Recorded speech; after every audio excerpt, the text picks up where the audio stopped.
let's watch a movie. Let's watch a movie and eat some popcorn. And it was Beverly Hills Cop. Hey, on your Rodecaster, you said you have 8 banks for sounds, right? 2, 3, 4, 5. Right now it looks like I have 5. I have 5 with, 8 keys. Right. I got 4. You might need to do an update. I did an update the other day. Oh. And I've seen where 5 is on there. Yeah. And even when I did the update, 5 was still on there because I was looking for 8.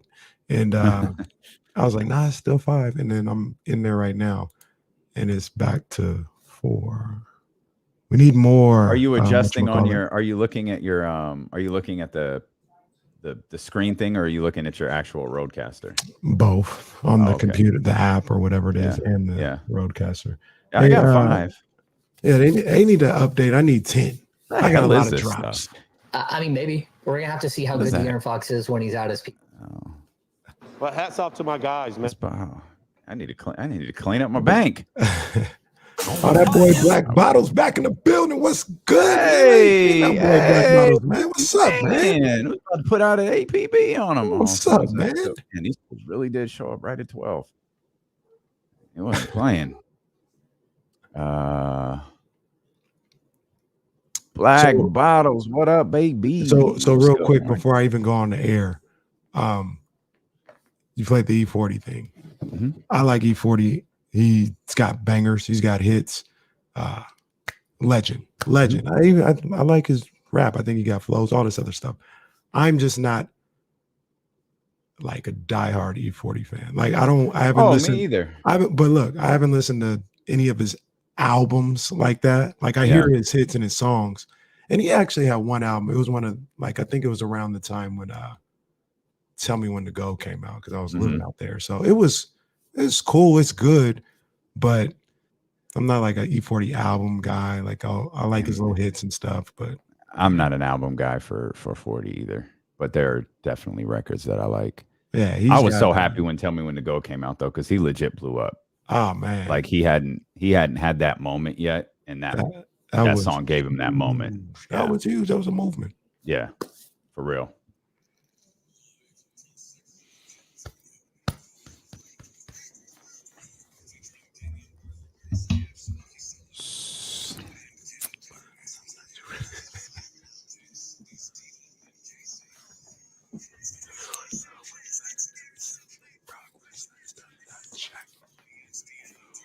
Woo! I for sure got something to get off my chest today. Welcome into the first day of September. Stilo and KC here on Sacramento's #1 sports station, ESPN 1320. By the way, I for sure got something to get off my chest. That's a Rashawn Holmes tweet. Oh, I was ready. No, I was ready. I'm just hyped. I'm hyped to see my man Rashawn get back at it. Rashawn Holmes. It is. They I saw something with his mom posted something, and him and his brother and his dad. They seem like they have a lot of fun as a family. Like they just have a good time. Don't take themselves too seriously. They seem to have a real good time. We got an MVP. I mean, with maybe a notable exception, we got a solid squad of MVP parents here. Like I mean, who doesn't love the Holmes family? No, Mr. Halliburton, Louis the King's mom. Oh, Louis the King's been on social. We try not to be like maybe it's been discussed. The parents of the home of the parents. But I want to talk to Louis the King's mom. I think she'd be really like interesting, very fun on the radio. We got a text on draft night. Hey, I got a number to Davion's mom, and where it's kind of like. I mean, if we're gonna do it, we might as well just lean all the way into it. Like, if we're gonna do it, let's do it. Like, let's just be the home. But we get players every now and again. Yeah. But we book the mom and dad regularly. Dr. Holmes was in the chat with us one day. We were trying to get her on the show. I don't know that we've ever officially extended the invite to get her on the show, but we've got to get that done. But the day we had Rashawn on, she was in the chat with everybody. She was on YouTube. She was watching with us. Or she might have been on Periscope watching with everybody. But she was here. Yeah. I like I'm good with all the parents. And I say this all the time, and I'm not retracting it. I've had personal interactions with Big Bagley, and it's been perfectly fine. No, like I get it. Yeah, he was respectful to me. He was nice to me. The whole family. I talked to the mom too. They were really nice people. The things they do, the moves they make, I'm not a fan of. Like that's not okay. That's not cool. That's not how I would get down. Yeah. But a lot of times, like we mentioned yesterday on the post show, I try to go from personal experiences that I have with people. Yeah. And personally, I've met Big Marv and Mrs. Bagley, and they were very nice. They were really cool. So I think that's definitely the way to go. Go off the way people treat you, right? But you also can't ignore some of the things that they do. Man. Like you can't ignore some of the things that they do publicly. Like so you just kind of ride that out, man. But it's all love. Again, we are thrilled that you are here with us. Lots of Kings talk today. It's James Ham Day. The James Ham Hour coming up at 3:20. James Ham, of course, with us each and every single Wednesday at 3:20. Always has some great stuff to say. Of course, Ben Simmons continues to dominate the NBA headlines. There's tie-ins with the Sacramento Kings. Jason Anderson wrote extensively about that today. All it appears to be is talk in terms of the Sacramento Kings. And I think that's the case with every team that has been tied or reported about or written about. It's just talk right now as it pertains to Ben Simmons and the Philadelphia 76ers. The only thing that appears to not be all talk is the Ben Simmons Philadelphia 76ers relationship is over. And you can gather that by, Ben Simmons, Joel Embiid, like, no beef, we're good. Like, hey, we got to be better. All this other stuff. And it's like, probably should have said that after game 6 or 7 or whatever game you got to, you probably should have said that then. You probably shouldn't have pointed out. Like, we all saw it. We all knew it. Maybe you shouldn't have pointed that out. Doc Rivers was 10 times worse when he goes, yeah, not really sure he could be the guy to lead the team to an NBA championship. I don't know. Can't do that. Can't do that, Doc. That's a time you got to know. I don't know. No, it ain't gonna work, Doc. It ain't gonna work. That ain't gonna be it because you can't walk that back. You tried to fix it the next day. You can't fix a remark like that. In the heat of the moment, now people say, "Oh, in the heat of the moment, you don't really, you let the emotions get the best of you." No, what happened is you let your emotions keep it real. And oftentimes in the heat of the moment, it's when you say stuff without thinking, which is normally that's your most honest reaction. Right. And I think Doc gave his honest reaction. And this is Ben Simmons' response to it. And I know exactly. And I don't think either one of them are wrong, by the way. Right. I know exactly what you mean. When you say everything about what Doc said and what Joel said, but man, it's tough if you really feel that way. Yeah, it's tough to be like, nah, it's good. Like we were clowning Doc when he was like trying to clown reporters for questioning if Ben Simmons should be in the game. We were like, Doc, stop, bro. Yeah, stop. And when he well, I think we were clowning Doc more because he was like, you don't know nothing about basketball. You want me to sit Ben Simmons? You then I'll know. You don't know nothing about basketball. He even took it a step further. He was like, look, if you want me to just sit Ben Simmons for the whole game, then whatever. You just don't say nothing about basketball. Doc, that's not what we said. Doc, what we said was, did you consider taking Ben Simmons out in the fourth quarter, in the final minutes of the fourth quarter? And then Doc responded as my partner. Just yeah. And a big thing in the chat is once you drop to a certain level, you lose nickname status. He needs to be. Chat House wants to refer to him as Glenn moving forward. They want to go full Bill Simmons on everybody and refer to him as Glenn.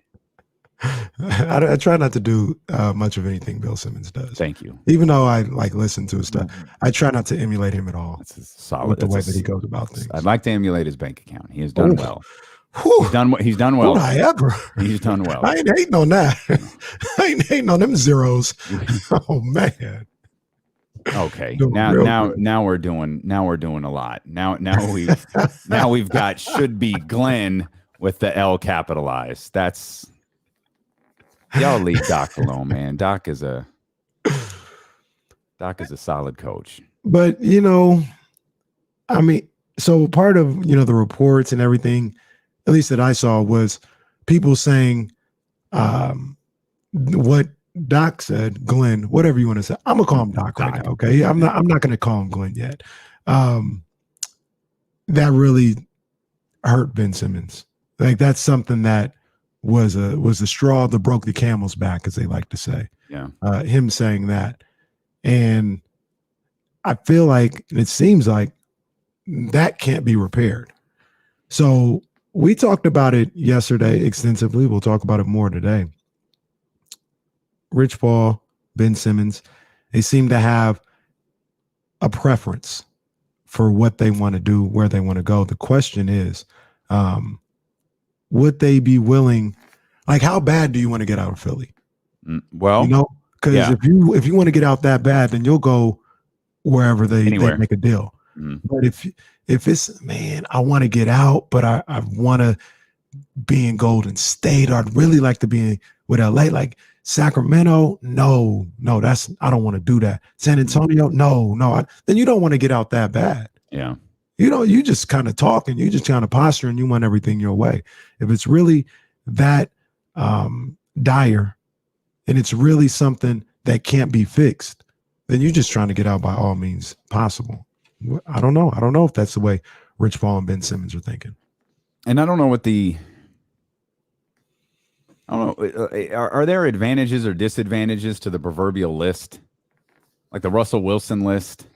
I mean, again, leverage, right? Ben Simmons has none. Anthony Davis did. Because with Anthony Davis, you can say, yo, you could trade me anywhere you want to. And I think, if memory serves me correctly, during the Anthony Davis saga, this is essentially what Rich Paul said. You could trade him anywhere. He ain't signing. Right. But you can trade him anywhere. That's scaring off. That's the play that they 28 teams in the league. And we're re-signing. We're considering re-signing in one place. Yeah. And I don't even know that, he's allowed to say what that place is, but we're considering re-signing in one place. Y'all could trade for him, but he ain't re-signing with you. And that's the play that they had that Ben does not have. Right. You know what I mean? So, like, I think there's no problem with the list if you keep it under wraps, but I do feel like it's a problem and a bad move on their part to make that public. And let's not sugarcoat it. They are making that public. This isn't assumptions. They are 100%. Actively talking to whoever they need to talk to get the word out that this is what it is. Yeah. So I don't think that helps anything at all. And if anything, you're just kind of I'm not going to say it that way. I'm just going to say you're challenging the Sixers, right? You're challenging them to say, hey, bow down to all the things we want. We want out of here, and we want you to send us to these places. And it's Sixers, Daryl Morey could be like, well, look, how about we send you to San Antonio? How about that? And you shut the hell up. You know what I mean? Then it becomes contentious when it doesn't really need to be. You know what I mean? So you kind of you should, in my opinion, keep those things under wraps and try to work with the team, and maybe they'll look out for you. But well, that's what we were talking about with Dame Lillard, right? It's in the best interest of both parties to work amicably, privately. I think you could get a better situation where it looks like, oh my God, this came out of the blue. And then you find out much later, you get the Peyton Manning Indianapolis Colts treatment. We knew for a while. We didn't tell you. We didn't tell our favorite reporters. Right. We knew. We were working together. We were trying to get this done. Because you and I are of the both of the same belief. The Portland and Dame are headed towards a split at some point. Probably relatively soon. Ben Simmons and the Philadelphia 76ers, they're already at that point. The interesting thing about Ben is he's often, can't confirm this, but back in the day, the 2-hour D'Lo and KC shows, I don't know if it was episode number 1, but I know it was pretty early in the tenure of D'Lo and KC that, you can't, Embiid and Simmons isn't going to work together for a championship. And that's all we're talking about with Philadelphia. We're not talking about anything else. We're not talking about playoffs. We're not talking about Eastern. We're talking about a championship. That's it. and you've been of the belief that Ben Simmons and Joel Embiid isn't going to work. And now it appears everybody is of the belief that Ben Simmons and Joel Embiid on Embiid. that wave a long time ago. I told Marshall Harris. And it would have been different a year. Like, how different would this have been a summer ago? How different would this conversation have been a summer ago? Maybe you get what you're asking a summer ago. Or I said it 2 summers ago. Yeah. No, you get what you're asking. Absolutely. Yeah, absolutely. You know, talked a lot about Ben Simmons. We're going to continue to talk about him as long as, you know, there's connections to possibly being a Sacramento King. Last night, I did the anti-David Aldridge. I went and did some work myself. Okay. I went and watched some Ben Simmons. I watched some highlights. I watched some games. Okay. I got some thoughts about Ben Simmons. And good. I think I understand. Just a little bit I understand. I've got some thoughts too, but these are on Tyrese Haliburton. And I've got some questions on Tyrese Haliburton. And let me make it clear for those who were listening yesterday. I've donned the red and yellow. If you were listening yesterday, you know what that means. I'm full on 1986 Hulkamania today when it comes to Tyrese Haliburton. We're going to dive into that as D-Lo and KC continue here on Twitch, on YouTube, on the Odyssey app, and on Sacramento's #1 sports station, ESPN 1320. I need 2 seconds. I need to check on the guys downstairs. Yeah, I saw that. He goes, he said, I've heard that Ben Simmons is willing to play for all other 29 teams aside from the Philadelphia 76ers. I heard that. So open the door back up for the Kings just a little bit.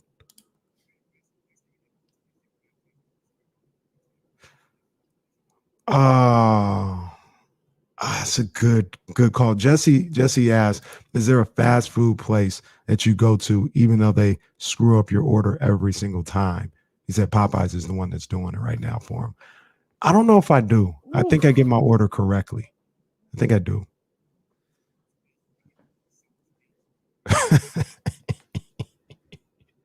Can't wait, y'all. I can't wait for y'all to see the finished. What came through? What came through? The table. Ooh. They down there working on the table right now. Yeah. I just like he's got the frame laid out, and I opened the door. I was like, oh it's lit. It's beautiful. It's lit.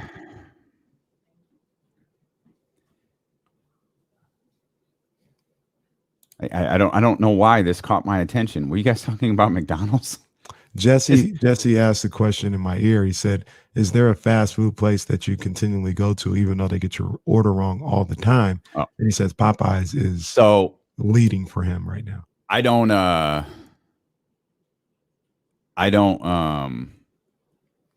go to like a regular, but I continuously do DoorDash when I'm lazy, knowing it's going to get screwed up.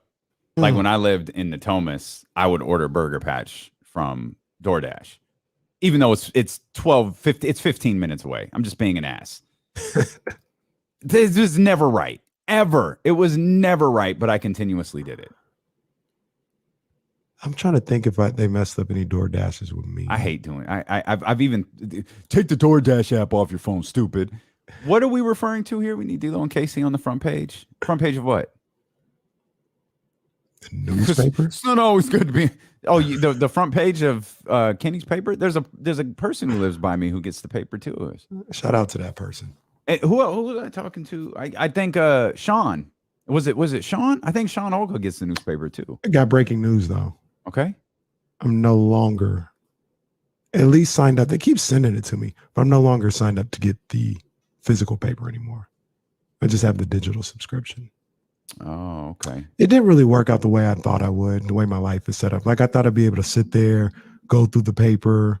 Yeah. It doesn't really happen. Brain doesn't work like that anymore. Yeah. And I mean, no shade. You know, I'm trying to keep them alive. Sacramento Bee, the way they do their paper, it's not like how it used to be. Like sometimes the paper is very, very thin. I'm like, what? This ain't what I wanted. Dr. David talking to the dope ones today. I was texting him. I was texting with him earlier. I'll talk to him about house show and 13th round tees to go up there on the website. That'd be sick. Yeah, 13th round is dope. going to get spicy today too, by the way. Sorry, Jesse, and sorry, Mr. Tapia. Is he not in his camp? Is he not in his camp? That camp is looking funny in the light, Jesse. Uh-oh.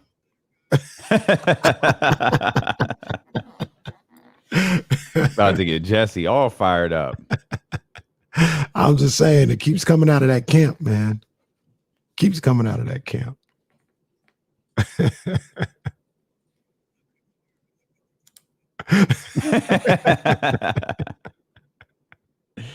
Jesse's on strike.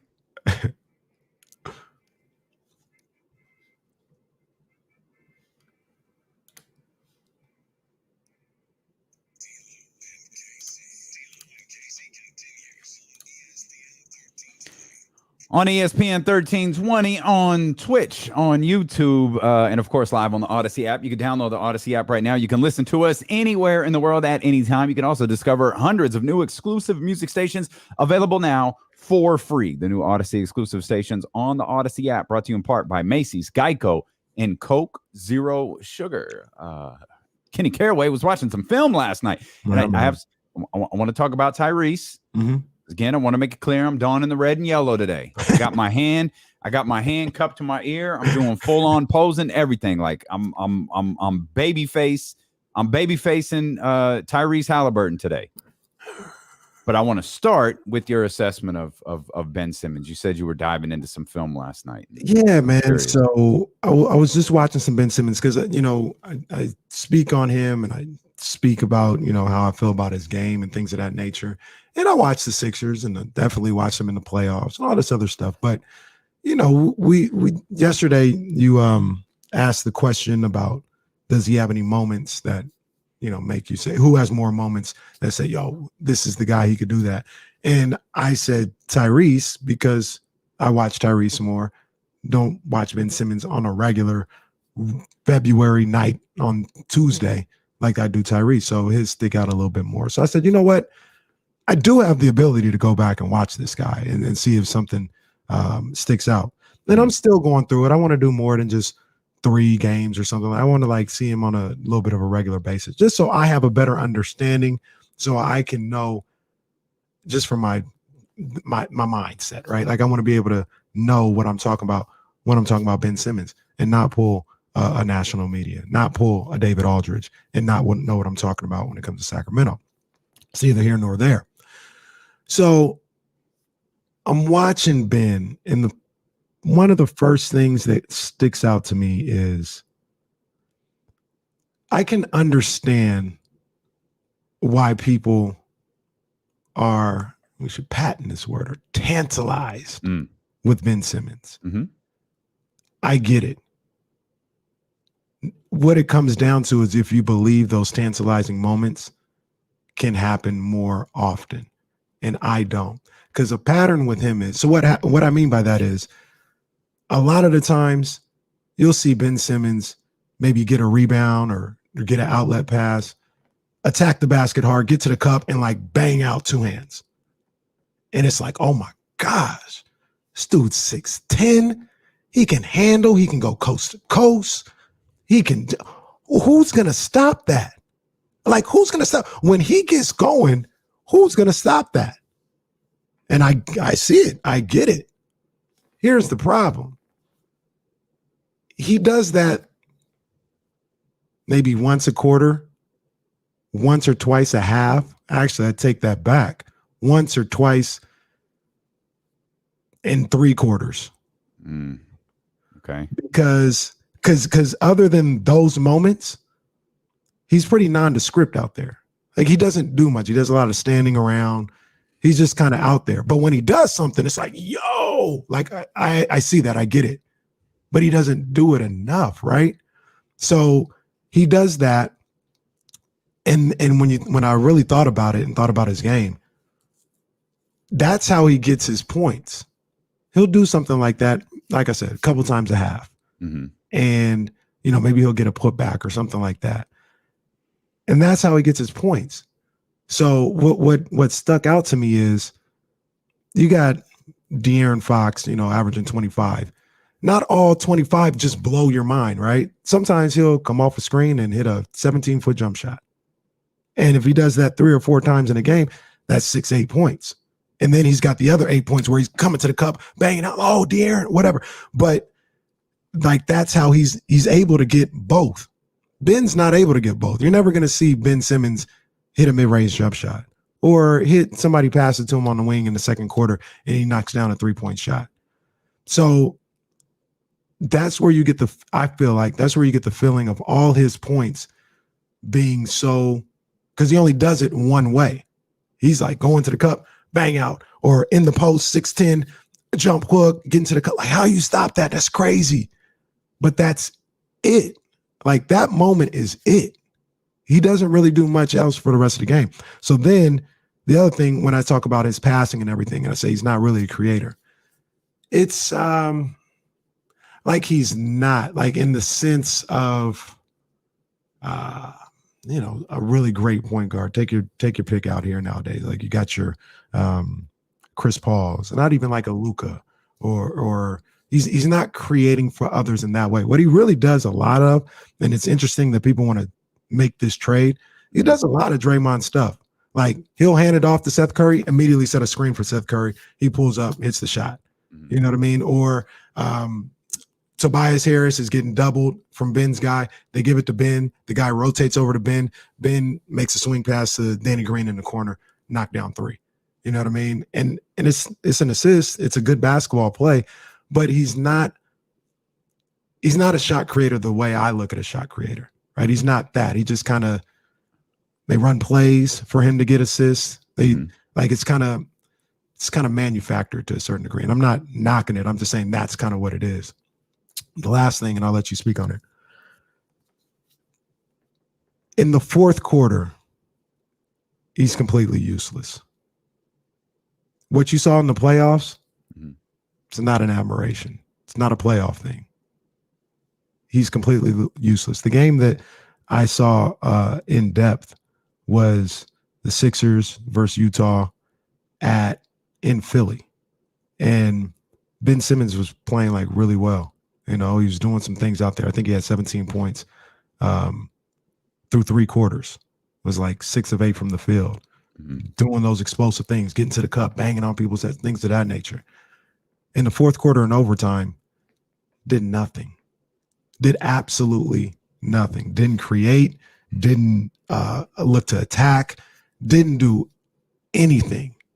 And I know a lot of people will be like, well, we're the Kings 15 years without the playoffs. Why should we care about the fourth quarter? Fine. If that's how you feel, that's how you feel. I get it. But let me just be perfectly clear. What you saw in the playoffs is not just the playoff thing from Ben Simmons. It is who he is. When it's time, it's crunch time, he's going to fall all the way back. And that's kind of what I saw from watching a couple different games of him and highlight packages of games and things of that nature. That's just kind of what I'm seeing right now. Maybe, when I watch more, I'll see something else, but that's my assessment of what I saw from Ben Simmons in a regular setting. And what's funny about that, to tie in yesterday's conversation, I think one thing that we learned quickly last year is like Tyrese is Mr. Fourth Quarter. Like he's a dude who wasn't afraid of the moment at all. He stepped right into it. We once talked to Garrett Temple about like a clutch gene, and it's a real thing. Like some players get 10 feet tall in the fourth quarter, others get 2, and it's just a trait. Some don't do anything. The fourth quarter is the first quarter. Like nothing changes. For some it gets bigger, for some it gets smaller. Why, for a guy who is so is Ben Simmons a product of Joel Embiid in the Philadelphia 76ers? Because I'm looking for ways to explain. I'm trying to encompass everything that you just said. I'm trying to digest everything that you just said, and get to like the core of it, like get to the bottom of it. So let's start. Let's start here. Let me backtrack from that question. We'll get back to it in just a second. But let me start from here. Universal deal, the Universal Kings deal across the league. some semblance of the pick, Buddy and Bagley. Yes or no for Ben Simmons? The future pick, right? Not Davion Mitchell. No, absolutely. No, Gotcha. not Davion Mitchell, a future pick. Yeah, I'd do it. I'd be okay with it. I'd be a little leery because that's the other thing that we didn't really get into, and that's always the elephant in the room is the money. The money's crazy for like what I feel he brings to the table.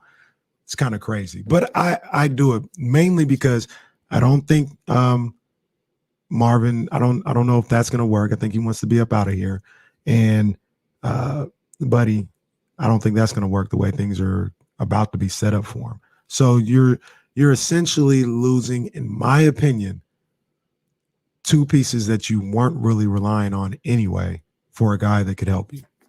Okay. So I do it. Okay. So that's good to know. It's just once we get past the universal deal, that's the problem. Yes. Once we get into Tyrese's, Davion's, once we get into other pieces who we believe are going to be valuable for the Kings' future, that's where it's out of the question. Okay. Now let's get back to what I was originally asking about Ben Simmons as a player. He has accolades. We don't need to dive into those individually, but he's a player that's been discussed since before his 1 year at LSU. I had a lot of questions. First one, why is he going to LSU? And I had a lot of questions following that as well. He's one of the many guys who missed his first year in the league and so on. And so, I go back to the question that I asked you, attempting to make sense of everything that you just said, because I don't want to dispute it, because I didn't sit down and comb through Philadelphia 76ers game yesterday. So I want to try to get to the bottom of why Ben Simmons is talked about the way that he is, why Daryl Morey feels, and not to go Barry Horowitz on everybody, but didn't we tell you Daryl Morey's burning bridges across the league? Like, the league is laughing at him. Deuce's TikTok yesterday. I don't know if you haven't searched out Deuce Mason's TikTok yesterday, go see funny. It, because that's spot on. In that clip of The Apprentice where he tells him to F off, that's pretty much how I feel front offices are doing Daryl Morey. And we've said that when the second was it the Warriors alleged trade thing was leaked, it was like he's going to bury himself. Yeah. And I'm trying to figure out what makes him think he can ask for that. Like, why would an entire league be blind to a player's shortcomings? And so the original question I asked you was Ben Simmons' success in the league, and he has been successful. Is he a product of Joel Embiid and the team built around him? And having I don't want to say a limited role because it's not limited, but having a very specific role. It's interesting you say that because so I like I said, I'm not here to tear down Ben Simmons or anything like that. There's a lot of really good attributes to his game, and I think with the right people around him, like you're saying, with Joel and Tobias and Seth and all this other stuff, he can be effective. And Jimmy, when he was around, Al, I mean, you could go through. He's played with a lot of really, really good players. Yeah. And I say this to answer your question, where it's like another thing that I watched about Ben Simmons. I just watched the game, and this was just a few games, right? Is his defense? Maybe it's a little unfair or going too far to say it's a bit overrated. But when you talk about being a product of the people around you, Ben Simmons is not what we kind of feel Davion Mitchell is, right? Like, we talk about Davion and we're like, from the start, you're guarding CJ and it's going to be an off night, right? It's going to be an off night. That's not what Ben Simmons does. Is that because of his size? Do you think a guy who's both a guy like what's Davion 6 feet maybe? Yeah, I was gonna say 6'1", so yeah. Okay, 6 feet. What's Ben 6'10"? 6'9", 6'10". No 6'10" guy that I can think of defends like Davion does. Okay, we're talking a really active. We'll go back to the clip of Book Night. Like we'll go back to that clip. I don't think 6'10" guys don't play defense like that, right? But if you asked around, or we ask this question, the perception, romanticizing, is that Ben Simmons is an off night. And he's not. He's not an off night. And I was watching the game, and what happens a lot of the time, and it's okay, it's fine. I'm not here to criticize him for that, is they wait until probably the last possible moment to put him on who's ever cooking. So like I was saying, I watched the Jazz Sixers. It's in the first half, Donovan Mitchell, I'm not going to go as far as say he was serving Ben Simmons, but that was not a problem for Donovan Mitchell. And it seemed like I saw the first quarter, second quarter, I saw the beginning of the whole game, and what Ben Simmons was doing to Donovan Mitchell in the fourth quarter and in overtime, it was completely different. It was night and day. Ben Simmons almost could care less in the first half. When it got to winning time, this is where I will give him credit for what he does. He started to lock up, like he started to play. The other thing about that is they didn't go to that until like the end of the fourth. Donovan's already been cooking. He's been doing whatever. A lot of the times Ben Simmons was hiding on Joe Ingles and was just kind of like playing a help defender, hiding in the corner, things of that nature. So when he's engaged, he's a really good defender. But once again, the perception is 48 minutes of hell when Ben Simmons is defending. Yeah. That's not really what I saw. Now, it's to answer your question about that. He's maybe able to pick and choose his defensive spots and all this other stuff because he's got Embiid, he's got Tobias, he's got Thibault, you know what I'm saying, who's going to guard this guy until, okay, late in the fourth, now we're going to stick Ben on him. If he comes here, and a lot of people have talked about he's going to improve the deep, like it's going to be all on him to improve this defense. I don't know if he's that guy. But is it all by himself? So okay, him and Davion. No, him, Davion. Rashawn's expectations on the defensive end, for his, and I'm not talking about mine or yours or anybody listening. I'm talking about his. I'm talking about Rashawn Holmes. What he tweet today? I for sure got a lot to get off my chest this year. Yeah. He's talking about the defensive end. Rashawn desperately wants to be a great defender. Alex, look around at the guys that your boy Mo. Look at the Terrence Davis, the guys that he's kept around. It's not solely on Ben Simmons to make this team That's fair. A great defensive team. Yeah, he's going to carry a lot of the burden, but Davion Mitchell's here. In the scenario that we're presenting, Tyrese Haliburton is here. We believe Tyrese is a good defender. I still believe De'Aaron is a good defender. I have no reason to believe he's not a good defender. Right. With the capability of being a great defender. So no, I disagree in the sense that I don't think it's all on him to change. Like Zach Harper wrote this morning, like we've often called it the worst defense team in history.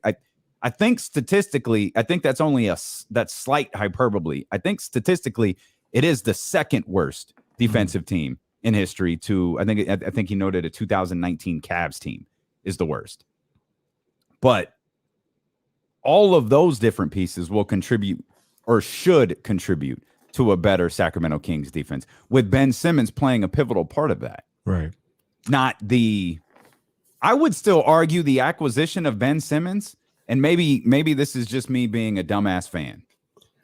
I'd still argue even with the acquisition of Ben Simmons, Davion Mitchell is still the culture changer, the catalyst.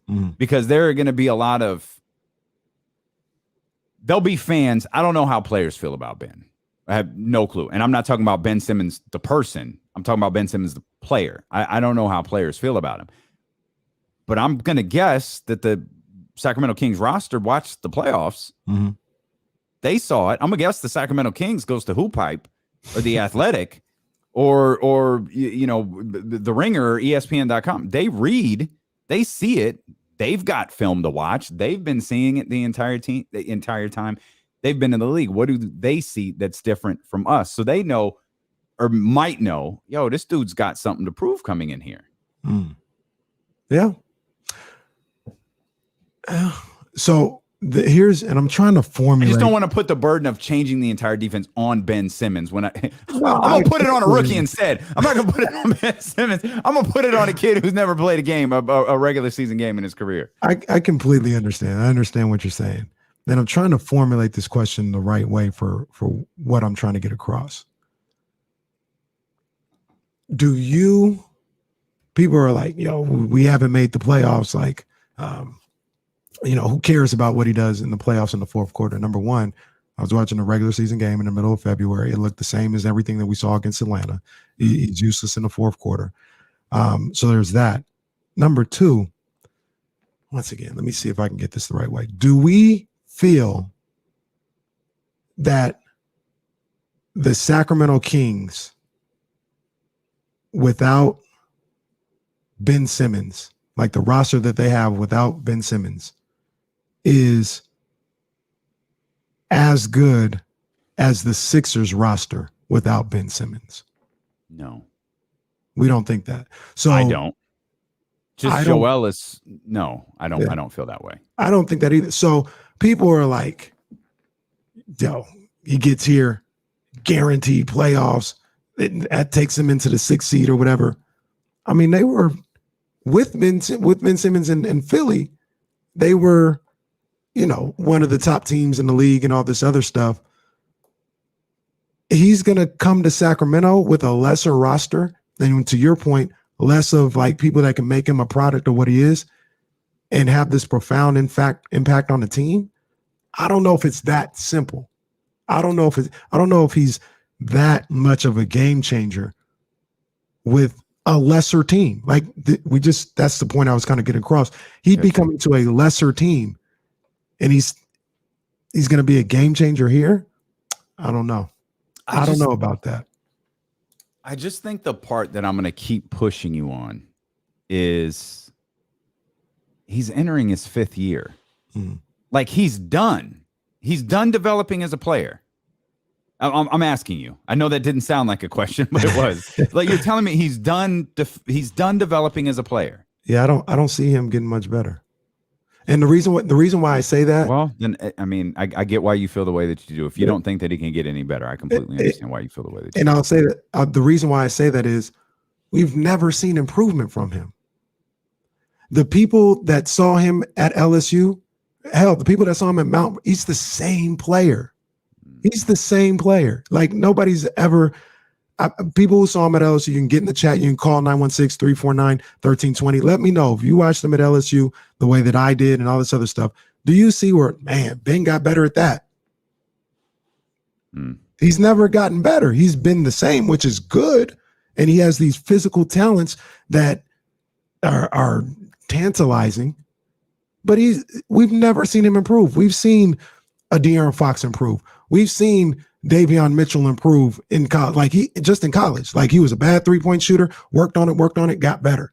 You know what I'm saying? We've seen these guys get better in any part of their basketball career from year. Mm-hmm. We've never seen Ben Simmons get better. So why would it start now? Is what I'm saying. We'll go 6-7 years because we knew him at Mount Verdi, we knew him at LSU, 5 years in the NBA, 6 years, whatever. We've never seen him get better. Why would it start now? This is what I mean when I say he just is what he is. He's content being what he is. He said, I am who I am. Did. I'm debating whether to dive into this question now or to hold it off for a second, but is his like the way that he's like you see the conversation that he generates, and it's I mean obviously here it has strong ties because there's very loose Kings tie-ins, but it's not a Ben Simmons Kings for us. It's a Ben Simmons Kings story. It's a Ben Simmons league story. Yeah, he's a big story in the league right now. Is it because is it because of the money he makes and people are looking at him like, yo, you're not a $130 million player? Because we often say, first you're judged by where you're drafted. Then you're judged by how much money you make. Is that what Ben Simmons is? Is it because of how much money he makes that he garners such a very, very strong reaction from the NBA universe? I think that has a lot to do with it, because I mean, I probably have said this at one point. Like, if Ben Simmons is making $10-12 million a year, sure. For $39, $40 million a year for what he's coming, that's not the move. I don't think so. So that can't be ignored, right? That's a factor when you're talking about team building and you got a salary cap. That's a factor. I just think he's such a big story as well, because we talked about it earlier.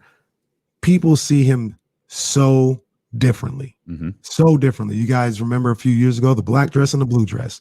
Like, there are people that see Ben Simmons as the blue dress. There are some people that said, no, you're crazy, that's a black dress. Like, and they're like, what are you talking? What are you seeing? I think that has a lot to do with it. And then, like I talked about earlier, the guy's tantalizing when he does something impressive.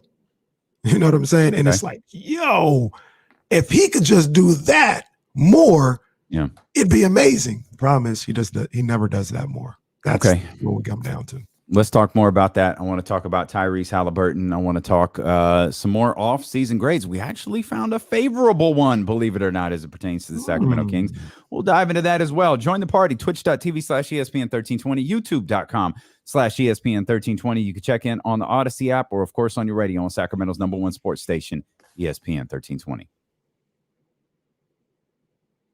Yeah. All right. Is this accurate, Dame? KC says he's Ben. I think you like Ben Simmons more than I like James Harden.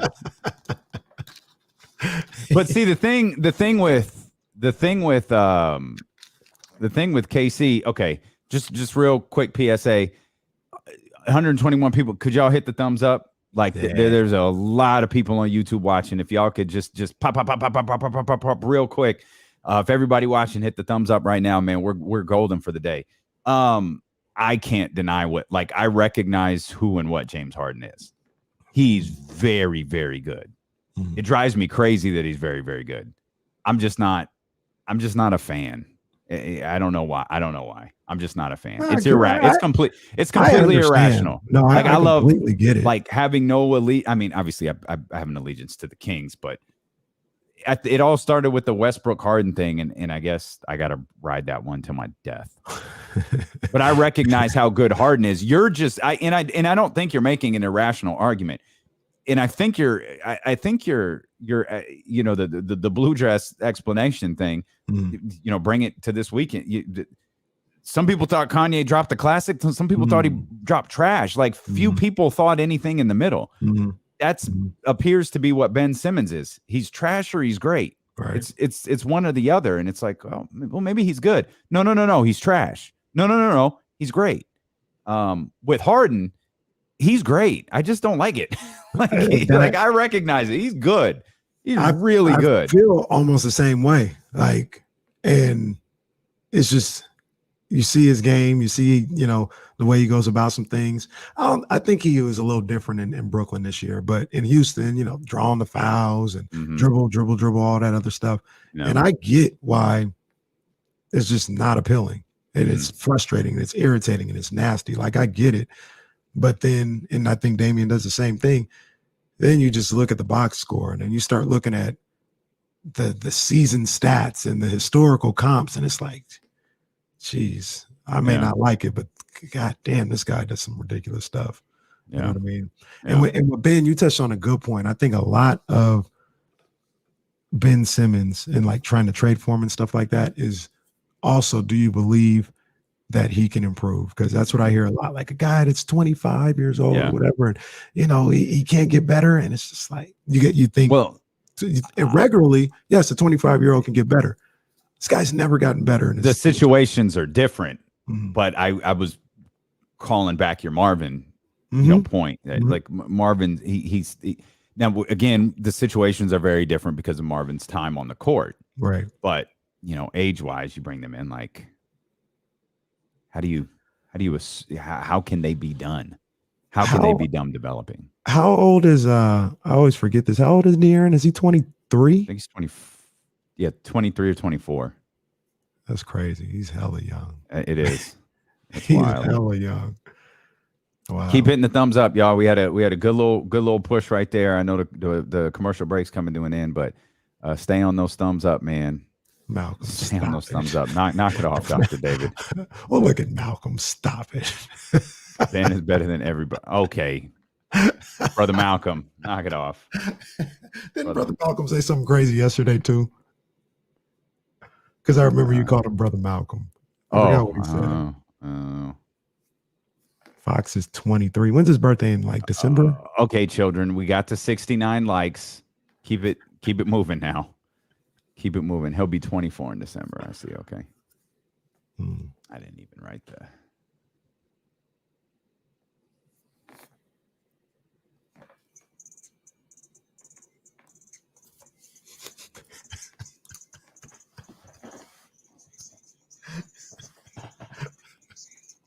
It's one of those days on Twitch and YouTube where the conversation just keeps rolling along there during the commercial break. Twitch.tv/ESPN1320, YouTube.com/ESPN1320. And this is what we're talking about. Everybody got to take, man.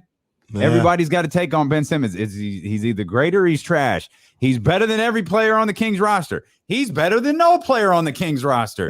That's the life of that's the life of being a fan of a frustrating team, and I think that's the life of a fan. Period. Like there's very little in between here. Yeah, it's one or the other. But the funny thing about it is, and it's hard to gauge because Daryl Morey's been so outlandish. But you ask the question like, how can all these NBA people just be so off with Ben Simmons? And I think these GMs though, NBA guys are having an off night with right. Ben Simmons. I think these GMs though are telling you they're telling you different than what the and this is not a knock on the guy or anything, but the Zach Lowe's or Brian Windhorst or whatever national guy tells you about Ben Simmons or the sabermetric guys. These NBA GMs are telling you different. They're like, he's not worth that.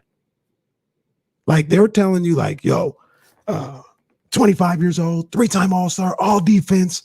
And Miami is like, no, we're not giving up Bam for him.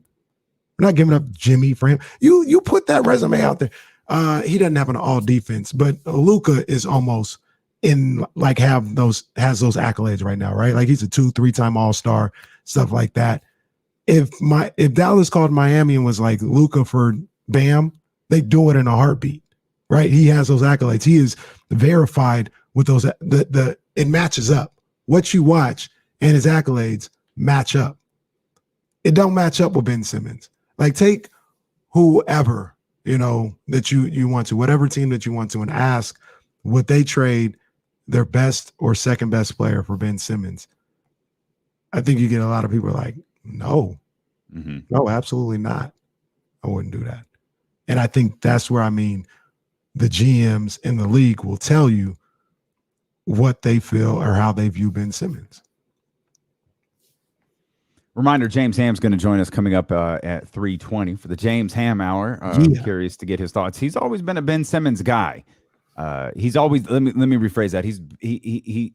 He's always been in favor of the acquisition of Ben Simmons. But as we have learned, some of us painfully through the last 24, 36 hours or so, the acquisition, it has limits. It has limits that we're willing to push. And we pushed those limits a little bit yesterday when talking about Tyrese Haliburton, who I know was very much a beloved Sacramento Kings player, even after only 1 year here. And I wasn't kidding when, Kenny giving his evaluation of, Ben Simmons in the fourth quarter. Tyrese Haliburton proved very, very early he's the exact opposite. He talked about the 14 points in the fourth quarter he had, the standing he posing he hit, on the three. Like he's got that clutch gene that we talk about in the fourth quarter, that we talk about in sports. And be clear again, I'm donning the red and yellow. I'm not talking about trading. I'm not talking real American. 100%, man. I'm not talking about moving Tyrese. I'm not offering up a proposal. I'm not questioning anybody. But what I want to ask with Tyrese is, because one thing that we didn't really talk about yesterday in the heat of this conversation, and I know we've mentioned it in times past, is Tyrese's role. We expect, obviously, to the best of my knowledge, even though I think he could be, Kenny Caraway's not on the coaching staff. Damian Barling's not on the coaching staff. But we are fans who follow the team pretty closely and believe his role is going to be different this year. Whether Buddy Hield is on the roster or not, I think Tyrese Haliburton's role is going to be different. And maybe different is the wrong word. It's going to be maybe, I don't know, maybe it's not even bigger. We believe he's going to be a starter. Just by that, like his role is going to be a little bit different. You said yesterday his averages on the season, and I don't remember them off the top of my head. They weren't. It's like 13-6. I was going to say they weren't that like drastically different than what Ben Simmons were last year. Point out, last year was the worst season of Ben Simmons' career, but still, it is what it is. And I asked you, is that his floor or is that who he is? You said that's his floor. Like he's going to get better. Tyrese, sorry. Talking about Tyrese Haliburton. What could he look like now in what we believe will be an expanded role? What we will believe, if nothing else, he's already been playing at the end of games. Now, if nothing else, we're of the belief that he should be starting games. How bigger can his impact be on this team now being out there to start the game with De'Aaron, Rashawn, Harrison, and however the rest of the lineup shakes out? The ability to possibly start will help that out. A second year in the league is going to help, any type of jump or anything that he can make. A real season / off season / training camp will be able to help out any jump. So I'm a little more reserved and pessimistic isn't the word, because obviously I love Tyrese Haliburton. I'm trying to get away from saying conservative, but I guess I'm a little more conservative when it comes to Tyrese Haliburton and what he can do. Right wing Caraway, ESPN 1320, huh? No, that's funny. That's funny. But I see him going like 15-6, 15, maybe and 7. You know what I'm saying? Maybe 15-7. But I saw our guy Johnny Dewitt was in here saying he's averaging 17, 18 this year. I don't see that. Like that's a lot. That's too high. Okay. Yeah, from rookie year to second year. But I don't see that. The other way, and I'll let you get to it. When people say that, a lot of that with Tyrese Haliburton is one thing that I noticed about him, and I heard him say actually is he doesn't take bad shots. Like the shots he takes are, this is wide open. I'm here. I got to take this shot. He's not going to force much of anything. Right. And I think to get to 17, 18, you probably got to force some stuff a lot of the times. And he's not wired that way. He's not going to do that. Or could he just get more? And I feel like there's one thing that I should point out. He played 30 minutes per game last year. So it's not like he was playing 22 minutes. Right. Or 25. He was playing. He's going to get maybe 5-6 more minutes a night. Right. We're essentially what we're asking is what is he going to do with 5 or 6 more minutes? But if, and I really do think at this point, it's a big if Buddy's not on the roster, the points might be there to be had for Tyrese Haliburton. So you talk about, he doesn't force shots. He doesn't take bad shots. Maybe he could just get more aggressive in his, I don't know, high percentage shot taking. You know what I mean? Like he just gets more, he just gets more aggressive. He could potentially get more aggressive as a scorer. Right. He like we say, with another year under his belt, working with Rico, just being more familiar with the league, he knows how to shot hunt, in the fact that I know if I come off this pick and roll this way, I'm gonna have a wide open shot. I'm gonna be ready to take it. Whereas in his rookie year, he didn't necessarily always have that knowledge. He was still filling out the game, filling out the league. So he could be actively looking for good shots that will be there that he wasn't the year before. Right? That's what you're saying, right? That's what I took from it, right? Yeah. Yeah. So yeah, that absolutely. And like I said, maybe I'm just, being cautious with it all. And I'm not trying to say 18 points a game next year like that. It's a lot to ask of him. I'm gonna say I'm gonna go 15 and 6, maybe 15 and 7. That'd be a really good second year. I'd be cool with that. I'd be cool with that. Okay. And again, just to provide complete context for what we were saying, we talk about 30 minutes per game. He only took 10. He averaged 10 shots a game last year. I mean, his averages, 5 field goals made, 10.7 field goals attempted. Now, does that become 12, 13, 14? Does he stay in the 50% range, which with 36 minutes, you get into the 12, 14 range, staying at the 50% range. That's a pretty solid number. Does he get to the foul line more? Does he hit more foul? You know what I mean? There's a lot of different things. How big of an emphasis is free throw shooting going to be, this offseason? I feel like we're not even, I think I made a note. We're 33 days away from a preseason game. Man, we're 33 days away less from than a month. That's crazy. 49 days away from a regular season game. That's crazy. It's just back up on us again. We here. By the way, football 1 week from tomorrow. Ooh-wee. Football on the record 1 week from tomorrow. Ooh, and then football, football tonight.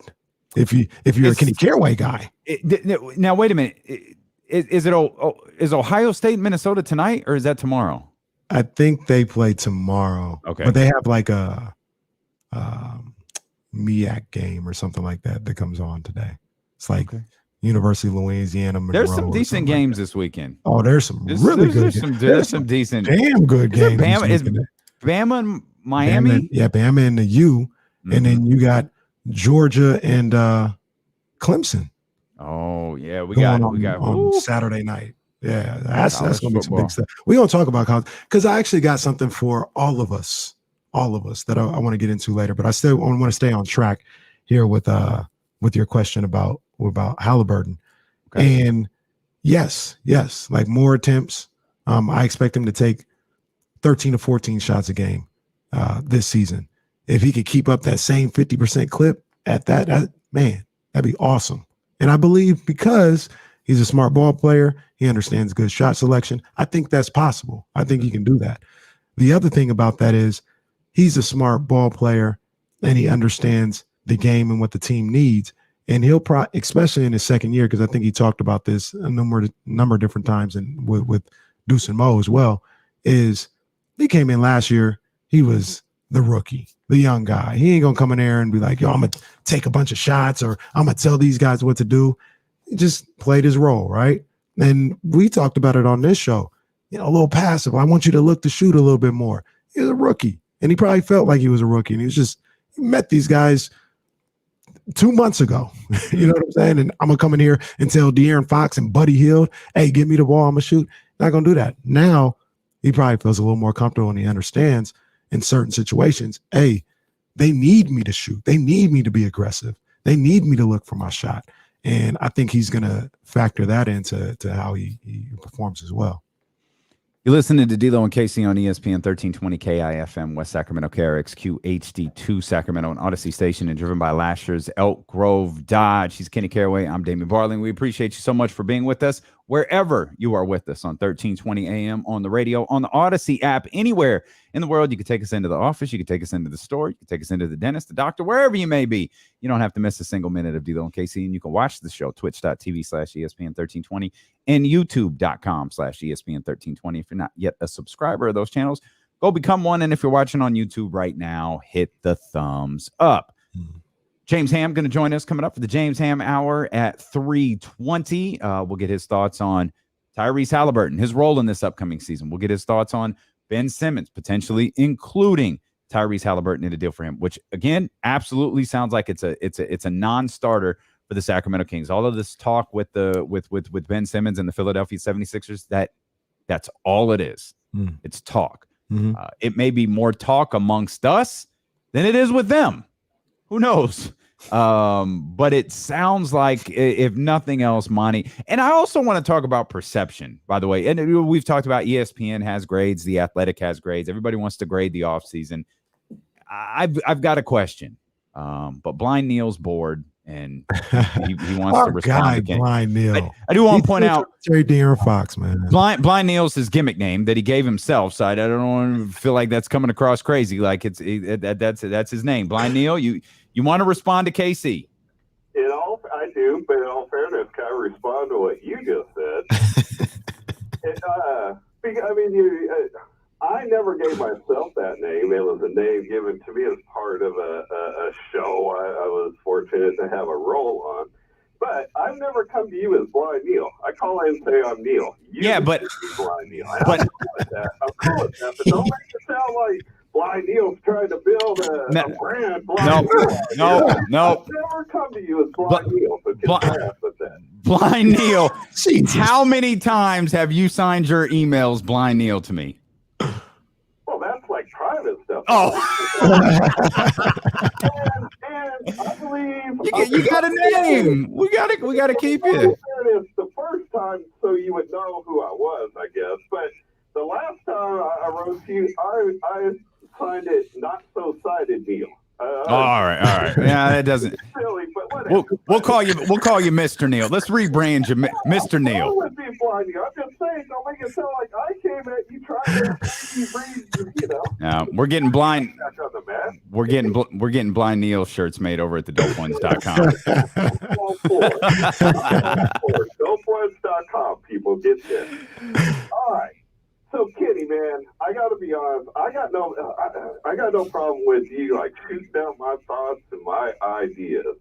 But dude, you are not being objective at all. And I'm going to share your two comments about Ben Simmons from the same game. Okay. Without even listening to yourself. Okay. Talking about offense. Mm-hmm. You know, he did some really good things through the first three quarters. I could see what people see, blah, blah, blah. Mm-hmm. He disappeared and was useless in the fourth quarter and overtime. Mm-hmm. Talking about the same game, talking about defense. He didn't do anything that impressed me in the first three quarters. He didn't play lockdown defense till the fourth quarter and overtime. So he is completely useless when it fits your argument. You'll ignore that he played lockdown defense for that time. You're calling him useless. But when you're talking about defense, the only time he played lockdown defense is when I'm calling him useless. You're not being objective, dude. Blind Neil, I gave him credit for that, right, Damien? I was like, yo, like when it was time to not lock down, they put him on Davion Mitchell. He did a good job with that. I understand, but when you're talking about defense, you know what I'm saying? You're giving him credit, but you're calling him completely useless on offense. I mean, how many players out there are locked down on offense and defense all through a game? Like, I don't know. You're not being fair with the way you're looking. I think that's 100% fair, Blind. Blind, Neil, what you want to say? If he's useless on offense and he's doing a good job on defense, what do you want me to say? If that's the case. You're just looking for arguments to tell people that he's useless. You're not seeing anything from him like being fair or objective. Look, even the deal I proposed, I don't know if I want to do that, but I gotta be honest. It's something this team should have to consider. But you don't want to consider that. It's just he's useless. Yeah, no, we ain't consider. We're not considering Ben Simmons. Apparently, it's Neil and Blind Kenny, according to Neil there. I think that is the definition of being objective. I said he was useless on offense, but to be fair, he did a good job on the defensive end on Donovan Mitchell. Am I wrong? Ain't that the definition of, if I had an agenda, I'd be like, he was just useless in the fourth quarter. Look what he did on offense. And I wouldn't bring up that he did a good job on the defensive end in fourth quarter and overtime. I don't know. Maybe I'm wrong. Shout out to my guy, Blind Neil, though. I like Blind Neil pushing back. I don't have no problem with that. I think of De'Aaron Fox for Simmons, no, that should not be considered. Absolutely not. Like, we don't even need to waste time thinking about that. That's a hell no off the rip. Yeah, I completely agree. De'Aaron, no. I'm gonna leave it there. De'Aaron Fox is an absolute no. everything else, whatever. Can I come with you and spray plate my beard black real quick? Okay. Can I, this seems to be 100% out the window now, so I don't even know if I need to bring this up. Okay. But you could get me to sit up here and have a discussion with the rest of my front office people if it was Ben Simmons and Maxey and you wanted Haliburton in there. We could have a discussion.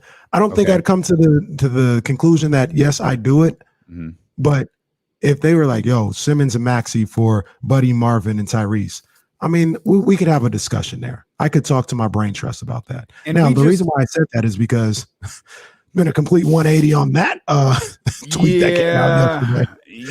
Yeah. Nowhere. So what had happened was, I mean, that's our guy. Apparently, maybe Dumas's info was a little bit off. Somebody did him wrong. I'm not going to even put it on Dumas. Somebody gave him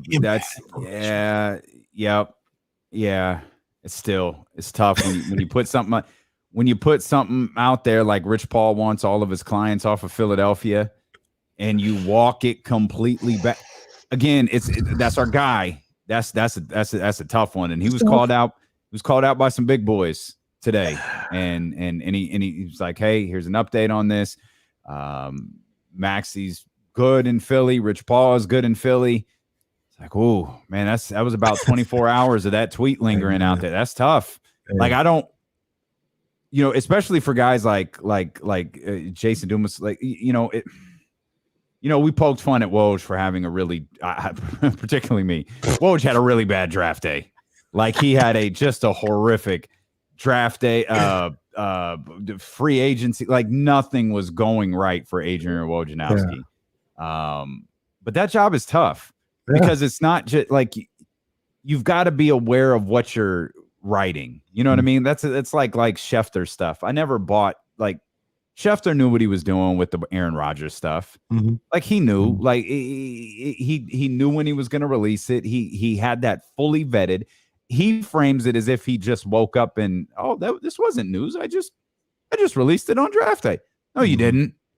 No, you had planned this, and that's okay. But that insider job, that reporter job is tough, because you can't just take one person's word for it. Right. Like you've got to vet that a little bit. And then also you could be talking to somebody who has been spot on every single time that you went to them. And this one time they got their wires crossed, or they got bad information that they gave to you. And obviously you're the one whose name is in the lights, and you got to wear that. Yeah. And the framing of that was tough because one, Rich Paul already has a lot of detractors, but two, you're blowing up a relationship between a team in a top market and one of the most powerful agents in the league. Like that Tyrese Maxey's cool, but that's the framework. Like that's the meat of the tweet right there. Is that a message between a top market team and a legitimate title contender and one of the top agents in the league is blowing up. Right. And then that in and of itself becomes another story that people in a variety of industries are going to run with, meaning agents, meaning, executives, all of these people are going to run with. So that's tough. It happens. It's a job that I definitely don't envy at all. Yeah. It's a tough one, but it looks like Tyrese Maxey is staying put. Maybe he can get his charity commitments rebooked or whatever that follow-up tweet that we had was. Like, can we get my man back at the Boys and Girls Club or wherever he was going to be? Like, get my man it was so thorough too. It was. It was like, was so thorough. My first thing was, this is terrible. Can the brother he's already committed to these events? Like, can he show up at them? Man, that's tough. That's tough. Yeah. So that would get you to thinking, all right, that's fine. We just posed the question about, where does Tyrese kind of go from here? What does Tyrese's second year look like? And that's a question that the front office has to be able to answer. And they have to answer that with definitive authority. This is Tyrese's role. And this is what we absolutely not just expect he's going to do. This is what we believe he's going to do. Because if there are because if you believe that, if you're Monty McNair and you're that front office and you believe that Ben Simmons can make your team better, you have to ask the question, can Ben Simmons make our team better at the expense of Tyrese Haliburton? And maybe the answer is yes. But once you start looking at it, well, here's what we expect from Tyrese next year, then the answer can quickly become no. And I'm okay. I'm like, it's one thing for, you and I and in the chat house and, Kings fans to have expectations for Tyrese Haliburton. That's all fun, right? It's another thing when Monty does and that front office and Luke does. And that's an entirely different ball game right there. So how they answer that question that we just discussed is probably the reason, if you believe some of the different things that you've read, that these conversations between Philadelphia and Sacramento, these alleged conversations, have gone nowhere. Grades have been given out, and there are a couple of people saying some nice things about the Kings. Well, really? There are a couple of people saying not horrible things about the Sacramento Kings. Let's dive into that. Let's talk a little bit about the rosters. We mentioned we're 33 days away. This is a question I feel I should know. Forgive me. I have it on my notes to ask James Ham. Do we have a definitive training camp start date? Somebody was in here saying it's like 24 days with something like. I was going to say they knew. If I haven't seen, I didn't see it. I must have missed it. It could have come out last week. But if we're 33 days away from the first preseason game, I got to imagine, 20 some odd days away from training camp. We'll talk about that as D'Lo and Casey continue here on Sacramento's #1 sports station, ESPN 1320.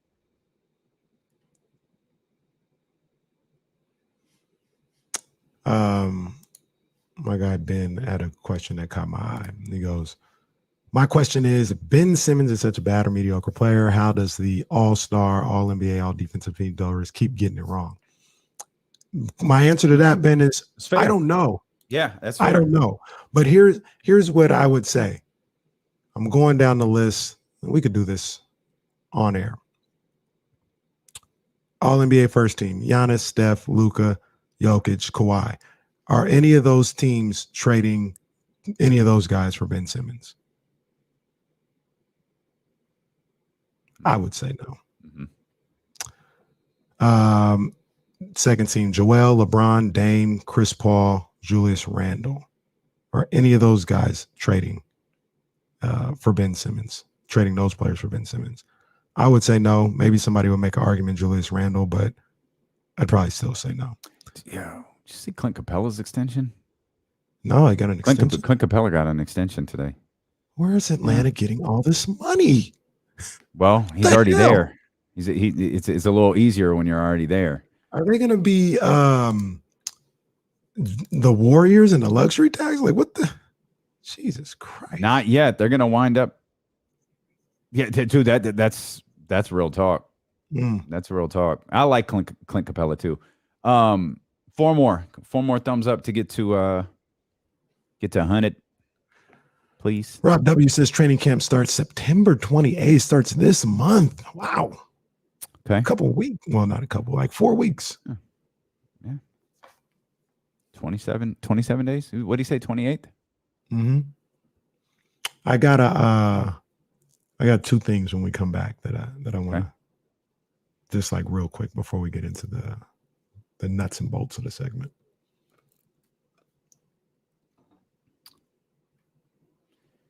Yeah, hit that thumbs up with if 3 more. If Ben Simmons was doing all this for the Sacramento Kings, he would not be all NBA. He would not be all defense. He would not be an all-star. But he's on one of the premier teams. They have good record.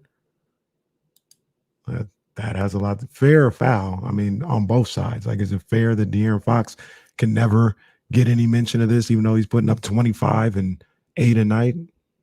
It may be fair, may not be fair, but that's what it is.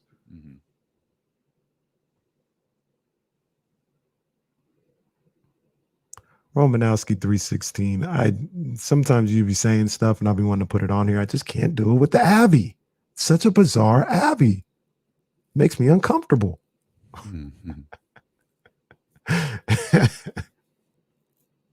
Dr. David, no. I was not there. I've never heard of such a thing. I know Blind Neil was a supporter of the podcast. That's how I met Blind Neil. I never met Blind Neil at the other spot, and I know he's got a like him and Murph. I think are cousins. Is that I know Murph was in here for a second. I don't see Murph much anymore. I think Murph is busy taking over the world there. Are you looking at Romanowski's probably not a top 10 team, so take a chance? No, I didn't see that one. Oh, he said that was just one that I saw. I just didn't. I'm not even like going at him. He just said Kings wasted too much time on Bagley, and Bagley is a locker room cancer. And I was like, well, I disagree. For like 2-3 years. Like, well, I disagree, but he's also inexpensive. Yeah, you know what I mean. So, what else were you going to do at that position? Right. I'll get us back, but you lead us off with what you wanted to. Okay.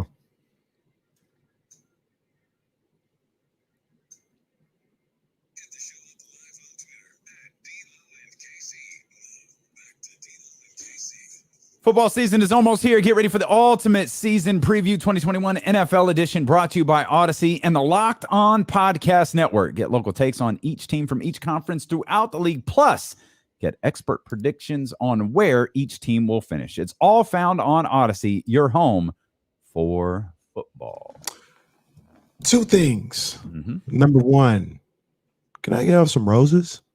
Sure. Can I give out some air horns? I want to give some air horns and some roses to Sacramento legend, Kings PA announcer Scott Moak. I don't know if you guys saw earlier, but the man is in NBA 2K22. Let's go. As a PA announcer for the Kings, obviously, and they do his signature intro to the lineups and all throughout the game. Like Buddy Hield hits a 3, Buddy Hield for 3. Like he's in the whole thing. Scott Moak. One of the Sacramento legends out here for a long, long time. The only bad thing about the man is he's a Kennedy Cougar, but I can look past that and say that he's the man. So shout out to Scott Moak. I wonder if he recorded, could someone get DeMarcus? DeMarcus. Still the greatest PA move ever. What a night. What a night. My God. I that was such an incredible night. I was at home watching that, obviously. I was still in LA, actually. And, I'm like, man, they threw him out, And when they said they were bringing him back, I was like, get back out here, DeMarcus. Get back out here, boy. Let's go. And the crowd in the tunnel, is just hanging over like, come on, DeMarcus, come on. Like he looked like real and crazy. If y'all remember the Ultimate Warrior in WrestleMania 8 when he came out to save Hogan from Sid Justice and Papa Shango, that was DeMarcus Cousins running. Oh, that's the Ultimate Warriors music. No, that was DeMarcus Cousins running out of the tunnel. One quick note on Scott. I don't know the inner workings of what he had to do, but I have a little bit of knowledge of how that video game stuff works. Obviously, it's very cool. It is not easy.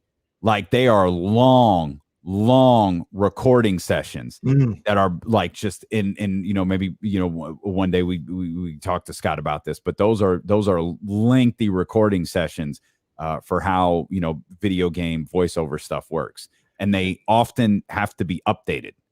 Yeah, so you get it in a recording studio. Buddy Hield out of here and say Ben Simmons. Exactly. Do that. Yeah. You've got to be on call, ready to update that stuff. I didn't do. I've been very fortunate in my life. I've done some pretty cool things. I didn't do voiceover, but I did motion capture for 2K for about 3 years. That's pretty. And yeah, those are long. I only did like.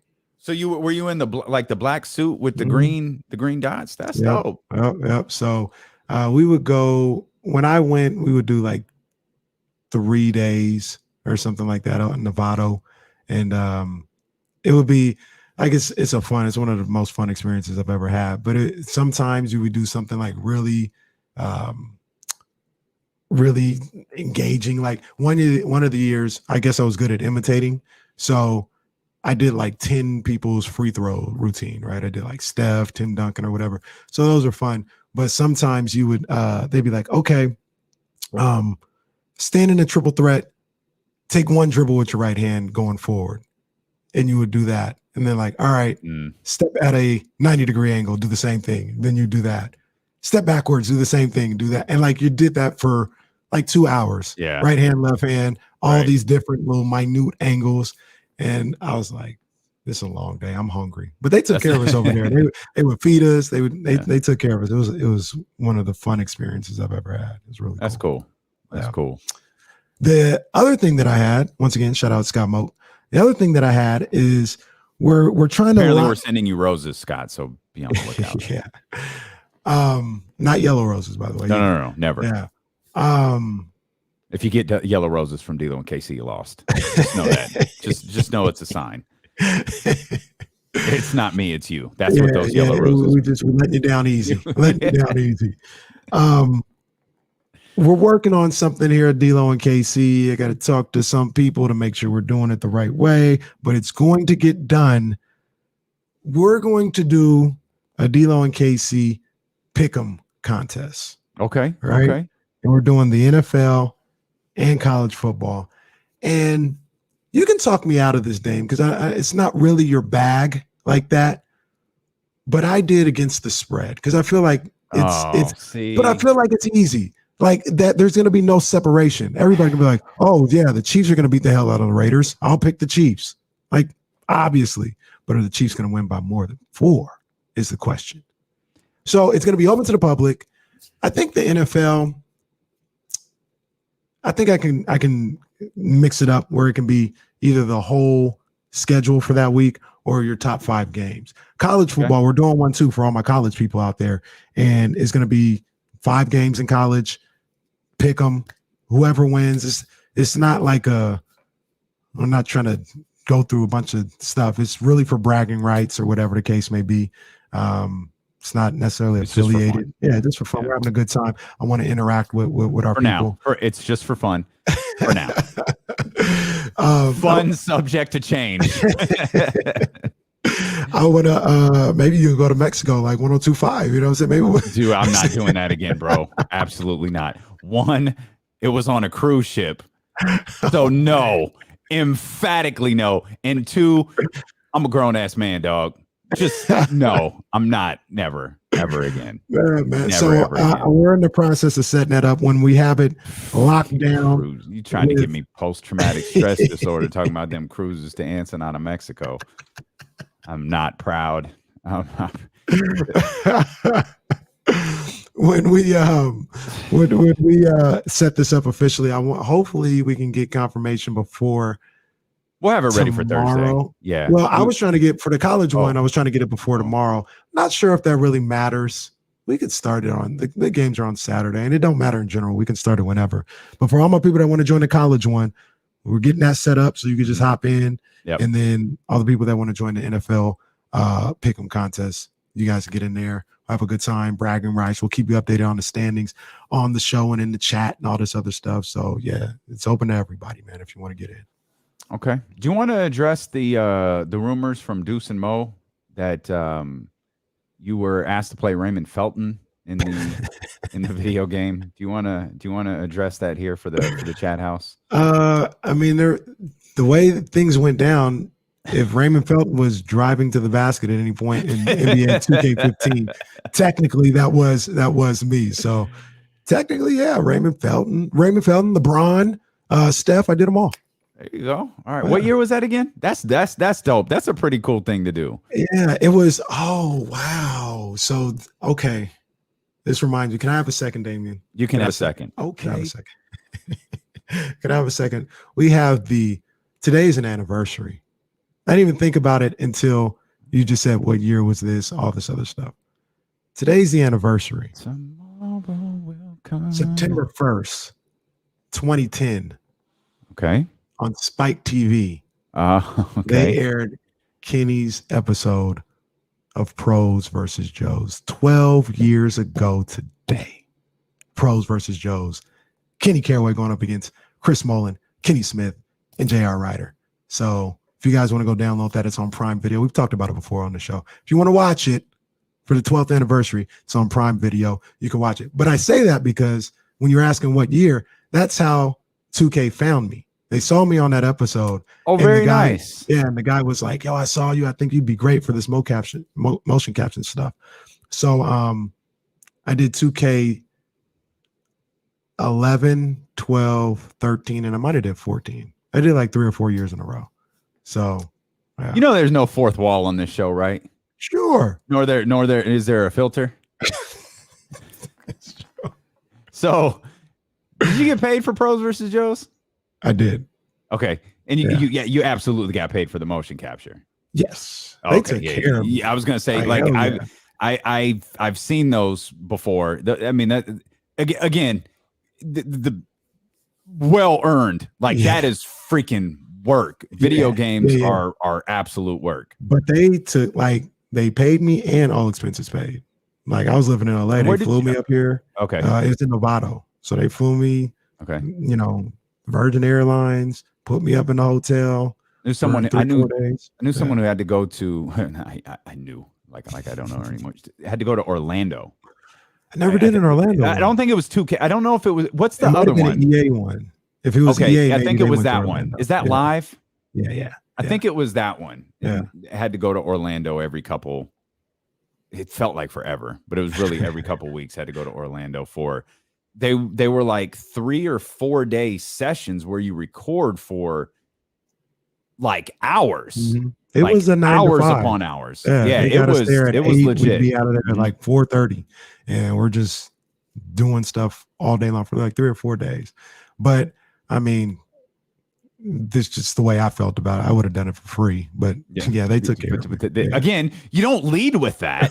Now that it's years past, I would have done it for free. But in other words, at the 11-year anniversary of that, like then we could talk about it. But back then, you don't necessarily lead with that. That's cool, man. That's cool how the Joes versus Pros episode.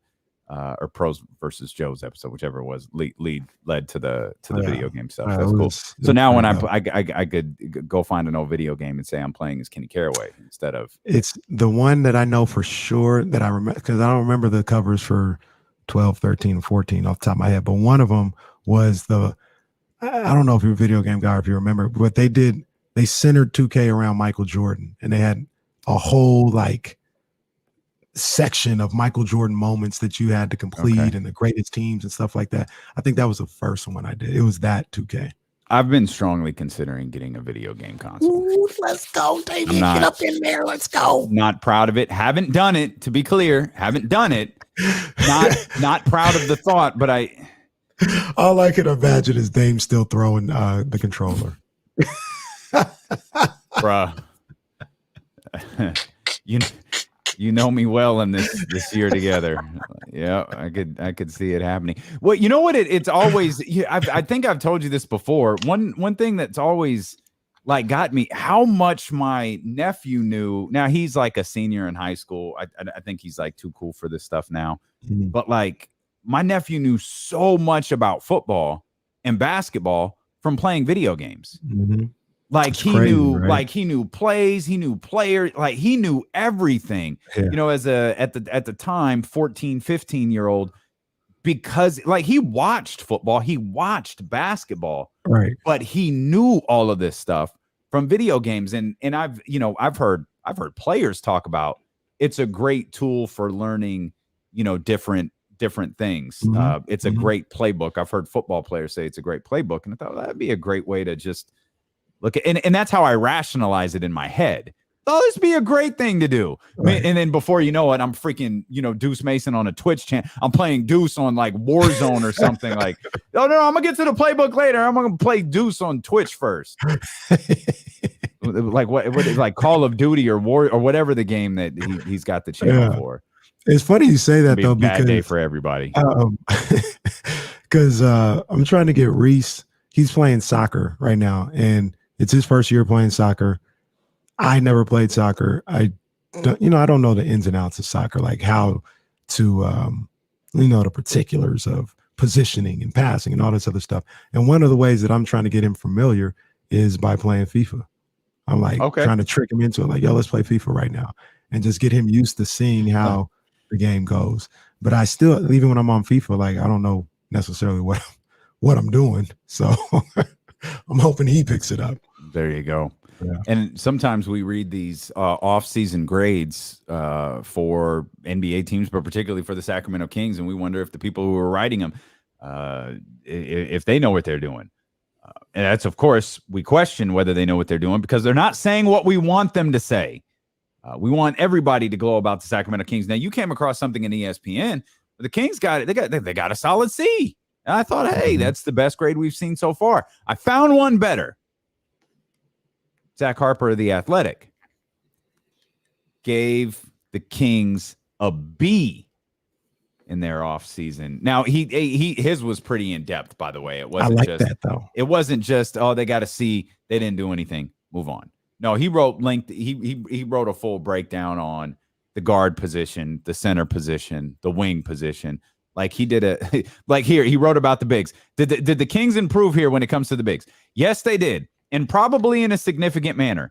Talking yourself into Hassan Whiteside, even as a minimum backup, is never a healthy way to live.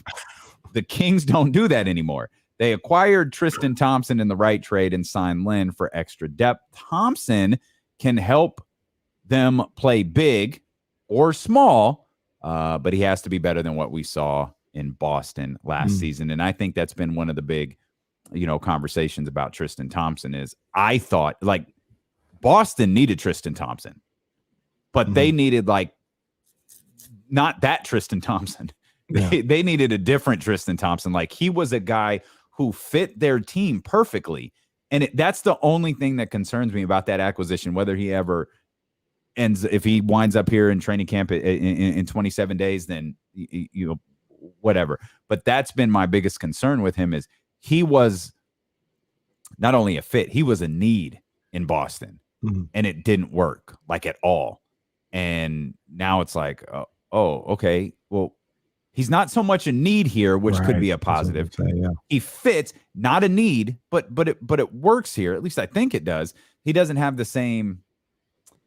I think Boston had expectations for him. We talked a lot about expectations yesterday. I think Boston had expectations for him. I don't know what Monty's expectations are for Tristan Thompson, but I can't imagine it's much more than what Zach Harper wrote right there in that he's depth.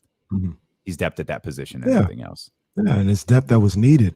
And it's funny that you say that about, and he says that about Tristan, and we talk about Tristan's time in Boston.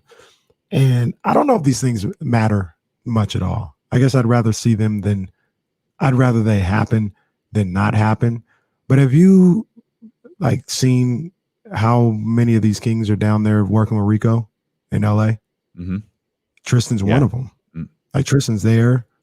It's maybe he worked out a ton the year before he went to Boston. I'm not saying that he's doing something different necessarily, but he's out there. He's committed. It seemed like he's committed to getting better.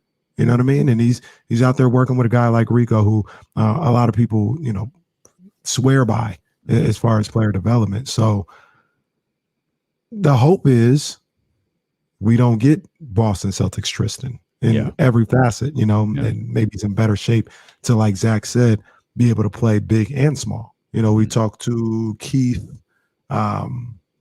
Smith, and he was like, and Jesse says it as well. When they went up against the bigger centers, that's when Tristan, excelled because he didn't have to move as much. But if he got in a small lineup, he had a problem. Maybe he's getting himself prepped right now and getting in better shape and working on his body and lateral quickness and all that to be able to be out there and play small. And if they're going up against a smaller lineup, that he can get out there on pick and rolls and things of that nature. So a lot of people in Sacramento, I feel like, are down on the Tristan acquisition. I'm gonna wait to see that. I'm gonna wait to see how that plays out. Is it because Tristan's another one of those guys who has people have a weird reaction to him. And I don't, I mean, there's whether it's clutch, contract, whatever. I don't know what it is, but people have a weird reaction to Tristan. But could it also be Kings fans really like DeLon Wright? Yeah, that could be that as well. What he brought last year, could that potentially play a factor in wait, not so much why Tristan Thompson, but why did we trade DeLon Wright? Yeah. And now you're trading a guy that the fan base kind of liked in his short time here for a guy that, unless he's on your team or you know anything about, maybe you're more of the, like for what though? Mm. And I don't know why Tristan garners that type of reaction. He does have kind of a, man, sorry to do this. He has kind of those Willie Cauley-Stein vibes. Yeah. Like, Yeah, and I'm talking from like an energy perspective. Kings fans do not like guys with low energy. Mm-hmm. And sometimes it feels like Tristan is that. Like he's not a demonstrative guy. Right. I feel like he's kind of I don't want to say he's low key, but like he doesn't have that big personality. He doesn't have the Rashawn Holmes personality. I think that's one of the. I think it's one of the many reasons Kings fans love Rashawn Holmes. Mm-hmm. But Rashawn Holmes was the exact opposite of what Willie Cauley-Stein was. He had a massive personality with just an incredible amount of charisma, reaction out there on the court. Right. Tristan's closer to Willie in that regard. Not talking about games. He's closer to Willie than he is Rashawn. Yes, he is. Here's what I'll say a little bit about Tristan. I feel like, and maybe it's just being a product of your environment or what's around you, that I feel like he had a lot more Rashawn in him during those Cavs championship teams, right? Like he was the opposite of what Willie was here, right? Like he was engaged, he was all over the place, all this other stuff. But last year in Boston, they'd probably say you're right. He's probably more to the low energy and just kind of in a malaise sometimes, as opposed to being that energy guy. I don't know. This is so weird, and this is just a gut feeling. I felt good and encouraged by seeing him working out there with those guys. Okay, with Rico, it was a sense of being bought into improving, whether it's his game or the team or both. He seems to be trying to buy into something, and that can only be good for Sacramento. Even if it was selfish reasons, I just want to be better. I don't really care about the King, and I'm like, I want to be better. But there's you trying to be better is going to result in trying to be better with the Kings. If it was something where he's trying to create camaraderie, that's even better. Yeah, you know what I mean. But there's something about seeing that I liked. Does he want a future in the league? That's it. Yeah, could be playing for not. Is he in his last year playing for a contract? So. Jesse, yeah. This is his last year, right? Yeah, contract a year. So he's like, and I think that's a question that people ask of Tristan, though, or not ask about Tristan Thompson. Is like, does he? I mean, he got a big deal. Like he's set, he's good, but like, does he want to keep playing? Does he want to continue? Does he is he driven by basketball? Mm-hmm. Does basketball, drive him? Because he can already live the lifestyle with the contract that he's had and the money that he's made. Like he's set, he's straight. Right. Does he want to continue to play basketball? Does he want to sign another contract? Does he want to have a longer NBA career? If he does, a lot of that could very well hinge on how he plays here in Sacramento, what his role is here in Sacramento. Because if Tristan's a focused Tristan Thompson, I think he rises. He's a solid, a really solid, bench guy for this team. Yes. Like really, really good. Yes. It's just I think I don't know if he's gonna do that. The fact that he's working out, the fact that he's with the squad and he's with Rico, yeah, maybe he is. Mm-hmm. Mm-hmm. Maybe he's ready to get at it. Just thought about something random, kind of. Isn't Tristan a Clutch client? Mm-hmm. Oh yeah, that conspiracy theory is out there. I think John Bull tweeted that, or he hit us in the YouTube chat in the chat house like 6 seconds into the show. Oh yeah, there's a full on Clutch Sports conspiracy theory with Tristan Thompson, and there's a Ben Simmons tie-in. Yeah, it's out there. I missed it though. Like what's the conspiracy theory about him Tristan, being a part of the Ben Simmons deal, or? Well, there's that like Tristan is a lure for Ben Simmons. Like that's the relationship. Tristan, Rich Paul, Sacramento, Ben Simmons. Yeah. So now Sacramento has a relationship with Rich Paul. because they got Tristan Thompson. Yeah. Go get Ben Simmons. Now look here. I think the King's Herald wrote about this. Let me double check as Ramsey said, spot on. Conspiracy. You got to move your hands with it. Conspiracy. The one thing that is said to me, just thinking about this. There it is. Who's it? Kevin Fippen wrote. I love it. Could Tristan Thompson be the King's secret weapon? Is Monty McNair playing 4D chess in the pursuit of Ben Simmons? So the thing that came to me, and as much as Rich Paul wants to take care of all his clients, right now Ben may be bigger priority, maybe somebody that he's really looking to make sure is taken care of. But he didn't block Rich Paul. He didn't block Tristan from coming here. He didn't say absolutely not. He said, well, this is the deal that's going down. All right, this is the deal that's going down. Tristan, Rico's going to be down in Santa Monica. Go, to the workouts, go play with the team. It's all good. I don't know. Maybe he wouldn't be opposed or block Simmons, the Sacramento deal. I feel like I know how you're going to respond to this, but I do have to say it. Okay. Tristan ain't that dude. Okay. That's what I was asking. I don't mean that. Like, I'm not, it's not a knock. Like, you can't, like, he's just not that guy. I smell what you're cooking. I got you. And you didn't respond like being I thought. A broadcast journalist. My man, that's my guy right there. I thought you were going to respond. Well, Ben Simmons isn't either. That's very much how I thought you were going to respond. We'll come back. I want to talk. We're having fun with these grades and what this person said about the Kings and what this person said about the Kings. We got James Ham coming up at 3:20, but I do want to talk about perception of this offseason, and we'll do that as Dealing with Casey continue on Twitch, on YouTube, on the Odyssey app, and on Sacramento's #1 sports station, ESPN 1320. I see Marcus, man. We'll get him right after the break. Oh, okay. So Marcus, I don't know if you're on. Call back. We'll get you. David, I heard about this, not from 95.7, our people over there at the game, but I was listening to our guy Quentin Mayo. There you go. On BetMGM tonight. They were talking about this. Kings are still second though. They kind of like. So what happened to Portland? Wouldn't Portland? They're in that list. Was that somewhere? Is Daryl Morey in charge of the betting odds? Is that what's happening right now? Daryl Morey actually runs the. So and I think I have a mention that when we get back. Okay. Because I'm going to ask you something about the Warriors. So sort of as it has a Kings tie-in, but the Dubs. Oh my goodness! Somebody said earlier, and they were 100% right. It looks like something out of a Marvel movie. Where did Mark Davis get $13 million from? Did he go to Bank of America for another loan? I don't. You hadn't seen it, Dane?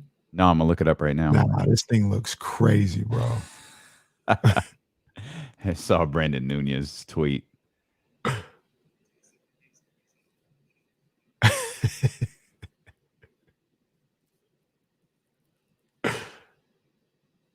Oh, that's what maybe they were talking about as Deuce and Mo. Shout out to them. They made the front page of Twitch. So nice. Somebody earlier was like, "You guys should be on the front page." I didn't know what you were talking about. I didn't know what they were talking about either. Yeah. That's his house? That's what he's trying to have as his house. Wow. He about to beat Rick Rose. He about to beat Ricky Rose's pool, though. That'll top Ricky Rose's pool. That ain't gonna be what the house look like. That's clean though. Yo, that is insane. I just found it now. I'm looking at it too. Wow. 5,422 square foot garage. Well, if that doesn't kick you in the balls. Jeez. Wow.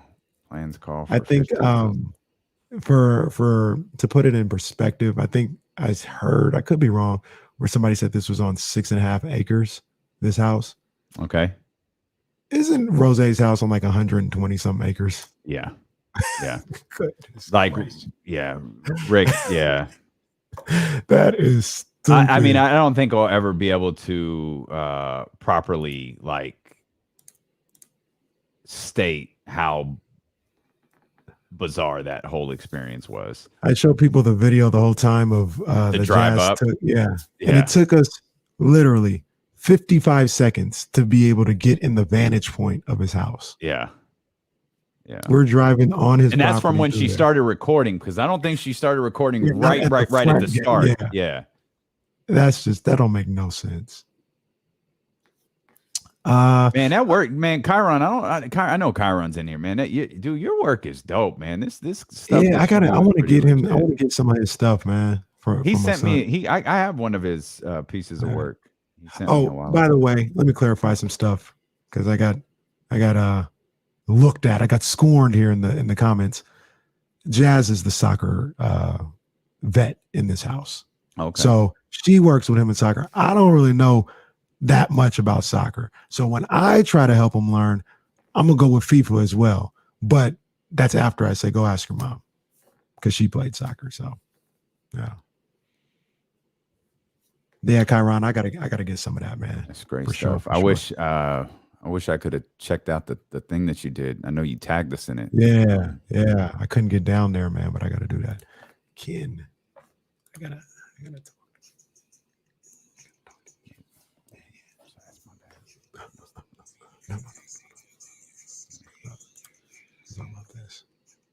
Appreciate you for being with us. Twitch.tv/ESPN1320, YouTube.com/ESPN1320. We're live on the Odyssey app, where you could check out exclusive stations that are curated for sports listeners like you. Find your favorite artist on Odyssey as well on the all-new artist radio stations. Check out the new Odyssey exclusive stations on the Odyssey app, brought to you in part by Macy's, Geico, and Coke Zero Sugar. I'm running back to Get Down, by the way. I thought about watching that last night. I didn't get a chance to, because I was over at the neighbor's house. They, barbecued for us. Shout out to Ender and Taryn and the whole family over there, man. Much love. But I was like, oh, we'll be done from there, and then I'm gonna start watching. Actually, I was gonna take your advice. I was gonna watch Hip Hop Evolution first. We'll watch the first 4 episodes and then watch it. It'll make because there are things watch it. Like I think I'm 2 episodes in. It's not a very long series. I'm 2 episodes in, and there's stuff I didn't pick up on the first time. Yeah.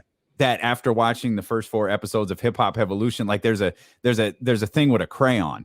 I was like, yo, I completely missed this the first time around. This is so dope.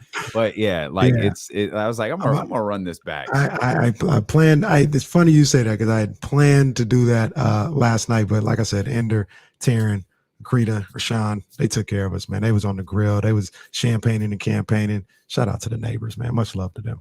That's dope, man. Have we talked about Heels? Have you watched Heels yet? We talked about it. I haven't seen it yet. So I get Stars is killing the game right now. Dude, Stars is killing it. Heels is good, by the way. But there's this dude in Heels, and I realize I'm gonna look like a complete ass here in a minute, more so than I normally do. I'm watching this like, yo, who is this dude? And I'm watching like, this dude is huge. And I'm thinking, remember that wrestler Ezekiel Jackson? He wrestled for like 2 seconds. Big giant. Vaguely. Work with this sentence. He looked like Bobby Lashley on steroids. Oh, wow. Oh my God. This is big giant. I'm like, man, who is that? Like, and he's a fine actor. Like he was fine. Yeah. He's moving around. And then there was a scene in the last episode. Punk was in the last episode. And there was a scene where I'm looking at, I'm like, oh my God. And I pull it up and I'm like, that's James Harrison. Oh. Yes. Bruh. He's killing it. One, he can act. And granted, I don't know how much he act. No, I'm gonna scratch that. Dude could act. Like he's doing a really good job. My man can move. Like I don't know how old James Harrison is, but I know Vince McMahon. If a call hasn't been made, I'd be really surprised. He looks like $1 million freaking bucks in the show. Wow. He looks incredible. He moves. It's Hollywood, which is a lot different than wrestling a match in front of a live crowd. But he moves around, and I'm like, he could do it. I feel like he could. I feel like he'd be able to talk too. Like he'd be able to, get a persona and carry it out. I feel like he'd have that in him. Bro, when you when you get a chance to catch up on some shows, he looks phenomenal. And I just and he pops off the screen because of his size. So immediately it's not just an actor. I thought it was a wrestler. Like I legit just thought it was a wrestler, but I couldn't place who it was and I never looked it up. And it was I think he even has James tattooed across his forearm. And I think that's what I caught. No freaking way. Man. And then of course, when I see that, I recognize that's James Harris. I'd look it up. Sure enough, he's phenomenal. I definitely cool. Gotta check that out, man. I gotta see James Harrison. James Harrison is one of those guys where 43 years old, according to our man Bryce. 43. So fits Vince McMahon's models, first of all. Dude, he right there. He's 15 years younger than Goldberg. I was say he might be early, but he looks 5 more years and James Harrison will be ready. He looks phenomenal, man. He's just tremendous. He's doing a great job on that show. A really, really great job. It's funny you talk about him being 43 and being right in there. Oh man, I just lost it. We were watching wrestling the other day and we were like, how old is this guy? We asked Alexa and Dolph Ziggler. We're like, how old is Dolph Ziggler? She said Dolph is 41. I wouldn't have thought that. He had been around a while. He was around when I was living in the Bay Area, and that's when he made his debut. Actually, that was a while ago. But man, he looked pretty good for 41. Yeah. I mean, he's no Damian Barling, he was with the chains over his, his, no Damian Barling, but picture's 13 months old. Just wanted to point that out. Lots happened in 13 months. That's not true. I don't want to go off the impression I look like hell. I don't look like that. I don't look like crap either. Perception, right? The perception. How do I look? I look fine. How do I look compared to that picture? I don't look like that. You go back to when I did the photo shoot with my man Zoo and the crew at Game Fit. I don't look like that either. That's perception. That's weighing myself versus those other pictures. Yeah. The Kings, we talk about these grades, B's, C's. I've seen a lackluster offseason. Monty McNair didn't do enough. Monty McNair didn't do this. He hadn't done anything special. It feels like the judgment of the entire Kings offseason boils down to Buddy Hield. People wanted a flashy move. Everyone, I think there's universal agreement that the Lakers deal was solid. Yeah, the Lakers deal that did not happen. That was solid, and I think that there's universal agreement over it. It wasn't bad. It wasn't like a massive splash, but hey, that's a good deal. That it could be the rare trade that improves both teams. Mm-hmm. It wasn't splashy though. It wasn't oh my God, look what the Kings just did. But I feel like the perception of the Kings offseason would be different had that deal gone through. Mm-hmm. And again, I do think it does make the Kings better, but it's not a Ben Simmons move. It's not a Pascal Siakam move. They were mentioned in one tweet one time about Dame Lillard. It's not that. Right. It's just I feel like every Athletic, every ESPN, every piece that comes out that gives out a grade for the Sacramento Kings, it hinges solely on Buddy Hield or a combination of Buddy Hield and Marvin Bagley. And the fact that trade didn't get done, people look at the offseason as lackluster. And I don't know that I necessarily feel that way. I've seen that a number of different times.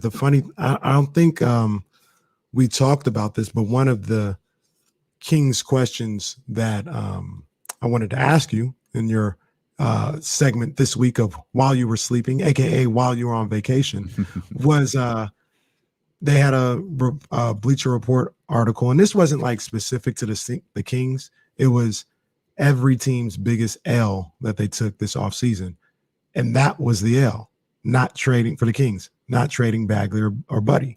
And I mean, now also it's not like, but is that really the L to me is not trying to trade Buddy or Marvin Bagley. I don't. Monty's phone isn't tapped in my house. I have no idea if he's trying. The perception certainly is. What you gonna do? There's a very strong indication. Name the 3 members of the firm. AZ, Nas, and Foxy. That's what's up. I just wanted everybody to get caught on that. There's obviously strong evidence a deal was attempted to be made for Buddy Hield or to trade Buddy Hield. So I can't notch that L to Monty. I can't notch that L to Monty McNair or the Sacramento Kings. The L to me is not trying. Right. They appeared to have tried. I agree. And also an L would be trading him for nothing. In my opinion. That's me. We talked about that as well. Sometimes addition by subtraction, making everybody's picture a little clearer. Maybe that helps, but I can understand that. As Michael Scott would say, that doesn't make sense. The thing about that though, and I want to be fair to whoever wrote that. I forgot it was a guy that came up a couple of different times. Zach something. He wrote about the duos and the young cores and stuff like that. Okay. He wrote an article and he said, "What's every team's biggest L?" Mm-hmm. Doesn't necessarily mean it's a big L, but if the Kings didn't have, let's say they didn't have any L's this offseason, you're writing an article, you got to pick up what's the thing that the most you would want to change, even if it's not bad. It's the thing that you would want to change the most about their offseason. So maybe that's kind of where it was coming from. But I agree with what you're saying. People seem to look at not being able, and more Buddy than Bagley, I feel, not being able to move him is like this super negative on the squad. And like you said, if they were just content with everything that's going on, that would be a problem. But the fact that, they're trying and it just hasn't worked, or they haven't come across a deal that they think fits best for the team, I don't think that's the worst thing. I don't think that's super bad. You're listening to D'Lo and Casey on ESPN 1320 KIFM West Sacramento, KRXQ HD2 Sacramento, and Odyssey Station, and driven by Lashers, Elk Grove Dodge. He's Kenny Caraway. I'm Damie Barling. We're happy that you're here with us on Twitch, on YouTube, on the Odyssey app, and on ESPN 1320. You can jump in the chat house, take part in the conversation. You can hit us on the phone lines, 916-349-1320. You can hit us on the phone lines like our man Big Al does regularly. Hey, Big Al. Big Al in the house. We missed you, baby. What's going on? Yeah, thank you, man. I have 2 things. I was out of the area. I got down, saw my son, got to play some golf down in the beautiful Monterey Peninsula. Nice. Good, yeah, it was. God bless you, poor people. You're gone. The air was clear. It was wonderful. That's what's up. Big Al, real quick, man. What's your handicap, Big Al? What you swinging? What's my handicap? My golf game. Okay. And look, I asked that question because I don't even know what a handicap is, but I hear people always asking that with the game. I don't know. Let me help educate. You got listeners out there that enjoy some golf a little bit. Okay, so you really say it's an index. So my index is about 7, 8. That means I shoot right around 80-ish, depending on the course. Something right around there. Yeah, it depends. I haven't been playing as well this year. Last year, this year, I kind of got thrown off by COVID somewhat. Anyway, we all have. So 2 things. You and I, buddy, put our giant arms around you. I'm not feeling good, Casey. I'm not feeling good. Boy, I think the boat is really running down some bad water. I hate to see those, those blue giant sharks. I don't feel good. Come on now. The Giants had a tremendous season. We never expected it, but you can see the talent differential now in a couple of key positions. So I'll leave it alone. Now, the other thing, because I'm telling you, I just have a bad feeling. I just don't think it's going to turn out well. All right, so we'll see. It's a big series. Now, you probably talked about it yesterday, but one of your prominent Bay Area stations talked about the Ben Simmons, the Sacramento Kings. And I thought, what would it take from Sacramento? You could get rid of Buddy that way. And I think Simmons is making 32, 33, 34 mil, something like that. So I'm thinking, what else would the Kings? You're not going to give up Fox. I would never give up Fox. Right. So Haliburton, would you give up Buddy and Haliburton and maybe a draft pick or 2, and then you got to find some other salary change? Would you do it? Would you do it? Big Al. Yeah. Well. It's full on heel turn right there. Big Al, the most beloved caller, and just went heel. There it is. You can't bring up Tyrese, Big Al. Can't do it. And we'll give Big Al a pass. He's been out on the golf course, been having some fun with the kids. Hey, it's fine. Big Al. Can't put Tyrese into that conversation. It goes bad. You can't even question it. It goes bad. Bringing up Tyrese in a trade discussion for Ben Simmons. I don't like that for sure, bro. I don't like that. I don't like that. He's been waiting all day to do that. He's just waiting for the right opportunity to jump in there. Perfect. He's lighting up. It solid. Like Big Al once again. I don't like that. No. It's the universal. Now let me ask you this, because he brought up 95-7. He brought up the Warriors. Mm-hmm. Universal deal. I think most people are in on Ben Simmons for the universal deal. Buddy Bagley, figure everything else after that. Mm-hmm. Do you think the Warriors have a universal deal? I was thinking about this, but the Daryl Morey thing kept coming up. I was watching Deuce's TikTok. I kept thinking, I wonder if the Warriors have a Siakam offer, a Ben's. It's the same offer for everybody. They have the Buddy Bagley pick offer. It's just probably Wiggins because of the money. One of the three guys who was just drafted, and whatever the pick is in the future, and I'm including Wiseman in the guys who were just drafted. See, so here's the deal, and I know maybe you're asking this for the Warriors in general, and this could be the feeling, the consensus in the Warriors front office building, right? But here on D-Lo and KC, for the most part, except from maybe securing the Bagley, we're all in unanimous agreement about Bagley, Buddy, pick or two. We're all good. We all agree. We make it universal. We always throw it out there. I can imagine Warriors fans, Warriors media, Warriors front office brass are not unanimous on that. I think there's probably guys that are like, if you can get Ben Simmons, you move Wiseman. There's probably a bunch of guys who are like, I wouldn't move Wiseman for much of anything. You know what I mean? And then you got Kuminga and Moody. Some are like, I would just stay pat. Others are like, this is your opportunity to go get a guy like that. I don't know. And because of that, the one thing they probably all are in agreement on is Wiggins.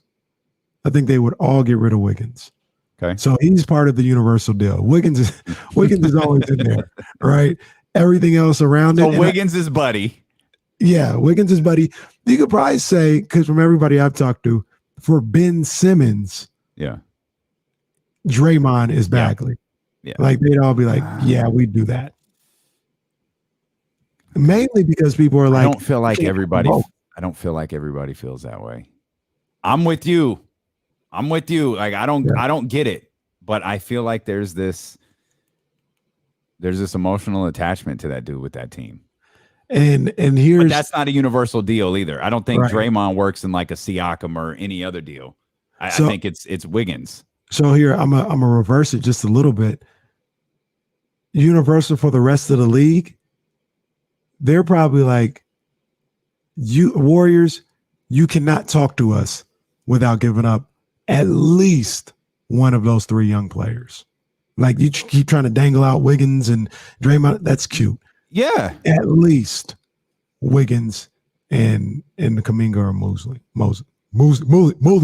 Oh, I got you. It's been a minute. I got you.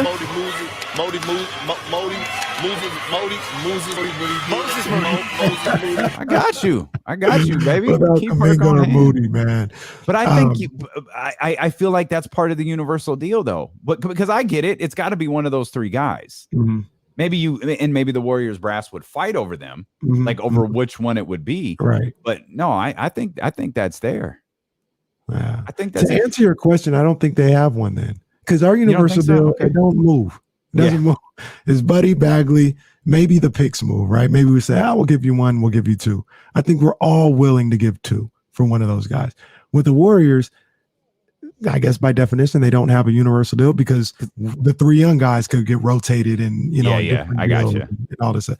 They have Draymond Well, I understand what you're saying. Maybe they don't always have Draymond. Maybe they wouldn't always put Draymond in there. Yeah. Wiggins But I'd is also always bring back, I wouldn't move back. I wouldn't move more than two. I wouldn't move more than one. I would not move two of those guys.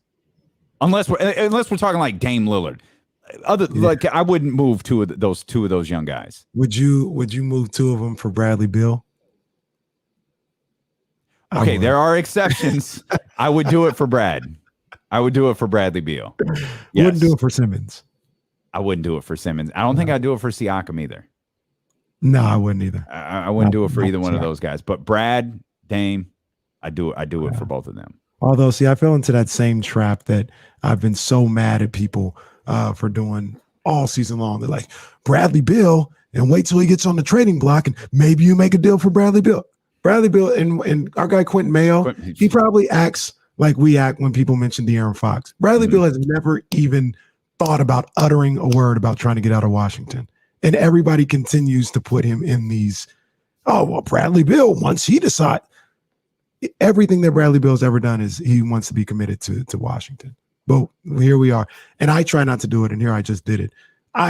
People just constantly, Bradley Beal, make a run for Bradley Beal. Yeah. He's not available. Is Wiggins better than Buddy? Yes. Like, he's definitively better than Buddy, right? Yeah. But wouldn't Buddy on the Warriors make Buddy better? Do you get where I'm going with this question? I do. Could you trade those two for each other? And would that trade help both teams? I feel like Kings fans, this is going to be worse than Tyrese yesterday. This might be Kevin Love like. Once again, get your tomatoes, everybody. Yeah, I think they might feel that. It shouldn't be. It shouldn't be, because Wiggins is a better player than Kevin Love. Here's what I'm wondering: does it make the Warriors better? I'm leaning towards no. Okay, that's what I was asking. It makes the Kings better to have Wiggins here. I don't think it makes the Warriors better. It might keep them the same. Maybe they take a little bit of a dip because I think it hits them on the defensive end. But I don't. It does hit them on the defensive end. It does. I was trying to think if they had somebody. Mr. Carroll, Professor Caraway, speaking from experience, yes, it hits them. I was trying to think if they would have somebody to fill in for Wiggins outside of Buddy, but I mean, it'd be Kuminga or Moody. Yeah. I would do the deal if that was on there. I talked to our guys, Butcher Boy and Bonte Hill, like they, talking about hypothetical trades. They absolutely have interest and would be intrigued with Buddy Hield on the Warriors. Do they feel about Andrew Wiggins like we feel about Buddy, like a move is inevitable? And maybe bored, because I'm not necessarily of the belief that it's necessary. Right. Does Andrew Wiggins need to be traded if you want to get somebody huge? So they're the exact same guy. They're the bargaining chip in every trade. Yeah, they're the same guy, except and contracts obviously play a big part in that. The money is similar. Here's the difference. I feel I can't speak for him. I feel from Bonte, Butcher, Danny in San Francisco. Mm-hmm. If Wiggins came back, hello. Wow, he still listens to the show, folks. I was just about to utter, Danny in San Francisco loves Andrew Wiggins. Yeah. But I don't feel like that's the regular. Like, you could find someone that loves Buddy Hield. He ain't in the chat, but I think you could find someone who loves Buddy Hield. What I was going to say is, if Wiggins stayed on the Warriors, which is probably going to happen, if he stayed on the Warriors this year, I don't think people would be tripping in the Bay Area. They'd be like, all right, whatever. If Buddy stayed in Sacramento, there'd be a lot of moaning and groaning, I think.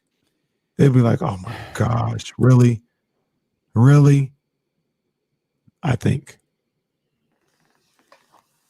Andrew Wiggins got 31 coming to him this year, 33 next year, and then that's it.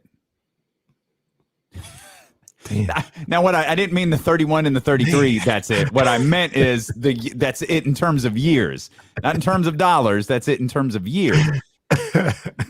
Just putting it out there. I don't know. I'm gonna tell you this. I'd love to do it. I like Andrew Wiggins. But I don't watch the Warriors like I watch the Kings. Let me ask you a question. Mm-hmm. Would you trade Wiggins for Harrison Barnes? I don't think I would, but I wouldn't do it. I wouldn't do it, but I don't know, man. I don't know. Wiggins. So Wiggins let's run through this really quick. Who's a better defender? Well, I know it's tough. The people who have watched Golden State would probably say Wiggins. Who's a better scorer? That's tough too. Is it? I thought it was Andrew Wiggins definitively.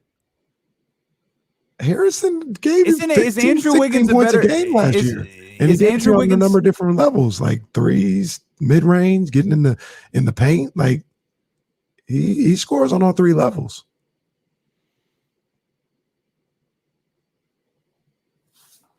We just need to. There's too much silence. I need to think about this longer. I need to think. I mean, I'm not calling for it. No, it was a question that I put out there. I don't think it's horrible. I don't think it's horrible. But what I'm trying to figure out, I don't want to, does it make them better?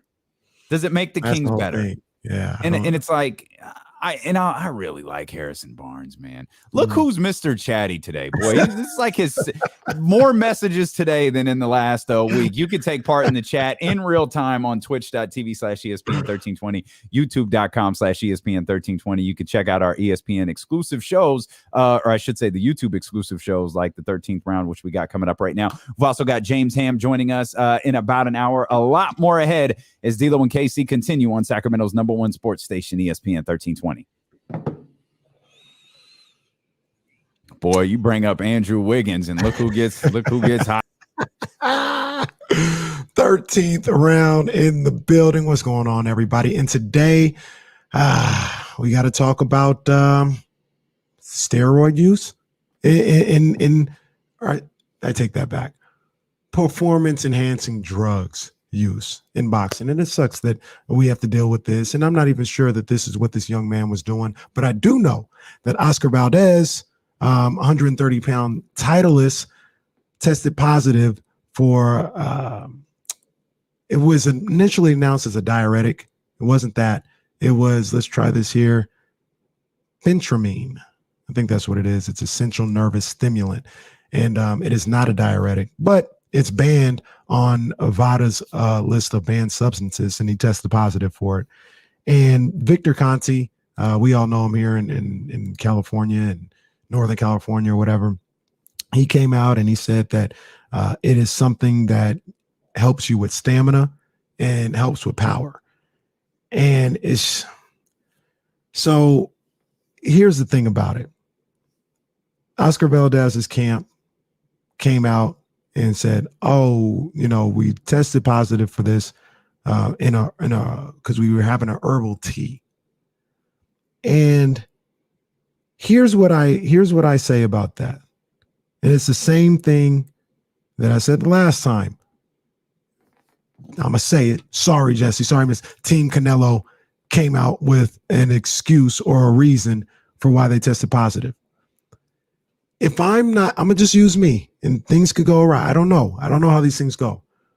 But if I'm not trying to cheat and I come up with a positive test, there's probably no way that I know where that positive test came from.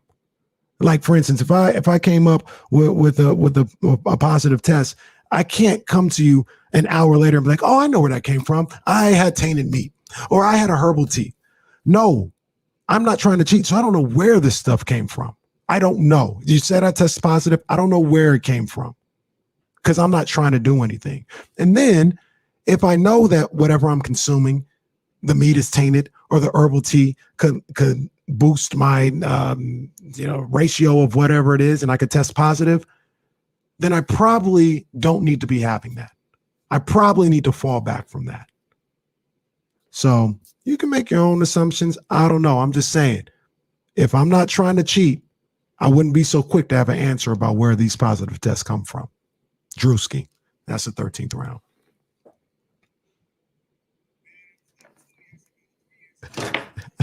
Never. Well, look, I'll let it go. When how do you know? But no. So how do you have an answer? Like, that's my whole point. Is it really? Like it? And it's a convenient excuse. Like I said, if I'm not trying to cheat and I test positive tomorrow for a banned substance, I'm be like, I don't know how that got in there, bro. I really don't. I don't know how that got in there. But if you know that, I'm not eating the steak. If you like, that's what it happens all the time in Mexico. Then don't eat the steak. Well, see, I'm just saying. It's mighty convenient. They always know.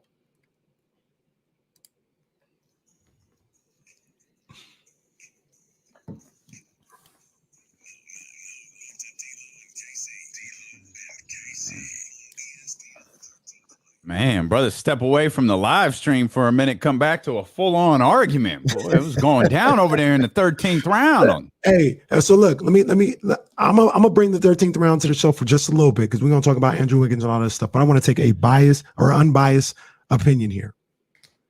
Damian, if you were training for a boxing match and the drug testing people came up today, it was like, you tested positive for this banned substance, what would your first response be?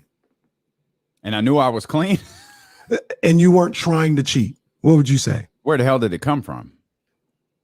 So if you tested positive for a banned substance, you would not be like, I know where that came from. That came from the herbal tea that I was drinking. Ah, the herbal tea. Yeah, it was the herbal tea. Yeah. No, you'd have the same response. Like, I don't know where that came from. I'm not denying that I tested positive. These dudes always test positive because they ate a steak.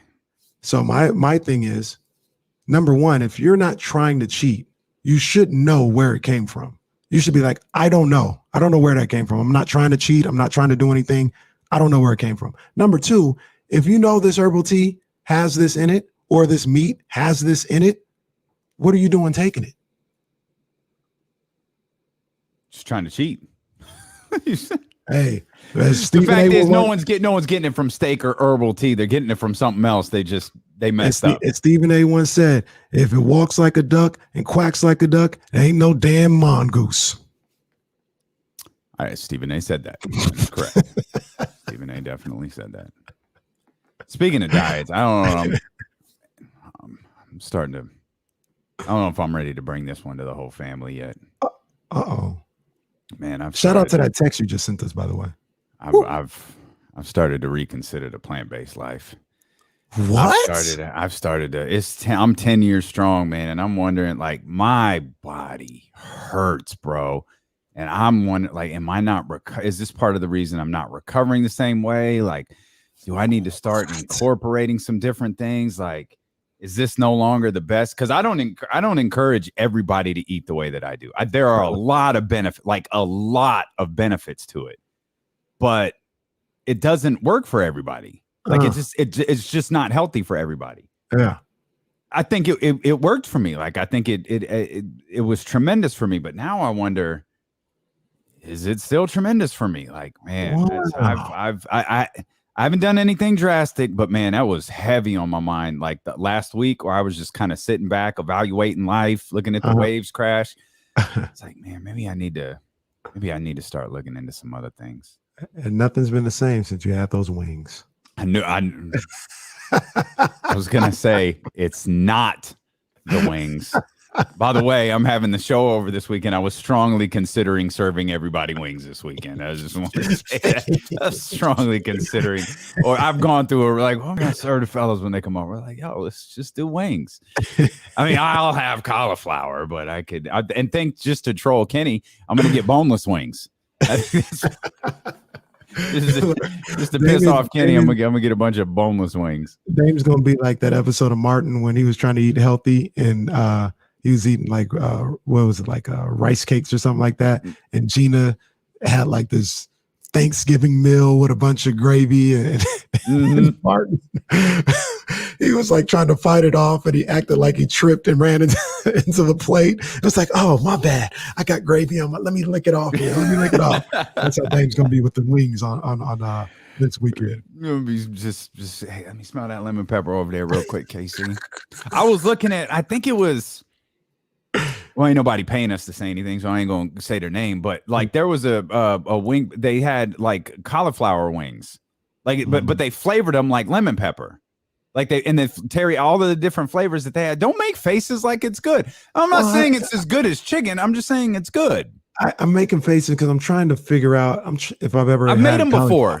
Like you're trying to figure out if you've ever had cauliflower. I think I have. I think Jazz has made it, so I'm trying to say like, is it good or not? Obviously it's not. No, it's bad. Pretty boring. No, well, it's pretty it's boring, but you can flavor it. Remember that. Yeah, it's like you're not gonna eat chicken unseasoned. Like it's cauliflower the same way. Like, yes, it's a cultural thing. Some people do.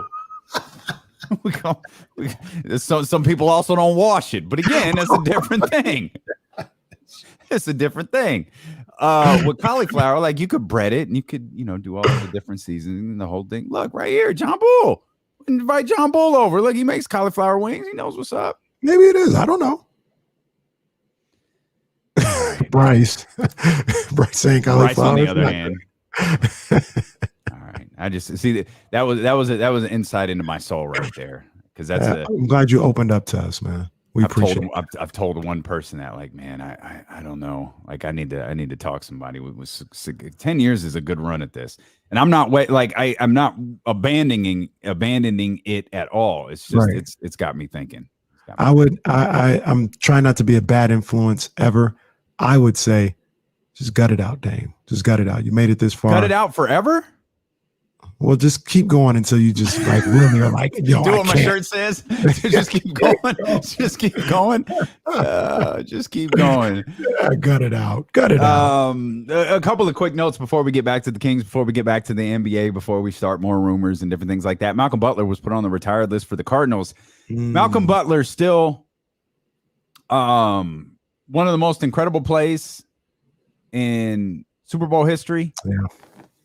Correct me if I'm wrong. Malcolm Butler was also the guy who was sat in the Eagles Patriots Super Bowl.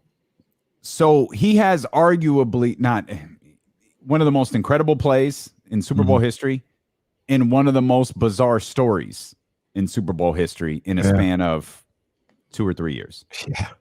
Because I don't think we've ever gotten an actual explanation. And I don't know that we ever will. Get an actual explanation. Maybe we'll get it from him when he's retired. Maybe. I've always I know people have been hard on Belichick for Belichick. Was Belichick was there a? I don't know. I don't even want to speculate on it. But that's it. Like if I could ask Belichick a question that he would actually answer, he would you get one question, and then I'm never going to talk to you again. But I'll answer it honestly, and I'll give you an in-depth answer. I might ask him about Malcolm Butler. Because I don't care about Deflategate, Spygate. I think all of those stories have been overblown and talked about today. Why did you sit Malcolm Butler right before kickoff? That's a before good kickoff call by of the you. Super Bowl. That's a good call by you. That's an all timer right there. It's an all timer. That's up there with, and I mean they're different, but that's up there with Barrett Robbins and Eugene Robinson and stuff like that. Yeah, again, different, but bizarre. But speaking of different, because I still want to ask a question or a couple things that come up, but maybe I missed something. Ramsey says Malcolm Butler should go into the box. Wait, really? Yeah, I don't know, man. I think I missed this. I think I did too. But Ramsey be on his stuff, so no, Ramsey should go in the box. But before we put him in the box, that box getting full. It is. We're gonna need another one. Boxes. We're gonna need 2 boxes. It's gonna be a storage box. You gotta stack we're gonna have to get a storage unit for some of these stories. 2 things. Number one, when I saw this yesterday, I did a bit of a deep dive into that moment. It's one of the great Super Bowl moments of all time. Malcolm Butler intercepting the Seahawks at the 1 yard line to win the Super Bowl. And one of the things I did was it's something that it's not old for me, and I don't know if it'll ever be old. But you go on YouTube and you type in that moment, and you get quite a few videos of Seahawks fans' reaction to that play. And boy, oh boy. I was cracking up for a good 15 minutes on some of these reactions, man. Some of them were just good to like see that happen to Seahawks fans. And then the other one, there were some legit funny ones. Like this guy, it was like stone silence in this at a Seahawks party. And this guy just kept dropping F-bombs. Like, what the F? What? What the F? And it was hilarious. So once again, I spent about 15 minutes. It was some funny stuff. Then number 2, Bill Belichick in the acceptance speech for that trophy. They were like, Bill, did you ever think that you were going to get here? And he was like, maybe this was posturing. Maybe that's just knowing who you're talking about. But they're like, did you ever think that you get back here? Like, what a moment. You've done a great job. And Bill was like, it's not me. It's these players. It's the players. They did this. It's not me. They deserve all the credit in the world. And then they had like a mic'd up moment. So you could say maybe that was him pandering, right? But there was a mic'd up moment with him and Julian Edelman. And Edelman is giving him a big hug. And he's like, man, thank you, coach. It's the best year of my life. Thank you. And he's like, look, man, it's you guys. It's the players. This is a players game. It's the players. It's all on you guys.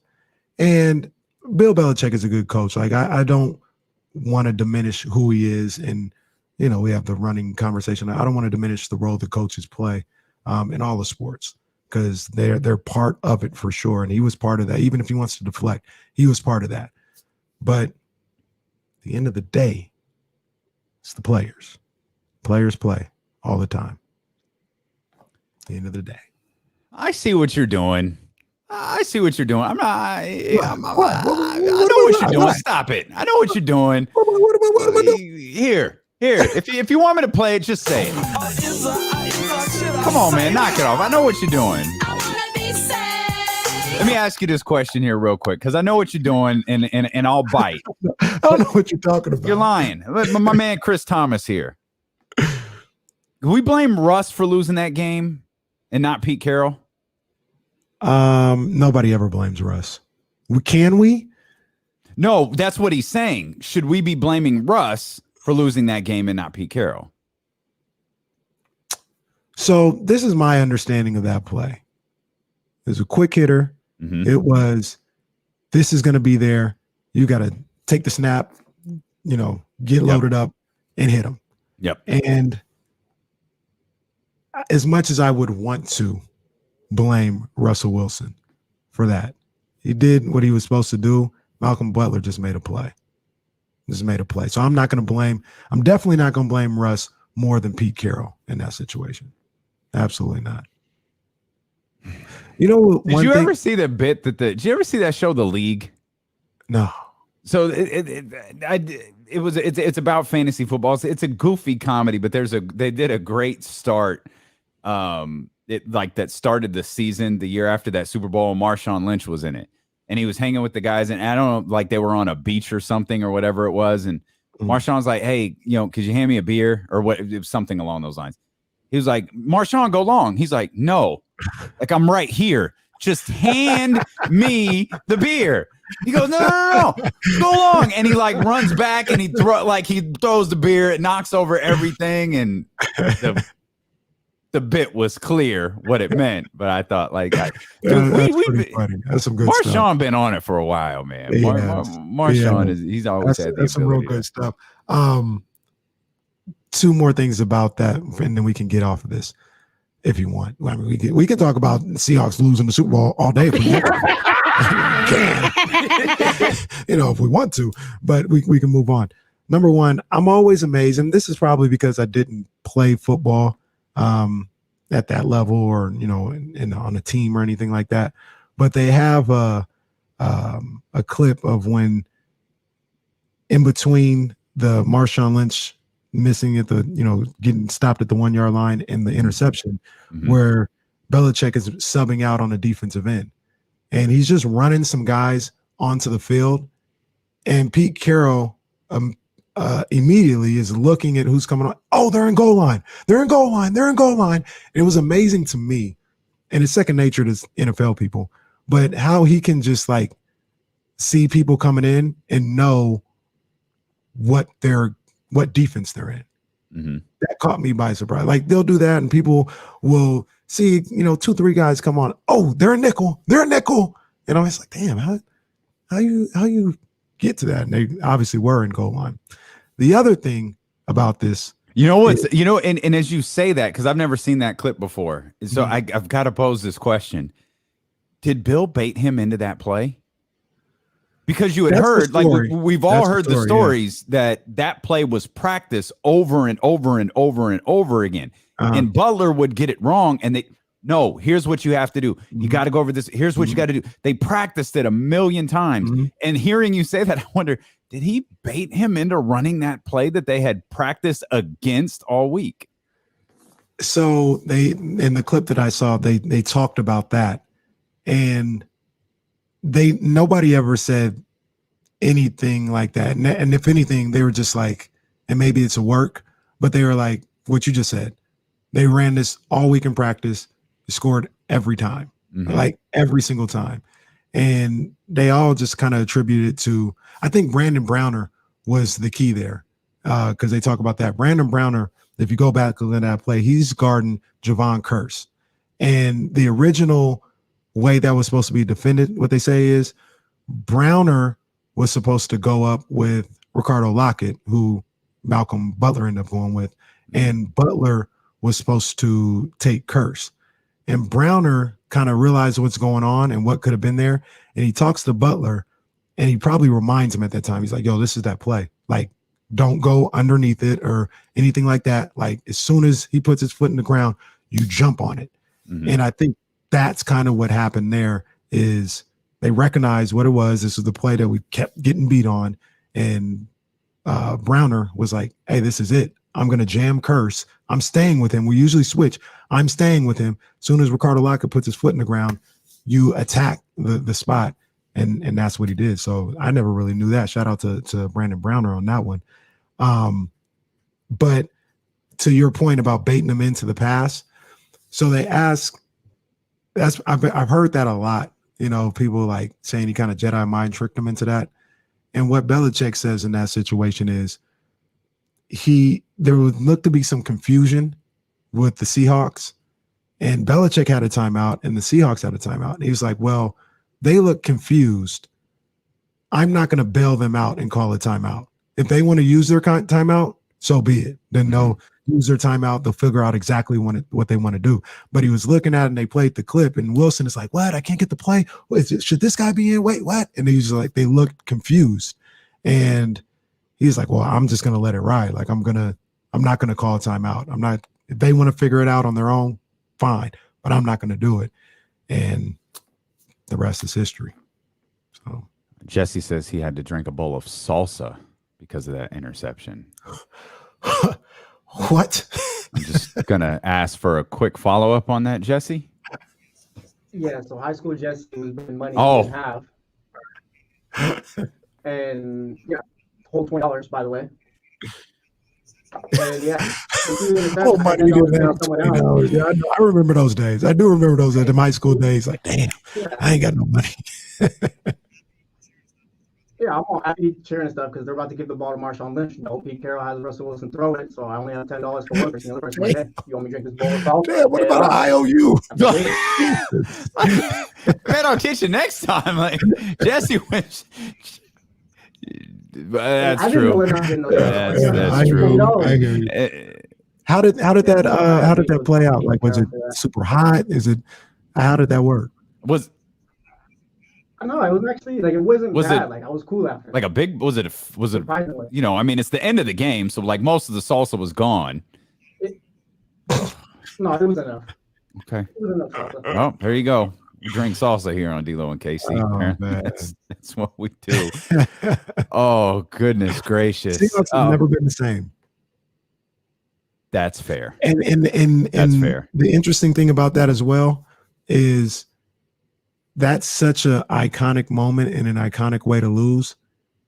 People almost forget they won a Super Bowl. Yeah, it's interesting how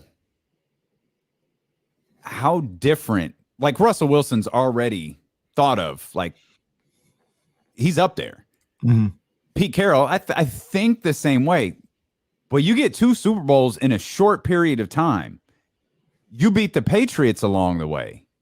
Like you're iconic. You're in a different stratosphere now. With the way that team was over that stretch. Like you're a surefire Hall of Famer. You know, you're all of these different things with one play call. You know, what are we talking?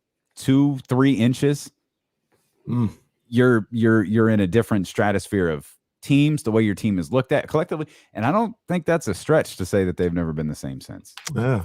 And our guy, Chris, I don't know. He's probably talking about Tua or Jimmy throwing picks during the season. I'm not, maybe I am forgiving the interception. He says, remember both Jesse and Kenny forgiving interceptions. Maybe I am forgiving it. I'm just putting a little more onus and credit on the play that Malcolm Butler made because the play was there. Russ ran it the way it was supposed to. Ricardo, you can make an argument if he should have cut in or whatever, but for the most part, he ran it the way he's supposed to. Brandon Browner and Malcolm Butler, they just had their antennas up, and Malcolm Butler made a great play. He made a great. That's what happens sometimes. An interception isn't always the quarterback's fault or the offense's fault. So the other dudes get paid too. They're the best in the world at what they do too. And just like if an offensive player beats a defensive player, you know, it's because the offensive player gets paid too. Sometimes when the defense makes a play, it's because they get paid too. They're pros. Jerry Jones gets paid. Hard Knocks aired last night. I didn't see this thing. I forgot. I just straight up forgot. I got the push notification. I think it was from Bleacher Report. It's like, oh, final episode of Hard Knocks airs. And it was like, oh, damn. Really? We're at the final episode already. I didn't see 1 minute of it. And it used to be appointment viewing for me. Yeah. I haven't seen an episode of Hard Knocks since the year they had to do it on Zoom. And that's not a knock. I get it. You do what you had to do. Yeah. I tuned into I was like, oh, I'm not watching this. I'm not watching this. And I turned it off, and I have never turned Hard Knocks back on again. Did they do the Raiders the year before that? I feel like I might have saw that one. No. They did like the last one I remember, like really remember watching. Oh man, was it Cleveland? Who did I watch last? I feel like I remember Gruden's knock if you hear knock on wood if you hear me or whatever it was. But I can't remember. I feel like did they do the Chargers? Maybe it was the Chargers and Rams was last year or was that the year before? Or I think that was the year before. Maybe they did them twice. I feel like that was the year before. When they went to LA or I don't know. Let's move on because we're fumbling all through this. Was Arizona last year? Who was last year? Last year was LA. It was the Chargers and Rams. I'm pretty sure. Then who was the first pandemic year then? How many pandemic years have we had? Are you sure? So according to this one, I haven't seen, this is late. The Browns were in 2018. I remember that one. I vaguely remember that one. I remember, so 2017 was the Buccaneers. And I remember this one because Jameis Winston suckered me in. I looked at Jameis and I was like, yo, look at the way this dude speaks, the leader that he is. Like, let's go. Let's go. They finished 5-11 that year. I'm sorry. You looked at the way Jameis spoke in Hard Knocks, and that screamed leader to you? Jameis, no, if you remember, they had look. They had the montages when Jameis would like wake up at 5 a.m, go to the gym, work on his little footwork, get into the little facility with the lights off, and he was like, "Oh, I'm dedicated to this. I'm trying to do. I was like, yeah, I see that. Man, no, nobody. Wasn't saw Hard that. Knocks the E to W? Wasn't that where that came from? He did that. He gave horrible speeches. He did that before a game. Like in the huddle. He's like, he was with Tampa Bay and he was in they were playing the Saints. He's like, I'm about to eat a W today. And he was doing all that stuff. So here's the list. Going up the west side. Rams Chargers was pandemic year 2020. Raiders were 2019. Knock if you hear me, all that other stuff. So there's only been one pandemic year. Kind of. Wow. So last year was the year it was on Zoom? Yeah. So last year was the year it was on Zoom. Wow. Okay. The last one I really remember though is probably that Tampa Bay. It's gonna be wild like 5 years from now. Especially because we might still be in it. Bruh. I think let's not even do that.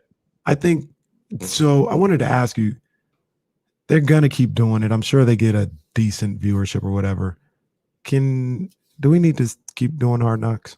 I mean, I was thinking, like, has it jumped the shark? Like, I feel like it has, especially when I don't know, but like teams doing their own kind of Hard Knocks thing. Like the Niners do brick by brick on their. I thought, I don't know if it was canceled or not. I want to get to Poker Pro Eric here in just a minute. Poker Pro has been the subject of some discussion here in the chat house, and I want to see what's going on there. Yeah. Actually, Poker Pro, you're gonna have to hang on. Don't hang up, bro. Like we've got to get you after the break. We don't want to rush you along. So hang on, Poker Pro. We'll get right to you. But that All or Nothing, I think, is what it was called. Was that the Amazon one? Yeah, dude, that was good. It's different. Yeah. It's not the same as Hard Knocks. Right. But I thought it was really good. Yeah, it's gonna be stuff like that. Real quick, we're about to get the break. The one thing I did see, I didn't watch the episode, but I saw the video. Did you see that drone thing they did through the whole little Cowboys practice facility? Oh yeah, I saw that. Yeah. That was pretty dope. Oh, by the way, sorry to the Saints who were trying to play in Dallas and they had to go to Jacksonville. Sorry to that man. That is I don't know tough. that man. Sorry to that man. That's tough. We'll step out. We'll come back. We got James Ham coming up at 3:20. We'll talk about the Kings. We'll get to your calls as well here on Twitch, on YouTube, and on Sacramento's #1 sports station, ESPN 1320. House show. All right, let's clear out. I don't even remember what my house show was. I had it. Oh, I know what it was. Bam. So I just saw this come across literally a couple of minutes ago. Wrestling fans are going to be thrilled by this. We've all heard about the changes coming to NXT. So Kings, wrestling fans everywhere. And I don't know. Can we clean up WWE? Can we maybe tighten up the storylines? Maybe get a little more influx of young talent? And yeah, no, it's cool. You know what we're going to do? We're going to revamp the one brand that hasn't screwed up. We're going to completely change NXT. I got this push notification here just a minute ago, and it's being reported by all of the different wrestling sites. I think Brian Alvarez had this first over at Wrestling Observer and Figure 4 Online. Vince McMahon and Bruce Pritchard are overseeing NXT now. Think about that for a second. Vince McMahon is one thing. Like, you can have your feelings about Vince McMahon or whatever. Bruce Pritchard, who I like, and I don't know how much I like him from a wrestling perspective anymore, because I don't know how much of what I'm seeing actually involves him. But I love listening to him talk about wrestling. I used to love his podcast. His podcast isn't what it used to be because he's got a job that demands a lot of time of him. But Bruce Pritchard is the same guy who booked the Mega Powers Explode at WrestleMania 5. Dude, we're heading into WrestleMania 38, and we've got the same crew putting these televisions together. Now, I don't know that Bruce Pritchard and Vince McMahon are necessarily writing NXT, but Vince McMahon's belief has always been NXT is too dark if you watch it on the network. And I think that's been one of the great things about NXT is we all know it's WWE. Like, we know what it is. And we could talk about Triple H writing. We could talk about different people writing. We could talk about all that different stuff. We ultimately know it's still Vince McMahon's show. It's still a WWE product, but it looks different. And it looks really different. Vince thinks it's too dark. He wants to make some changes. And now they've got that weird logo. It's a cool logo, but it's like, what point are you trying to get across with this? Because it's a far cry. And again, Vince McMahon complaining about the look of the show being too dark, and you come back and you drop this like multicolored logo.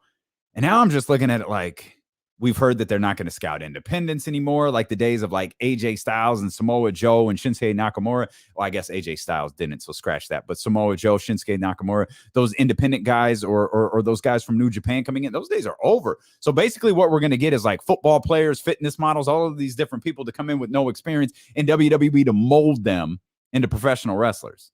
And we posed this question. Kenny asked this question, who's going to be the guy to beat Roman Reigns? The guy to beat Roman Reigns is probably going to be some guy that the WWE groomed. That way they can go, look, this is our guy, our system. We built him up, and it works. Ooh, it's a long road ahead for NXT in the coming days, coming weeks, coming months. Nope. It doesn't look, I didn't mean to say that so definitively. Jesse just asked me if Adam Cole was coming back.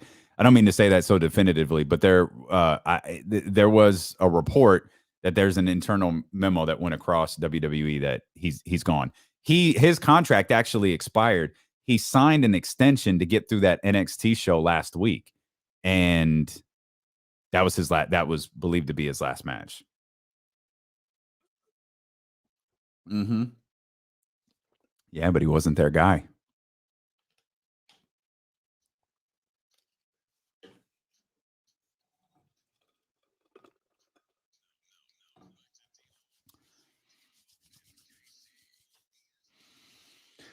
James Ham coming up in about 30 minutes as the show rolls along here on Twitch, on YouTube, on the Odyssey app, and on ESPN 1320. You want to get in on the phone lines, you most definitely can. You most definitely should. 916-349-1320. Let's get to our man, Poker Pro Eric, winner of a golf tournament recently. Poker Pro, what's good, baby? Poker Pro. Yeah, you can call me champion here. Yeah, that was. We'll call you that. Well, I got two quick stories. Get that one real quick. So basically, my friend Kevin, who's not a good golfer, he actually won this tournament last year. The NFL Alumni Scramble, where you get a bunch of guys together and you take the best shot every time. So it's a scramble. And he won it last year, but one of the guys that is in the group is like a construction company. He wanted to play this year, so they kicked my boy Kevin off their team. And even though the winning team gets free entry, they didn't invite him back. And he was pissed. So he said, Eric, call some of your buddies. We're going to take these dudes down. So I won it for him. That was my inspiration. Now, just a quick question, because I know there's something else you wanted to. When you're out golfing, like when you're out on a course, do you swing like you do at Top Golf, or were you doing that just for fun? In a scramble, I swing even harder because you take the best shot. So it doesn't matter if I lose a ball in the lake because you take one of your buddies' shots instead. And so it's even more important to swing it harder. Yeah. You swing more violently than I think I've seen anyone do in person. Man. I have never seen anyone as good as golf. I have never seen anyone as good as you are swing like that. Like, it was just vicious. Did you hit some over the fence at Top Golf? I did get one over. I remember. It's hard to get over, but I hit one. I can't see after I hit it. I thought you bombed some back to the fence too, Kenny. So you're not flush yourself. Well, I'm gonna take your word for it because, like I said, I can't see after I hit it. I can't tell. Well, we got the Invisalign for you, bro. We gotta get the LASIK next, maybe. I know, right? Hey, there you go. I can testify to that. What else you got for us, E? All right, so I guess the chat house has been bothering me about my story from today. So I've been working out a lot more lately. I'm not a big dude, but I'm pretty strong for my size. And I went to the gym today. I go to this place called Planet Fitness. It's one of those the purple people call it. It's pretty cheap, but I got banned today. Were you grunting? You're not allowed to grunt at Planet Fitness. Were you grunting?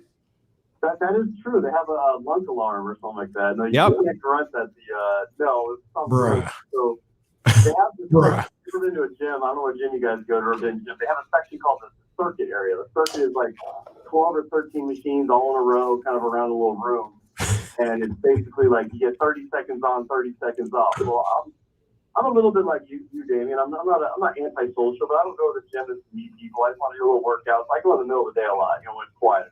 Mm-hmm. And I went to that section because there's a bicep curl machine, and they have two in the whole gym. One is in this little circuit section, which is really nice, quiet, way. The other one is directly behind the Stairmaster, and there was this very, very heavy-set, sweaty woman that you stare at her behind while you're doing your curls right there, just staring at it. And I didn't want to do that, so I went into the circuit where 0 people were, and I was working out on the machine, and some cute little the trainer who worked there at 20 comes up to me, and I thought she was going to ask me to wear my mask, so my mask was already on. I was wearing my mask the whole time, and she said, "Hey, this is the circuit area." I started talking to her, and then her manager comes over. I'm like, I'm not yelling at nothing. Her manager comes over and says, "Hey, the circuit area, you're on camera. So you're on camera, and you have to move from machine to machine every 30 seconds." And I go, "There's nobody here. This entire 13 room is whatever. I was the only one in there for 10 minutes, and they were telling me you can't come here anymore if you're not going to be moving around the machines. You can't stay on the bicep curl machine." I said, "Well, I like this one." They said, "Well, you're no longer welcome here, but you're welcome to cancel your membership." I went to the first step, canceled my membership, and I'm no longer welcome at the gym. Oh, Poker Pro. Oh, man. How did we get here? How did we get there? Yeah. Poker Pro, I feel like we got to get to that. I feel like we did not have to get to you not being a member anymore. I love Poker Pro, man. He cracks me up. Poker Pro's in great. He was out at Top Golf with us a few weeks back. He's in good shape. That feels like a Poker Pro Eric story. Like that. Yeah, that fits. We didn't have to go here, Poker Pro. We could have. That's I was fully expecting something with the mask and all these different things. Oh man! Oh, I love that he's Poker Pro Karen. That's what come on, man. Come on. Well, he didn't ask to speak to the manager. The manager went and got him. They were watching him on the surveillance. Well, Poker Pro, who does? Hope you find a replacement soon, bro. I'm sure he will. I'm sure he will. Shout out to real quick. I just want to acknowledge it because I mentioned it and he did it. I'm not even going to put that up there, but shout out to Romanowski 316 who actually changed his Avi. So when he says something there you go. good, I'll put it up there. But so far he hasn't said anything good. I've been watching the last hour. He's got to. We thought Poker Pro Eric was an S starter. Oh, is Romanowski? Is there a whole discussion going on with him? All right. I sometimes the chat, there was a very lengthy discussion in the chat about asparagus following our discussion about a plant-based diet and cauliflower isn't chicken. Yes, I understand cauliflower isn't chicken. I wasn't trying to make the comparison. What you do is you flavor cauliflower the same way you would flavor a wing. I'm not saying it replaces a wing. I'm saying it gives you the same flavor. That's it. There was a lengthy discussion about cauliflower. The cauliflower turned to asparagus. It all went to hell after that. As it often does in the chat, and you could be a part of our lovely little community. I love the chat. YouTube.com/ESPN1320. They've stepped up their game today. They've had some funny stuff. Well, we've had a serious couple of days because we've got a lot of loved ones here in the chat with Tahoe and some of those different things. So they're like I said, it's a community of fun. But when it's time to be serious, often we'll step out. We'll do a radio show. We'll step out. We'll do a radio show, and the conversation will continue over there on the chat.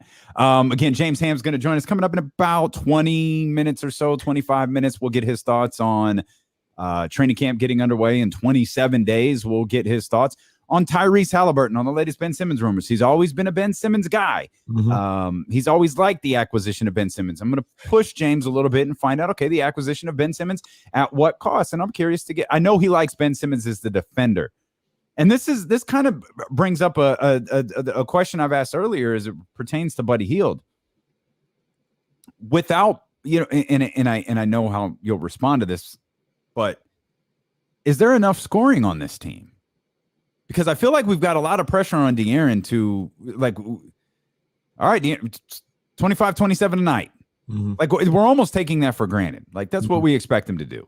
25, 27 tonight, and 27's on the. I mean, that's top 5 scorer in the league, which I think is what he was averaging. From the second part of the season until he got sick. And that's why I posed the question earlier about Tyrese. Like, is Tyrese going to fill the scoring void if Buddy is gone? I know we don't universally love Marvin, but Marvin's at least has been a double-digit scorer. The points have to be made up somewhere. I know you're big on Terrence Davis. There's going to be some run for Tristan Thompson. I really don't look at Alex Lynn getting a ton of points. Is Rashawn Holmes, like, how do things change for Rashawn Holmes now that, like, he's set, he's comfortable? He says, I've got something to get off my chest this year. All right, cool. I believe that Rashawn wants to be a great defender. Is he going to be able to, skyrocket his ability on the offensive end as well? Like, points got to come from somewhere on the Sacramento Kings. And right now, I only feel like there's one really, really good scorer, like a certified scorer on the team with the potential for another in Buddy if he's here. If he's not, I don't know. Well, I think if you moved on from Buddy and have Ben Simmons, regardless of how I feel about him or his game or anything like that, literally, factually, cannot take away the fact that he's averaged 15 points a game for the most part for his career. Like, I don't know how he gets there sometimes, but it's 15. And that's about what Buddy was averaging. So it may look a little different, but the end result is about 15, 16 points. You also bring in Davion, who I think will, I don't know where Davion's going to get to, but it's not going to be like 2 or 3 points per game. Like, he's going to give you 8, 9, maybe 10 points per game. I think Terrence Davis is going to take a step up if he was gone. So, I think the scoring will still be fine. You said this before, and I think you hit the nail on the head with this. With Buddy, at least in recent years, in my opinion, it's more of the perception of him being a scorer rather than the reality of him being a scorer. Like he's capable. Like he's almost like a big play running back, right? A big play running. It might have, pick whatever guy you. I got one. Is he Raheem Mostert? Okay, 10 carries, 30 yards. 11 carries, 28 yards. Oh, but let him go. 8 carries, 107 yards. Yeah. 4 carries, 80 yards. Like, it's there. Like, he's capable. Like, you can see it. It's going to happen. But how regularly is it going to happen? And I think that's the thing with Buddy, is we desperately want those offensive explosions to be regular. I think a surefire bet, man, Buddy's having a huge, Buddy got 24 in the first half. Yeah, Buddy's going to finish with like 27. I mean, go back and look at how many games he had like that. Like, he has the ability to burst and have these scoring explosions. Yeah. One, they rarely carry out for the entire game. They never carry out from game to game. And so I think when Jackie McMullins, God bless her, she's retired, she would think she was Buddy Hield's #1 fan. I think it's the perception. When you listen to the Bill Simmons podcast, it's the perception of what he's able to do. Those Bill Simmons, Jackie McMullen, national media. You know what they did watch? They probably didn't watch Kings Thunder on Tuesday night at 10:30 Eastern time. No, but they watched the All-Star game. They watched All-Star Weekend. They saw Buddy Hield win the 3-point contest. They know that. They see the stats. They get the stats fed to them from ESPN Stats and Info. Steph, Buddy. Like, they see those. And they don't know how he gets there, but they know he's there. They may get to 300 threes, but they get there in 2 very, very different ways. Yeah. And I don't know that everybody sees that. Yeah. And that's why there's this perception of Buddy Hield that maybe not necessarily matches reality. So I'm looking at Buddy, and this kind of fits into what we've talked about, what I've talked about, shot selection and all this other stuff. In Buddy's best year, 2018, 2019, he took about 16.5, specifically, took 16.6 shots a night. only 7.9 of those were 3-pointers. So about half of his shots were 3-pointers. Yeah. He shot 42% from beyond the arc. He averaged 20 points a night. The following year, 16.1 field goal attempts a night, 9.6, a little higher percentage, right? But still not anything. I don't think it's anything crazy. You still got, 7 shots that, you averaged from inside the 3-point line. It's not bad. He averaged 19.2. His 3-point percentage went down a little bit, 39.4%. His overall field goal percentage went down a little bit. Last year, 14 shots a night, 10.2 of them were 3-pointers. He averaged 16.6 for the season. I think it's as simple as that for me. His shot selection and being completely one-dimensional has always hurt his game, in my opinion. And then you probably got the numbers to back it up as I just wrote it down. If he doesn't have a transformation, or if he is stuck in this matrix of, I only have to shoot 3-pointers, that's not good for anybody. That's not good for him. That's not good for the team. But if he could find a way to be a real cerebral scorer out there and use that 3-point shot as a weapon, not the only thing that you can only do, but as a weapon to your game, now you're talking about a really good ball player. But I don't know. I don't know. Is that Buddy Hield who looks at his offensive game like that? Is he gone? Is he completely fallen in love with just shooting 3-pointers? I don't know. Well, I mean, all I can go back, like Deuce specifically asked Luke Walton a question like that earlier in the year. And I don't remember the specific number that Deuce used in the question, but it was essentially what you just laid out about the number of threes versus field goal attempts year over year.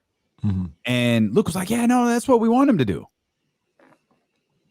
Oh, so if that's what I mean, and I don't know how much of that's again, this is where I get frustrated with Luke. Like I understand he doesn't have to say nothing to us. I get it. Like that's the coach's prerogative. You could tell, you could tell all of us a big line of crap if you want to. Like it doesn't matter. Like, what are you telling him privately? Well, that didn't work. Mm-mm. So if that was the idea, and that was legitimately like, no, look, I'm good with that. Like, let's roll along then. Right. That's a problem. Let me mention real quick. Listen to D'Lo and KC on ESPN 1320 KIFM West Sacramento, KRXQ HD2 Sacramento on Odyssey Station, driven by Lashers, Elk Grove, Dodge. We're live on Twitch. We're live on YouTube. Log in and watch. Hit the thumbs up. Hit the subscribe button as well. James Ham going to join us in about 15 minutes. He's Kenny Caraway. I'm Damian Barling. And with Buddy, it didn't work. That strategy didn't work. If that was legitimately the idea, if the shots, we want him to be aggressive with the three.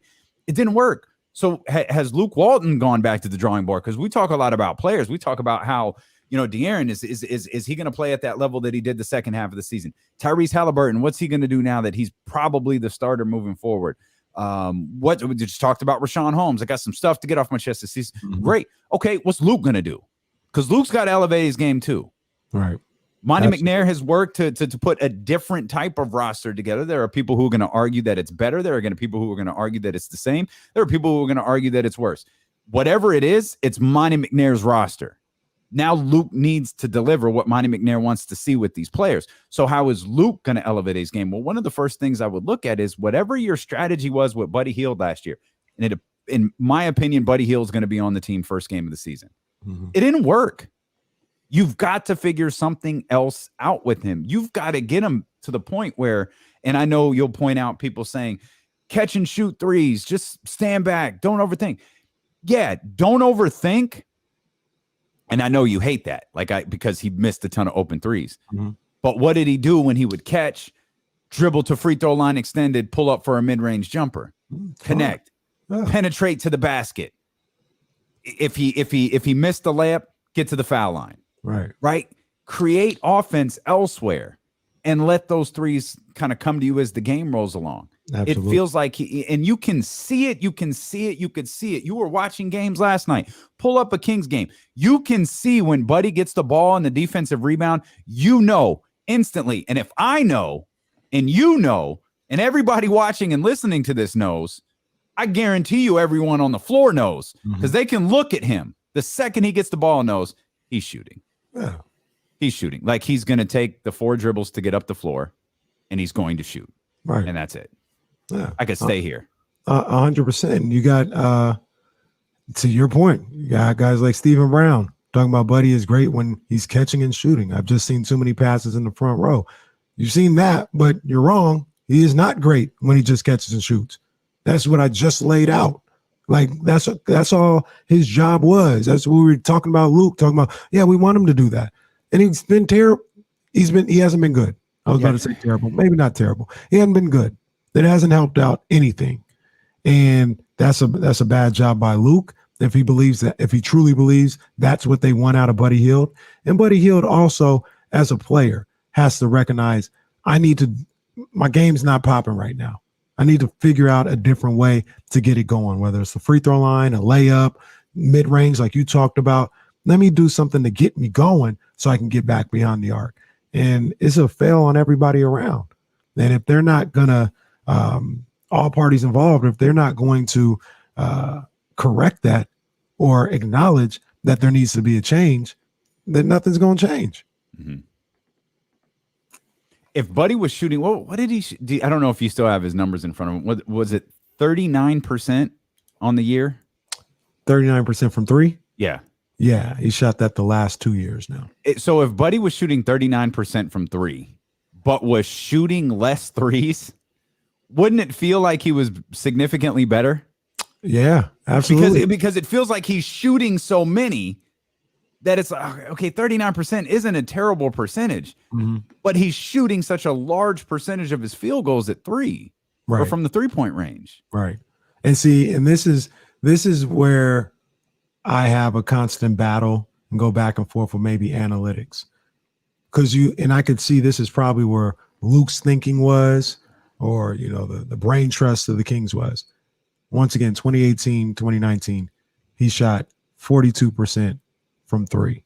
He took 7.9. He took 8 a night. So they're like, well, if you can shoot 42% shooting 8 a night, imagine what you could do if you shot 11 a night. And just thinking that it automatically equates to the fact that he shot 42%. So if you give him more 3-pointers, he's going to shoot another 42%. It don't work like that. It doesn't really work like that all the time. You know what I'm saying? And I feel like in Buddy's case, that kind of probably was a strategy. That's what's been going on. And they need to reevaluate that, because him just catching and shooting and hanging out behind the 3-point line, that's not beneficial to him, and it hasn't been beneficial to the Sacramento Kings. I don't really feel like we need to. I mean, James is here. Like he's logged in nice and early. Like I feel like we could bring him right into the conversation. Why wait till after the commercial break? Like when you got greatness here, let's talk to him. You obviously, I'm sure you, James, welcome. Hi guys. How are you? It's good to see both of you together.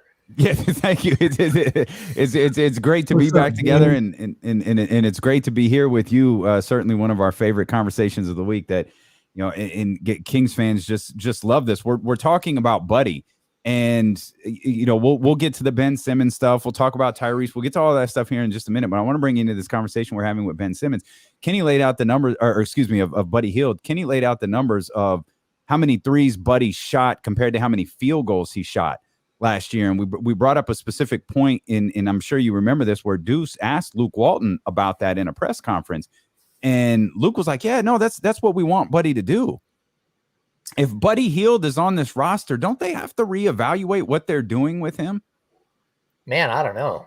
If he's on this roster, I want him shooting 1,000 threes a season. Like that's what you need him to do. I mean, he's the floor spacer. It is what it is. So like, I think you have playmakers, you have creative guys like De'Aaron Fox and Tyrese Haliburton, and even now Davion Mitchell. Like, look, Buddy has to space the floor if he's going to be on the roster. And to me, the more he dribbles, the less I like it. He's much more accurate when he 1 or 2 dribbles or even no dribbles than when he puts the ball on the floor and tries to create for himself. We saw last year his usage rate dropped from like 27.7 all the way down to like 20.3. So they took the ball out of his hands a lot more. But that's why you saw some of the other guys' assist numbers start to go up. So for me, like, and I think I've made this point to you before, if you are talking about Ben Simmons, a potential Ben Simmons trade, like there could be a case made that the Kings would be better having Harrison Barnes in that trade than they would Buddy Hield, just because of the sheer volume of threes that Buddy can shoot.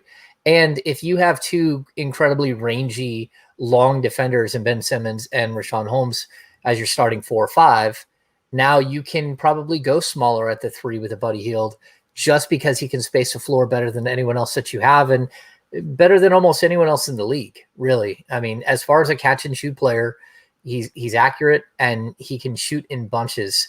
So yeah, it's intriguing. Like there's a lot to figure out here. So here's what I'll say about that though, James, as I read the numbers, and maybe this is a small sample size because you're looking at 3 seasons, but since that 2018-2019 season where he averaged 20 points a game, the more threes he shoots, the further down his percentages go, and his points per game go down. I think the more he just focuses on just shooting threes, the worse his game is. Well, there came a point where he had to make a decision whether he was going to be a pure scorer or a pure shooter. And, you know, when you get up to the volume of 3-point attempts that he's taking, there's no way to get to be a 45% shooter or something. It's just so incredibly hard shooting that many shots.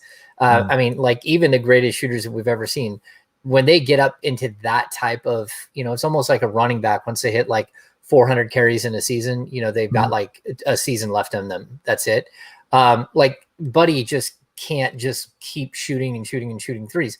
But why I bring up the scorer versus the shooter is it Buddy's inability to get to the free throw line, which is something that I harp on him like nonstop. That's what separates him from being a scorer. Like if he wants to average 20 a game, it's not that hard. He's got to get to the free throw line 3 times a game. That will get him at least 1 or 2 more open shots, because if he can draw a foul, it changes the entire complexity of it. So to me, like he made that decision on his own, and it's to the detriment of the Kings, because you have a guy who should be a 90% free throw shooter who gets there like 1.5 times a game. I mean, you look at his stats. I think it was something like, of the 72 games, it was something like 30 something games he didn't shoot a free throw at all. Yeah. It's startling. It was pretty jarring. Yeah. James Ham, this is a James Ham tease. Don't go anywhere. James isn't going anywhere. We're diving in for the next. We're going commercial free till the top of the 4 o'clock hour with James Ham here on Sacramento's #1 sports station, ESPN 1320. Nice. Yeah. What's up, James? What's happening, guys? How you doing, man? I'm good, dude. What shirt is that? Is that a baseball shirt? This is my Safe Ferris. Oh, you get the reference? Do you know the reference? I know the movie. I've seen bits and parts of it. Okay. I don't know what Saint Ferris means though, but I'm assuming we're talking Ferris Bueller, right? Yeah. They the people at his school get convinced that he's gonna die, and it becomes like a rumor that's spread around because he called in sick one day. So they start like Save Ferris becomes it's now a band, right? Yeah. But it's based off of Ferris Bueller's Day Off, and basically everyone around the school, they start a collection. They're trying to raise money.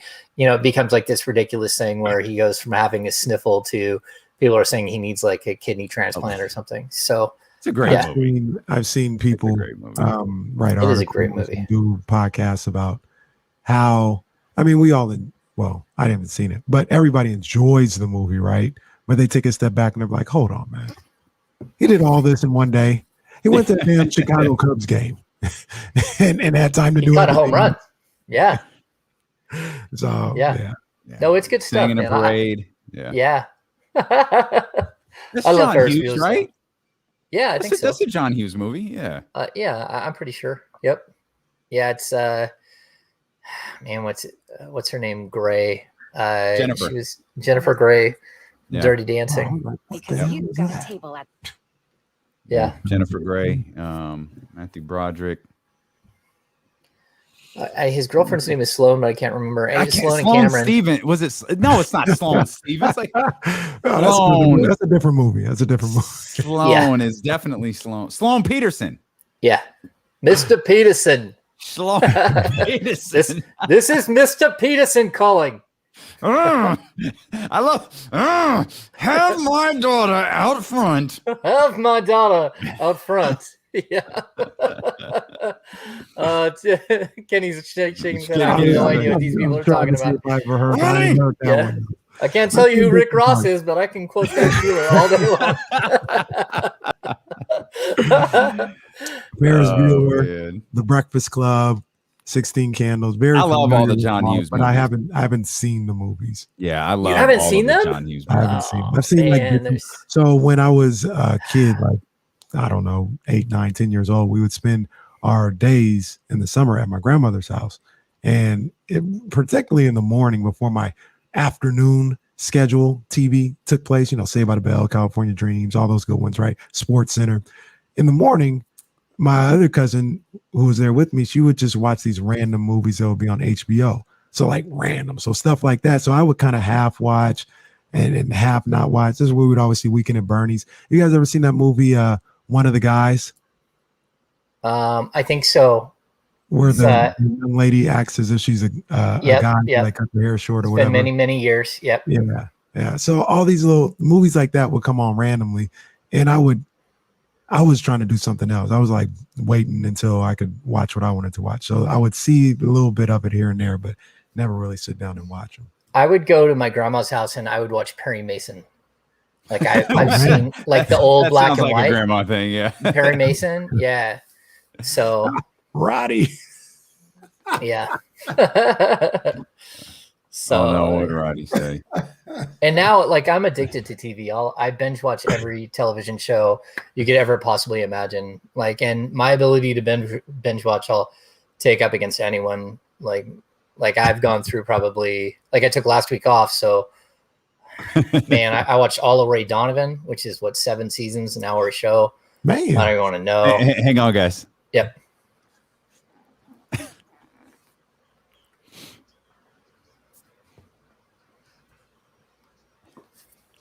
That was the top 5 commercial break over on twitch.tv/ESPN1320, youtube.com/ESPN1320. We're doing I knew somebody would bring that up though. I knew I wasn't gonna say it, but I knew somebody would bring it up. What the scene from one of the guys. Yeah, I mean, I know Revenge of the Nerds has been brought up here too. A lot of these movies, like, because James, for those who are listening on the radio on the Odyssey app, James is wearing a Save Ferris shirt, and that brought up like Kenny got it but didn't get it. So we were talking about Ferris Bueller. We were talking about Hughes Brothers or Hughes Brothers. That's a different genre of movies. We were talking about John Hughes movies, and that led to just movies we watched when we were younger. And now we've got Revenge of the Nerd references here, and then some of the inappropriate scenes from all of those movies. But that's the fun we have over here on Twitch and YouTube when James Hams joins us. It's not always Kings. It's not always Buddy Hield and three-point efficiency and Tyrese Haliburton and Ben Simmons trades and all of that stuff. So let's bring you in on the question of the last couple of days. I turned heel yesterday. I grew the black beard, became Hollywood Hogan, and asked the question, why is it so outrageous to include Tyrese Haliburton in the deal for Ben Simmons? So let me ask you this. What are the like, how far would you go? Because I know you're a Ben Simmons guy, right? I hope so, because I've been referring to you as a Ben Simmons guy all day. Yeah. No, I dig Ben Simmons. I mean, I see how he fits. Like, I think some people don't, but I mean, I do see how he fits. But go ahead. Would you include Tyrese in a deal? No. I mean, like, look, when push comes to shove, I mean, you have to consider everything. Like, I'm not considering De'Aaron Fox at all. Right.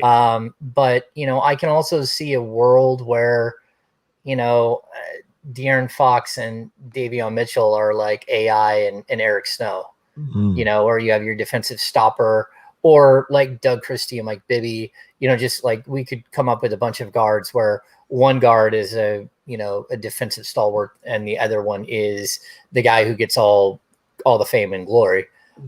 So, I mean, I can see that, but at the same time, I think you're taking a step back. And look, when you find a diamond in the rough, when you find, something special like Haliburton, you hold on to him as much as you can. Now, like if there were a bigger name and it was another guy who is around 25 to 27 under contract long-term and a superstar without like any chinks in the armor, then I'm listening, and Haliburton could be on the table, like even if you didn't want him to be.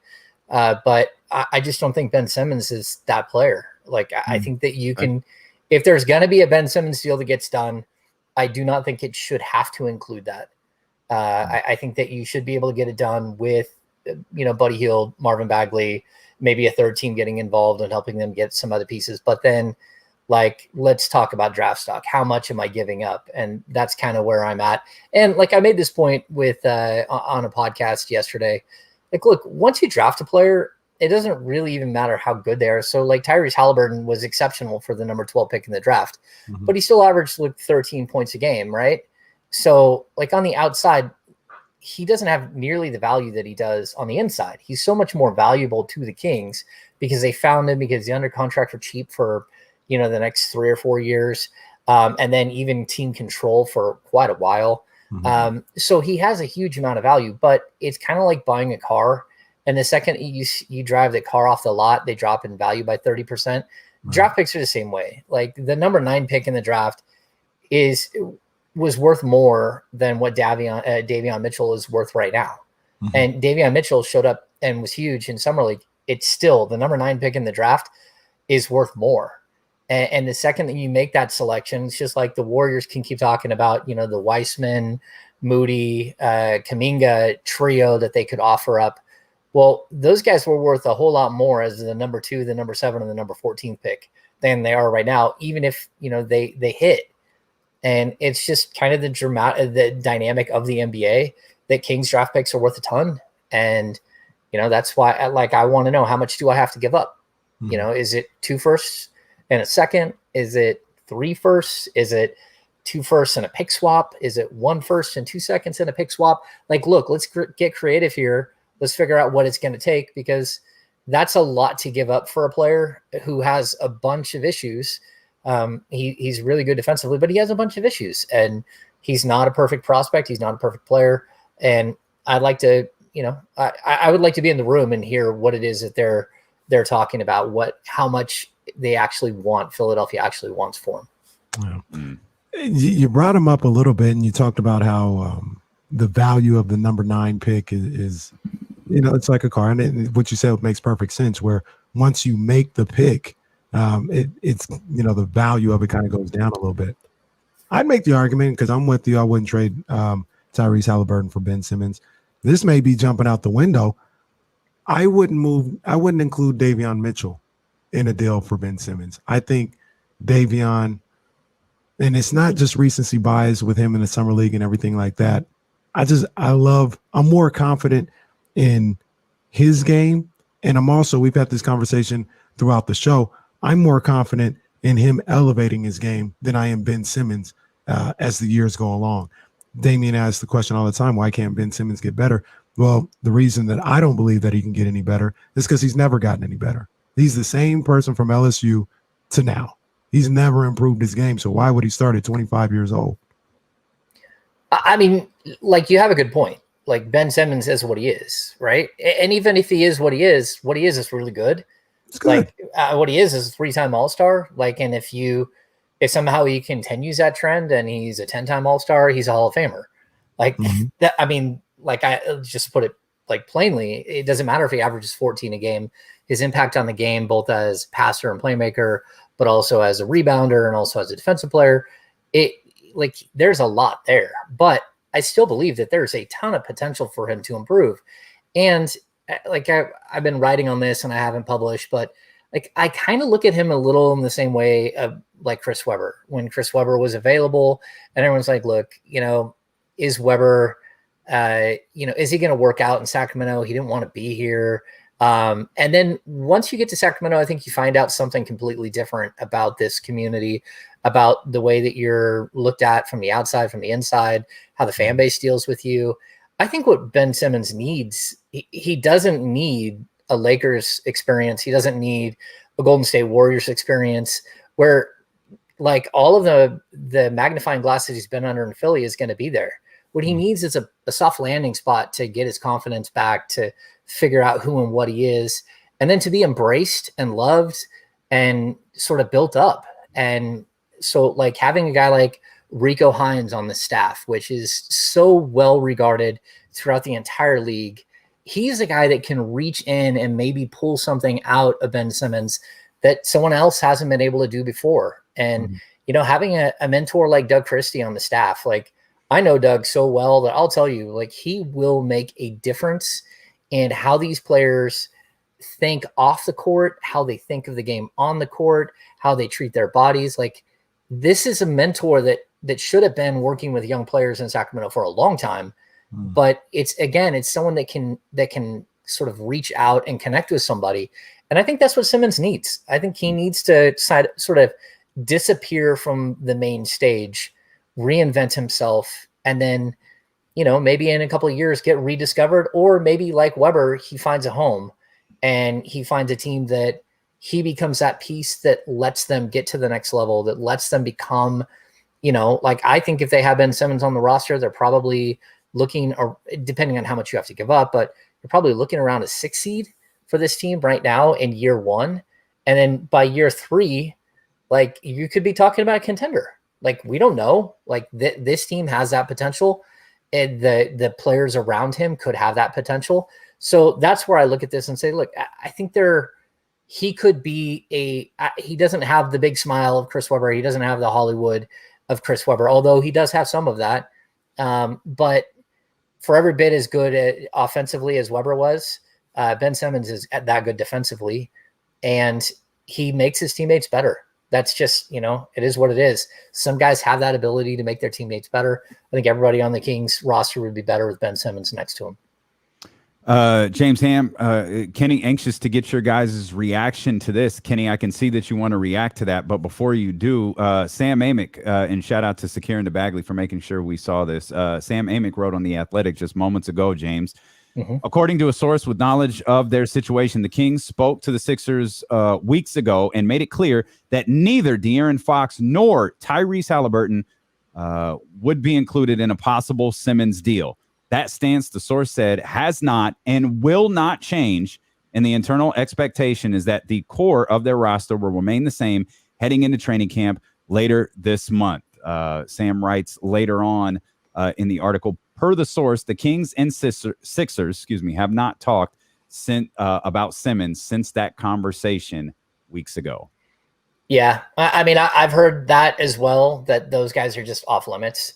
Like, I mean, you didn't ask, are they off limits? You asked, would I have them off limits? Yeah, I believe that's the case. Like Sam, I'm close to Sam.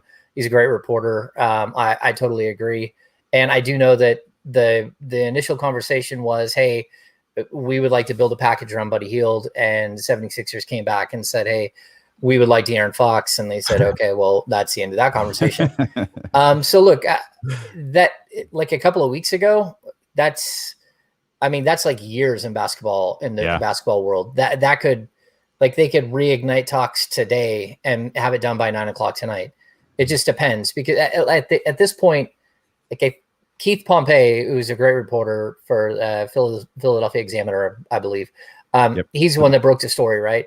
Yep. He just basically took a cleaver out and knocked the legs out of the Philadelphia 76ers brass. I mean, Which had to be by design, right? Right. Well, it was probably by design by somebody. Ben Simmons, Rich Paul. Somebody on the outside. Yeah, exactly, right, okay. exactly. But, I mean, like, that just took their legs out from underneath him. And, you know, they met last week. That's what we're talking about. Like, right? So it's not like they met today. Right. They met last week and had that discussion.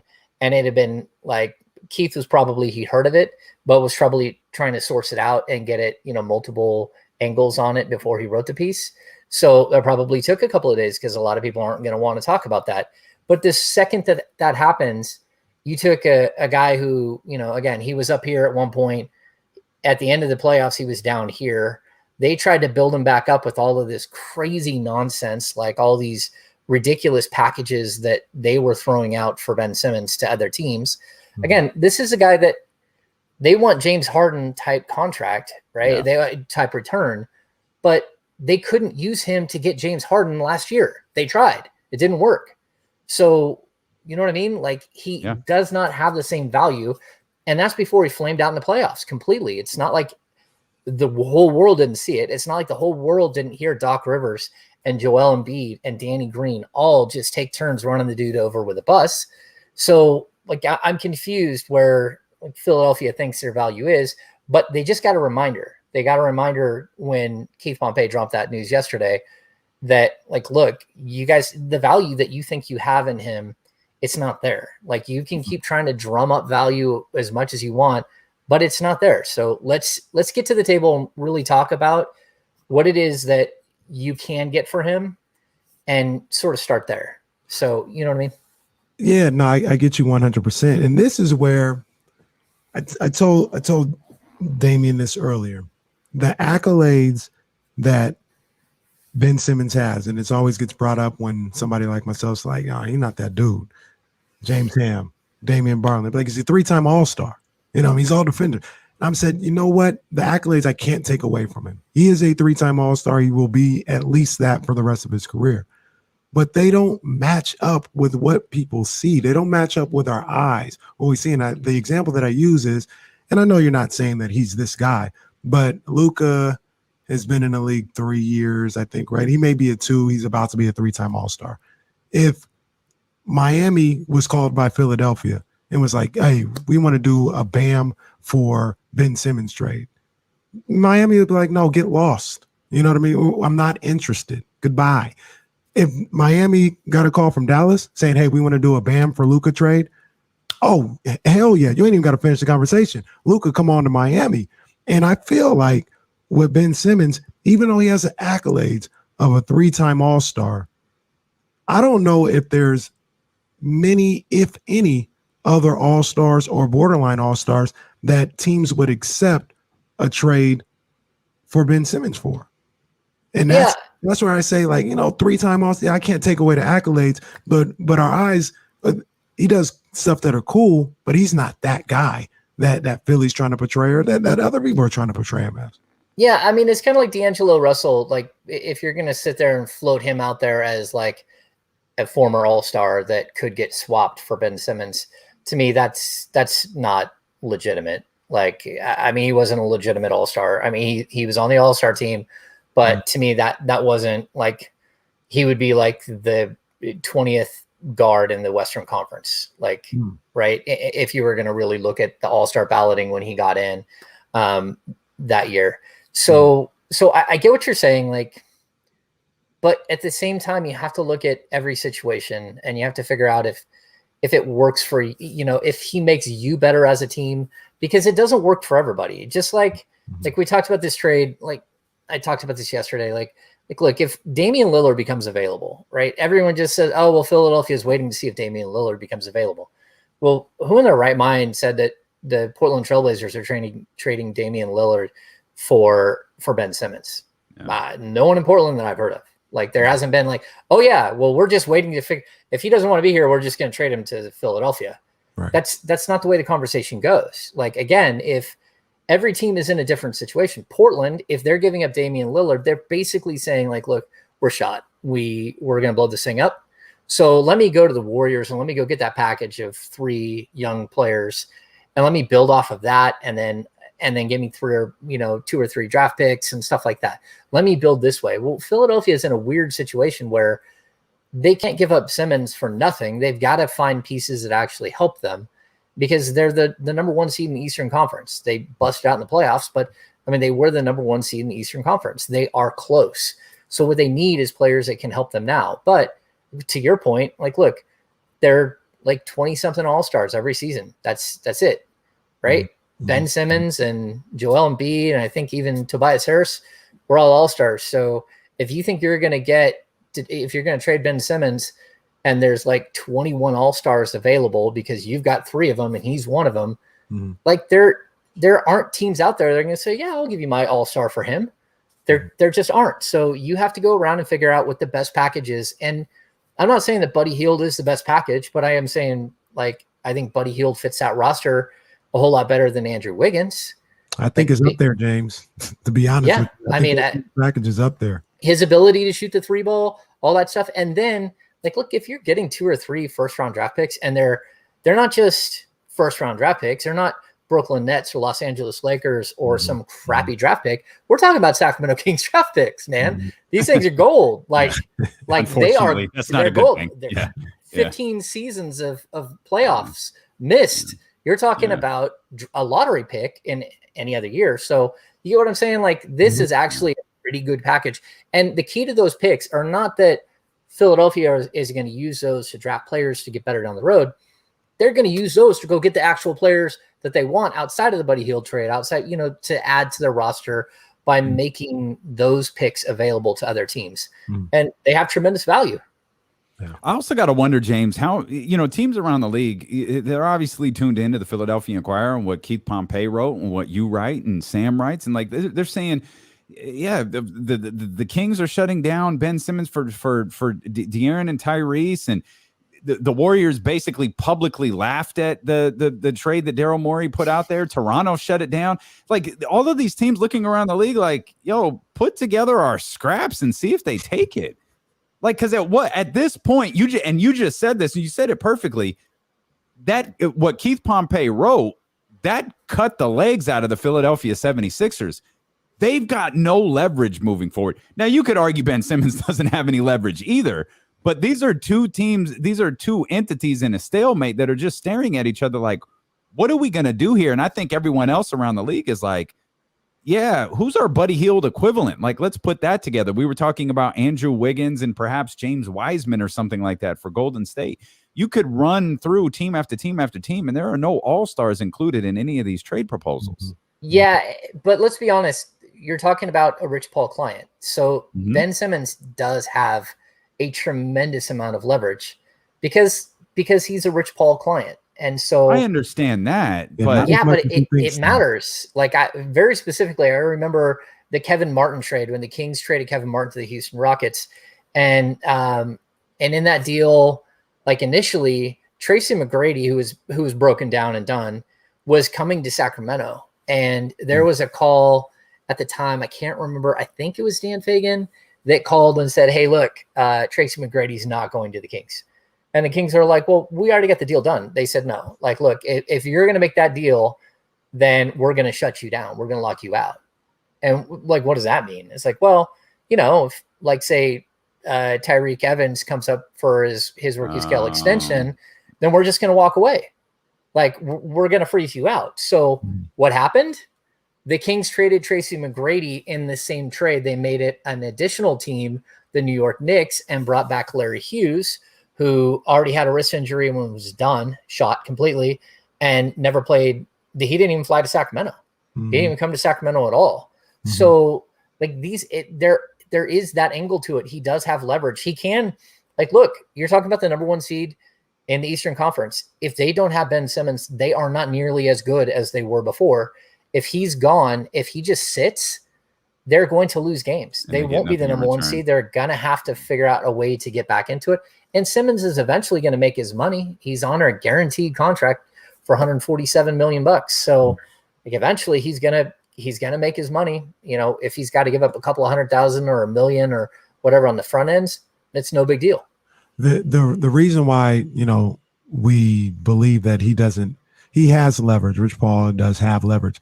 I don't think he has nearly as much as he thinks, because when you're dealing with a trade and you're dealing with somebody like Ben Simmons who has 3-4 years left on his contract, you need somebody else to tango with, right? So in the story that you talked about, which makes 100% sense, I know all this stuff happens. If the Kings or the Rockets or whoever don't have another person to tango with to say, hey, I'm gonna ship him to wherever, San Antonio, wherever he went after that, it almost doesn't matter. Like, Rich Paul may not want him here in Sacramento, but if Philly is like, we got no other offers. And the teams that you want to go to, the Lakers, the Clippers, the Warriors, they're not offering. They don't want you. So the Lakers can't offer. No, the Lakers can't. I mean, and can really the Clippers? Golden State can. They can, but really, like, again, like, look what happened to Kelly Oubre last year in Golden State.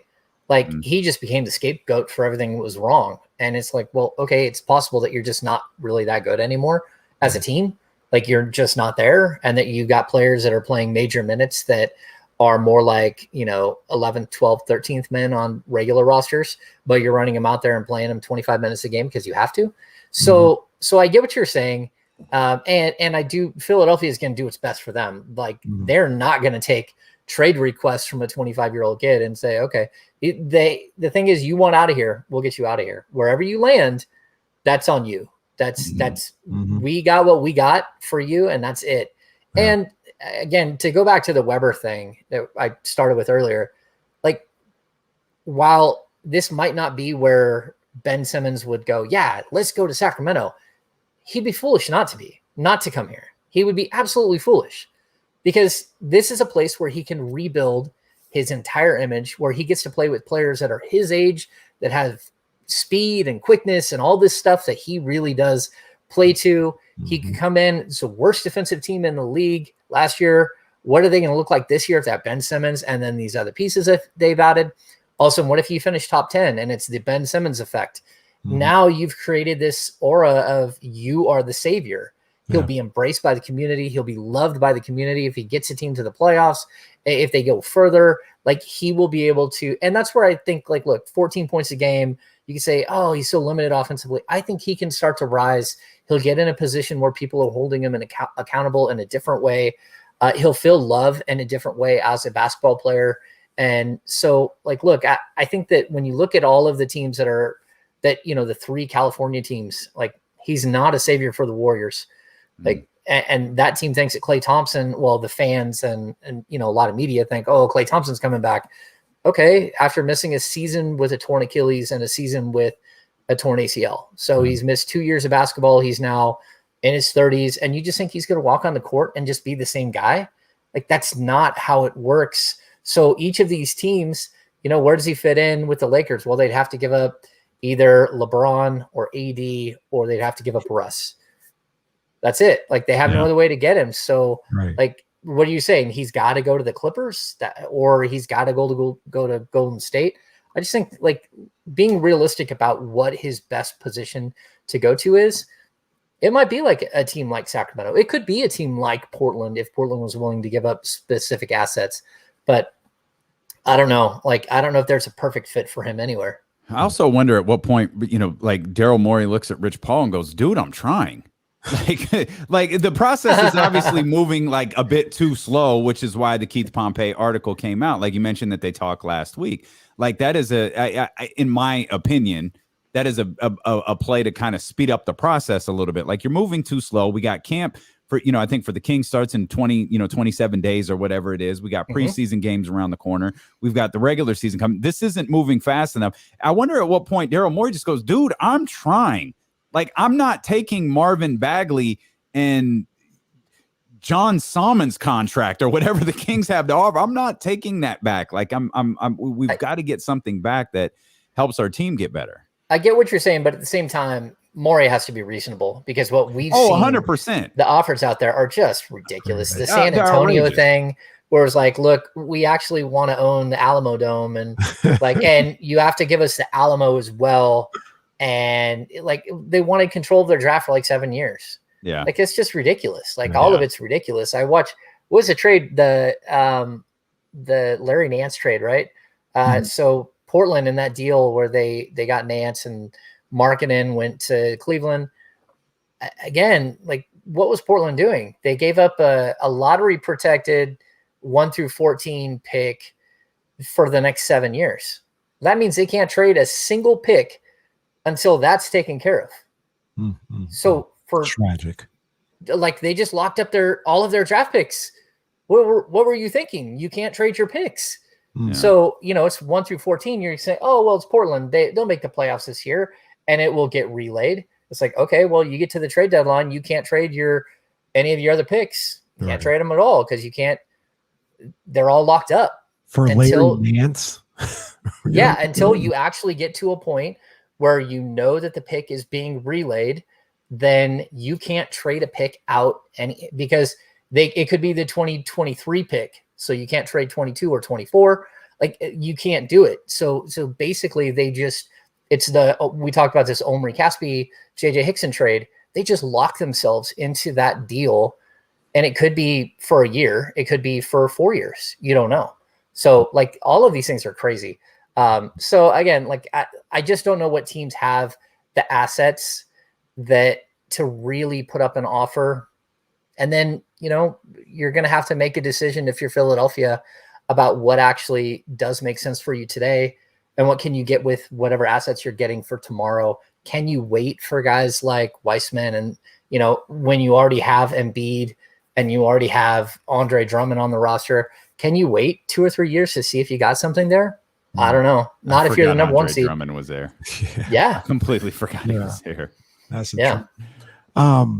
James, we've seen the national media, come around and, poke their head around the Kings or whatever and talk about grading their offseason. We've seen a bunch of C's, C minuses. We had David Aldridge, who I respect and I really like. But I do too. You may not feel that way after I've been railing on him for the last week. He said the Kings had the second worst offseason in all of basketball. What do you think about what they were able to do this offseason? Really just retaining guys and getting a couple guys here and there. Well, I mean, the draft pick as well, Davion Mitchell. Yeah. I mean, I disagree because I think when you're looking at how they improve the team, you can't look at the post All-Star break and say, oh, well, you're coming back with the same team you did last year. The final 27 games of the season are not the roster that they had last year. So like, I don't know if that like just a short-term memory of what this roster looked like at the beginning of last season. Even if you look at the final 27 games, you had De'Aaron Fox miss 10 or 12 games. You had Haliburton tweak his knee. You had Harrison Barnes had an adductor injury. He missed some time. You had Marvin Bagley miss some more time, who was just coming back off an injury. Like we never did get to see this team with the pieces, with the Mo Harkless, with the Terrence Davis on the court at the same time. So while it's not a dramatic change from what the season ended, it's a very dramatic change from what last off season, what the team they started the season with. It's just completely different. Last season, we talked about it. I think they might have had 6 players. And one of those players is like Tyrese Haliburton that you had no idea what you were getting. Right. You had no idea that he was going to be that good. So you walked into the season and, Marvin Bagley had played 13 games a year before. So you had Fox, Buddy Hield, Rashawn, you had Harrison Barnes, and then you start to run out of names. Like Bielitsa, at that point, you knew wasn't going to play. Bagley, you had no idea what you're getting. Corey Joseph is a solid veteran. Okay, and then where do I go? I'm kind of done. I'm kind of Whiteside. Well, Whiteside, I don't consider a rotational player. Coming into the season, I didn't. Wow. And I don't. Jabari Parker. And then the 5 guys that were on the main roster that were either second-round picks or undrafted in previous 2 drafts, they're not part of the equation. So how many players do they have? And then now look at their roster and like, okay, you're 11 deep. You're 11 deep, and that's not including Chimezie Metu, Damian Jones, who are better than anything they walked into the season last year at the end of the bench. They just are. And so I think it's a much better roster than it was at the beginning of last season. And it's a little tweaked difference than it was after the All-Star break. But again, if they stayed healthy down the stretch, how do they finish? Do they finish 2 or 3 games better? And if they did, is that enough to get them into the play-in game? Probably. It's really close. 27 days from right now, James Ham shows up at the Golden One Center for season number 12? 12. My 12th, yeah. Season number 12. Is Buddy Hield there? Man, you guys keep asking me this. You asked me this because each day passes and he's still here, and it's like I have it on my notes. Ask James Ham every damn week if Buddy Hield is going to be here when training camp starts. As of right now, yeah, he is. And as of right now, he might be starting at the 3. Harrison Barnes could be at the 4. As of right now, Marvin Bagley could be there, and he could be starting at the 4. And then Harrison Barnes is at the 3, and Buddy's coming off the bench. I think it's really interesting. I think if Buddy's here, Marvin's here. Yeah, I think if I don't know how Bagley gets traded separately. Yeah. Well, at this point, you're not giving him up unless because at this point they're a package deal that equals 30 You need the 10 million. Yeah. Yeah. $34 million. That gets you in the ballpark with any of the big boys. So, I mean, so does Tristan Thompson as far as contracts go. So like if you're just looking for a salary filler and stuff like that, you can get there using Tristan Thompson as well. But yeah, I mean, it's tough. There is, I guess, a possibility that Buddy and Tristan Thompson could go in a big deal and Marvin Bagley could be left behind.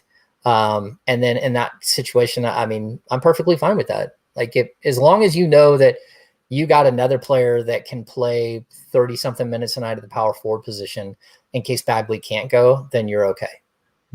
I believe, sorry, Kenny, I believe Buddy can still be effective here.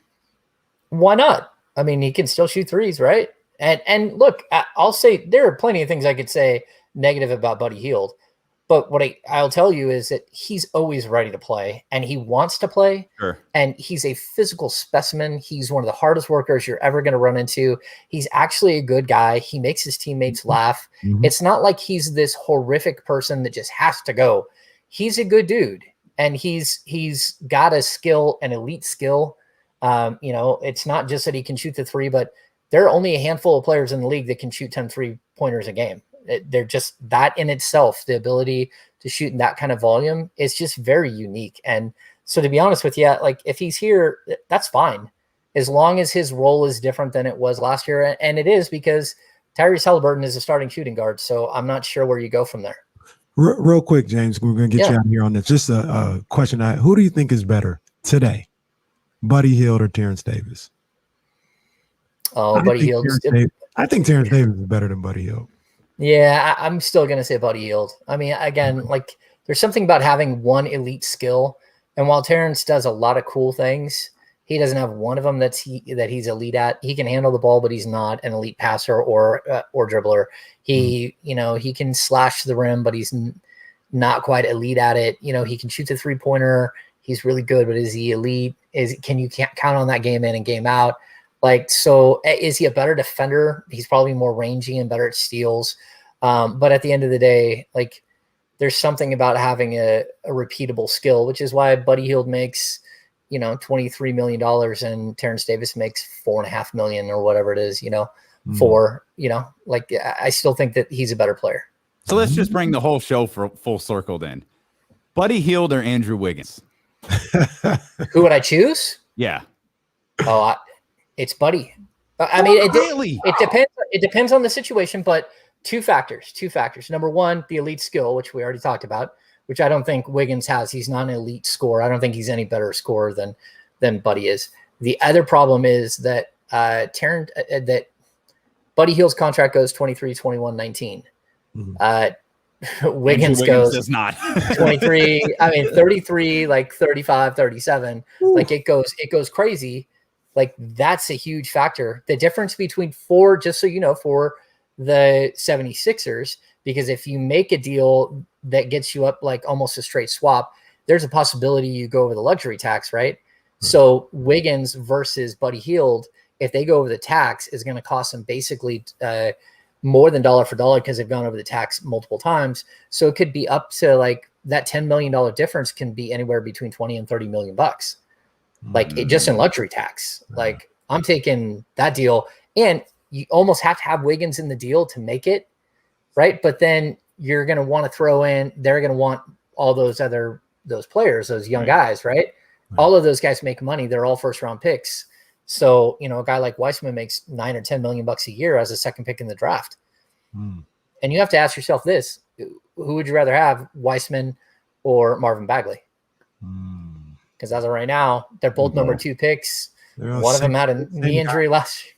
They're the same guy. I'm gonna go watch Wiggins film now the rest of the day.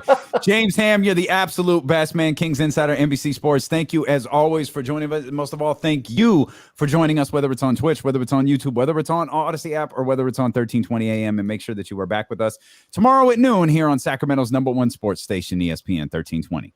Holla. We're clear. Can't get better Kings talk in this city, man. James, I can't, man. You can't get better. I cannot thank you enough, man. Like we good? Oh yeah, you are the man. Yeah, I mean we're still on the stream, but we're clear from the radio, so you can cuss up the storm if you want. Yeah, I'm a little raspy. The smoke and everything else, and just worn out. But yeah, I'm confused. Like, just get to the table, and like, I think we see the AMIC report, and that's going to quiet some of the noise, but it won't quiet it all. But it's like, I mean, it's not exactly news. I mean, I feel like you've talked about this stuff on the show before, but what it is, what else it says, and I didn't read, and I try to be selective with The Athletic because it is a pay site, but he's talking about the price has to come down drastically. I feel like that's the theme for every team involved. Like, the price has to come down drastically. So it's like you said, they're not talking right now, but does Philadelphia at some point, Daryl Morey has to look around the league and go, Philly knows, they know what the offer is in Sacramento. They know what it is. And I gotta believe they know what it is in Golden State and Minnesota and Toronto and whoever they've engaged with. They've got to know, like, that's the offer. Yeah, not the starting point. Like, that's it. Right. Well, and look at, like, I mean, we're still on the stream, right? Like, I don't have, let's see, Minnesota. Let's see. Actually, I'll just do. We were wondering what the hell the Minnesota offer. Well, yeah, and they sat there and talked about how they were working for years to get D'Angelo Russell and Cat together, and now they're just like, okay, hey, let's get rid of him. D'Angelo Russell makes $30 million, 31 next year. Ooh. Like, that's a lot of money for a guy who's, who has some skill. Like, I don't like get me wrong, but that's a lot of money. Jeez. He tears up the Kings, but outside of that, like, he's inconsistent. They had him coming off the bench. Like, and there's a huge difference between what Minnesota's done the last couple of years and what the Kings have done. The Kings have actually not tried to be bad. They just can't figure out how to be good. Minnesota just, like, there's an ambivalency to winning there that just permeates through the entirety of their building. Like actually having Alex Rodriguez buy that team just makes so much sense to me. I mean, to be realistic, it's just like that's who they are. Well, that's who they are. They're a fake tan. That's what they are. They're a fake tan. And, like, I mean, I should probably not say this on a stream, but it's just like, he's a fraud. He's a fraud. That's who he is. He's a guy who, like, literally took steroids multiple times. That's just, and kissed himself in the mirror. James, we've talked about this a number of different times on this show about, I mean, if whatever the case may be, but the Timberwolves are a overtime win in the last game of the season to make the playoffs away from being so much worse than what the Kings are. And I consider them worse because they've been as bad as they've been with like 3 number 1 picks in that time span. Yeah. Like, they're a terrible organization. Hey man, the stuff I heard out of there with Cat, just like I'm just not gonna play. They're like, well, what's wrong with your knee? Like, our medical staff like looked at it and we can't come up with anything. It's like, yeah, it doesn't feel good. So, and that was for like, and they went on that losing streak, not this last year, this season before, where it was just like before COVID hit, they lost like 11 straight or got up to something ridiculous. And it was all without him. Like, he was playing really well. And then all of a sudden it's just like, all right, not going to play anymore. And so, like, look, that's not the Kings. Like, the Kings have a lot of imperfections, but the fact is they want to play. They want to be good. They want to try. And then a lot of times they get to the end of the season, it's just not going to happen. But that's not what every team is like in the league.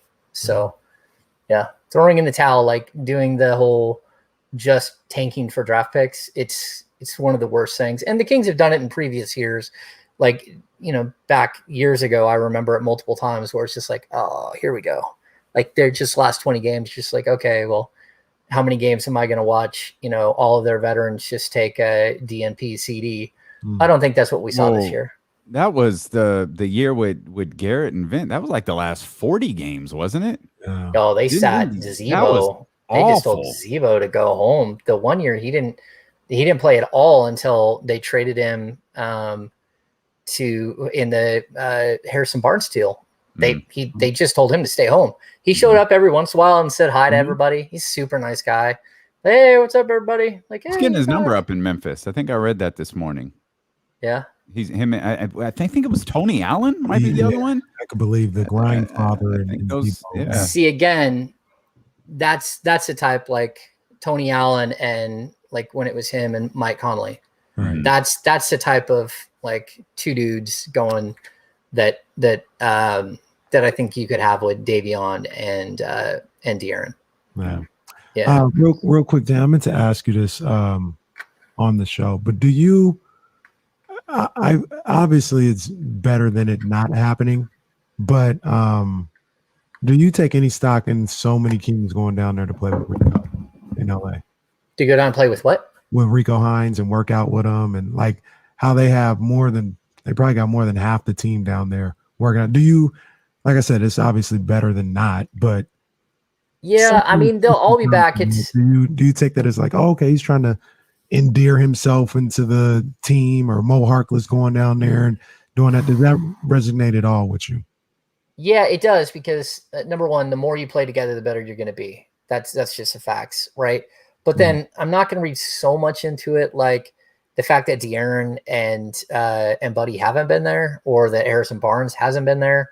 Like everybody has their own routine that they do during the off season, but right around September 1st, everyone comes back to Sacramento. They'll be playing pickup games every day until the start of training camp. That's a normal offseason, which the Kings didn't get last season. Well, nobody got last season. So all of those reps are really good, which is why you don't want to drag this thing out. Like I get, like, barring some drastic thing, that the Kings aren't going to land Ben Simmons, but that doesn't mean that they're not going to land Ben Simmons. That thing can change in a heartbeat at any moment. But like this time is so special because it's just nothing but, going out and beating up on each other and really getting to know each other, playing with different groups. I know like 2 years ago, Fox came in such great shape and everyone in the gym was like, you're not going to believe what we're seeing. And then he got on the court. You're like, oh, okay, I get it. Like, look how good he is. He walked into training camp and like in this buildup here, he never lost a single pickup game. Like against his teammates, they're just like, holy cow, he is so incredibly good and so much better than he was before. So what I love is that like Davion is going to be here D'ing up these guys every single day. They're going to make each other better. And that to me is like, the iron sharpens iron thing. I think the best Kings teams had Mike Bibby, Doug Christie, and Bobby Jackson. Like you got to have three guys who are competing and pushing each other. And then guys like Terrence Davis, they come and they go, like you hope that he sticks around for a while, but because he does have some skill set, that you like, but he's more of like the Anthony Peelers or the Jim Jacksons who come in for a year. Maxwell, guys like that. Yeah. Even Tony Delk, like the guys that come in, they're there for a year or two, they make an impact, they go on, they make more money somewhere else. And that's kind of the last you see of them. So like, I think that they're going to have really good competition. And then you guys asked about the Buddy thing. I know the stream's still live, but I just don't even have any idea what they're going to do there outside of like, he's going to be the backup 3 or the starting 3. And Marvin's either going to be the backup 4 or the starting 4. Like it's going to be really complicated. And one of those guys is going to sit. There's no way that both of them are starting, just because you got Harrison Barnes in that mix and the backcourt is set and Rashawn Holmes is starting. So I know who 4 of the starters are. So who's the 5th? Right. And it could even be Davion, and they could start a 3-guard set, and then Buddy could come off the bench with one of those guards, and then Terrence Davis as another 3-guard set. And then, Marvin steps on the court. Like there are a lot of versatility to this roster. There's a ton of versatility to it. So and again, to get back to Rico, like, look, man, everyone loves Rico. Everyone. And that's why I think Ben Simmons would be so much better. Just like, hey, go ahead and get me there. That's fine. Like he was talking to Montrezl Harrell. Montrezl Harrell loves him. And Montrez was ready to come to Sacramento if that trade went down because he loves Rico. And it's like, okay, let's do this. Like normally I wouldn't want to go to Sacramento, but I'm okay. Let's figure this thing out. And so that's a big draw for players to have guys like that behind the scenes that can really, they speak your language. He has a way of like getting in the head of young guys and like getting the most out of them. And the fact that he hasn't been like higher up in the ranks is kind of crazy to me, because he runs an entire basketball league down there during the summer, and everyone plays in it. Yeah. James, tremendous stuff, man. That's about 60 minutes with you. James did like an extra 30 minutes with us total. Yeah. I got to go right on this aiming stuff. Well, yeah, go. I know you got to get to work, man. I can't. I know I thank you every week, but we really can't thank you enough, man. Thank you. Oh, no stress, guys. And I'm here next week, but then I'm in Maui. I leave Thursday next week, so I'll be gone the week after that. So you'll be doing the show from the beach, is what you're saying? Yeah, we'll see. No. We'll talk to you. We'll talk. I think your wife would kill us. That's fine. Yeah. We'll talk to you next week, and we'll let everyone know you're gone the next week. Man. Sweet. Thank you. Take care. Sounds good, guys. All right, everybody. Man, they tune in for him. Y'all are the best, man. We appreciate y'all. We're gonna end with him, man. That was a legit. From the time we brought him in to that was 58 minutes with James Ham. Shit, come back tomorrow. We got Deuce and Mo tomorrow. So Deuce and Mo tomorrow. The Giants need to win tonight. Bad. Bad. Yeah, Real bad. bad. Michael Jackson. What else is going on tonight? Like light skin Michael Jackson, like the early stages of light skin Michael Jackson, bad. Like in the subway with Wesley Snipes, bad.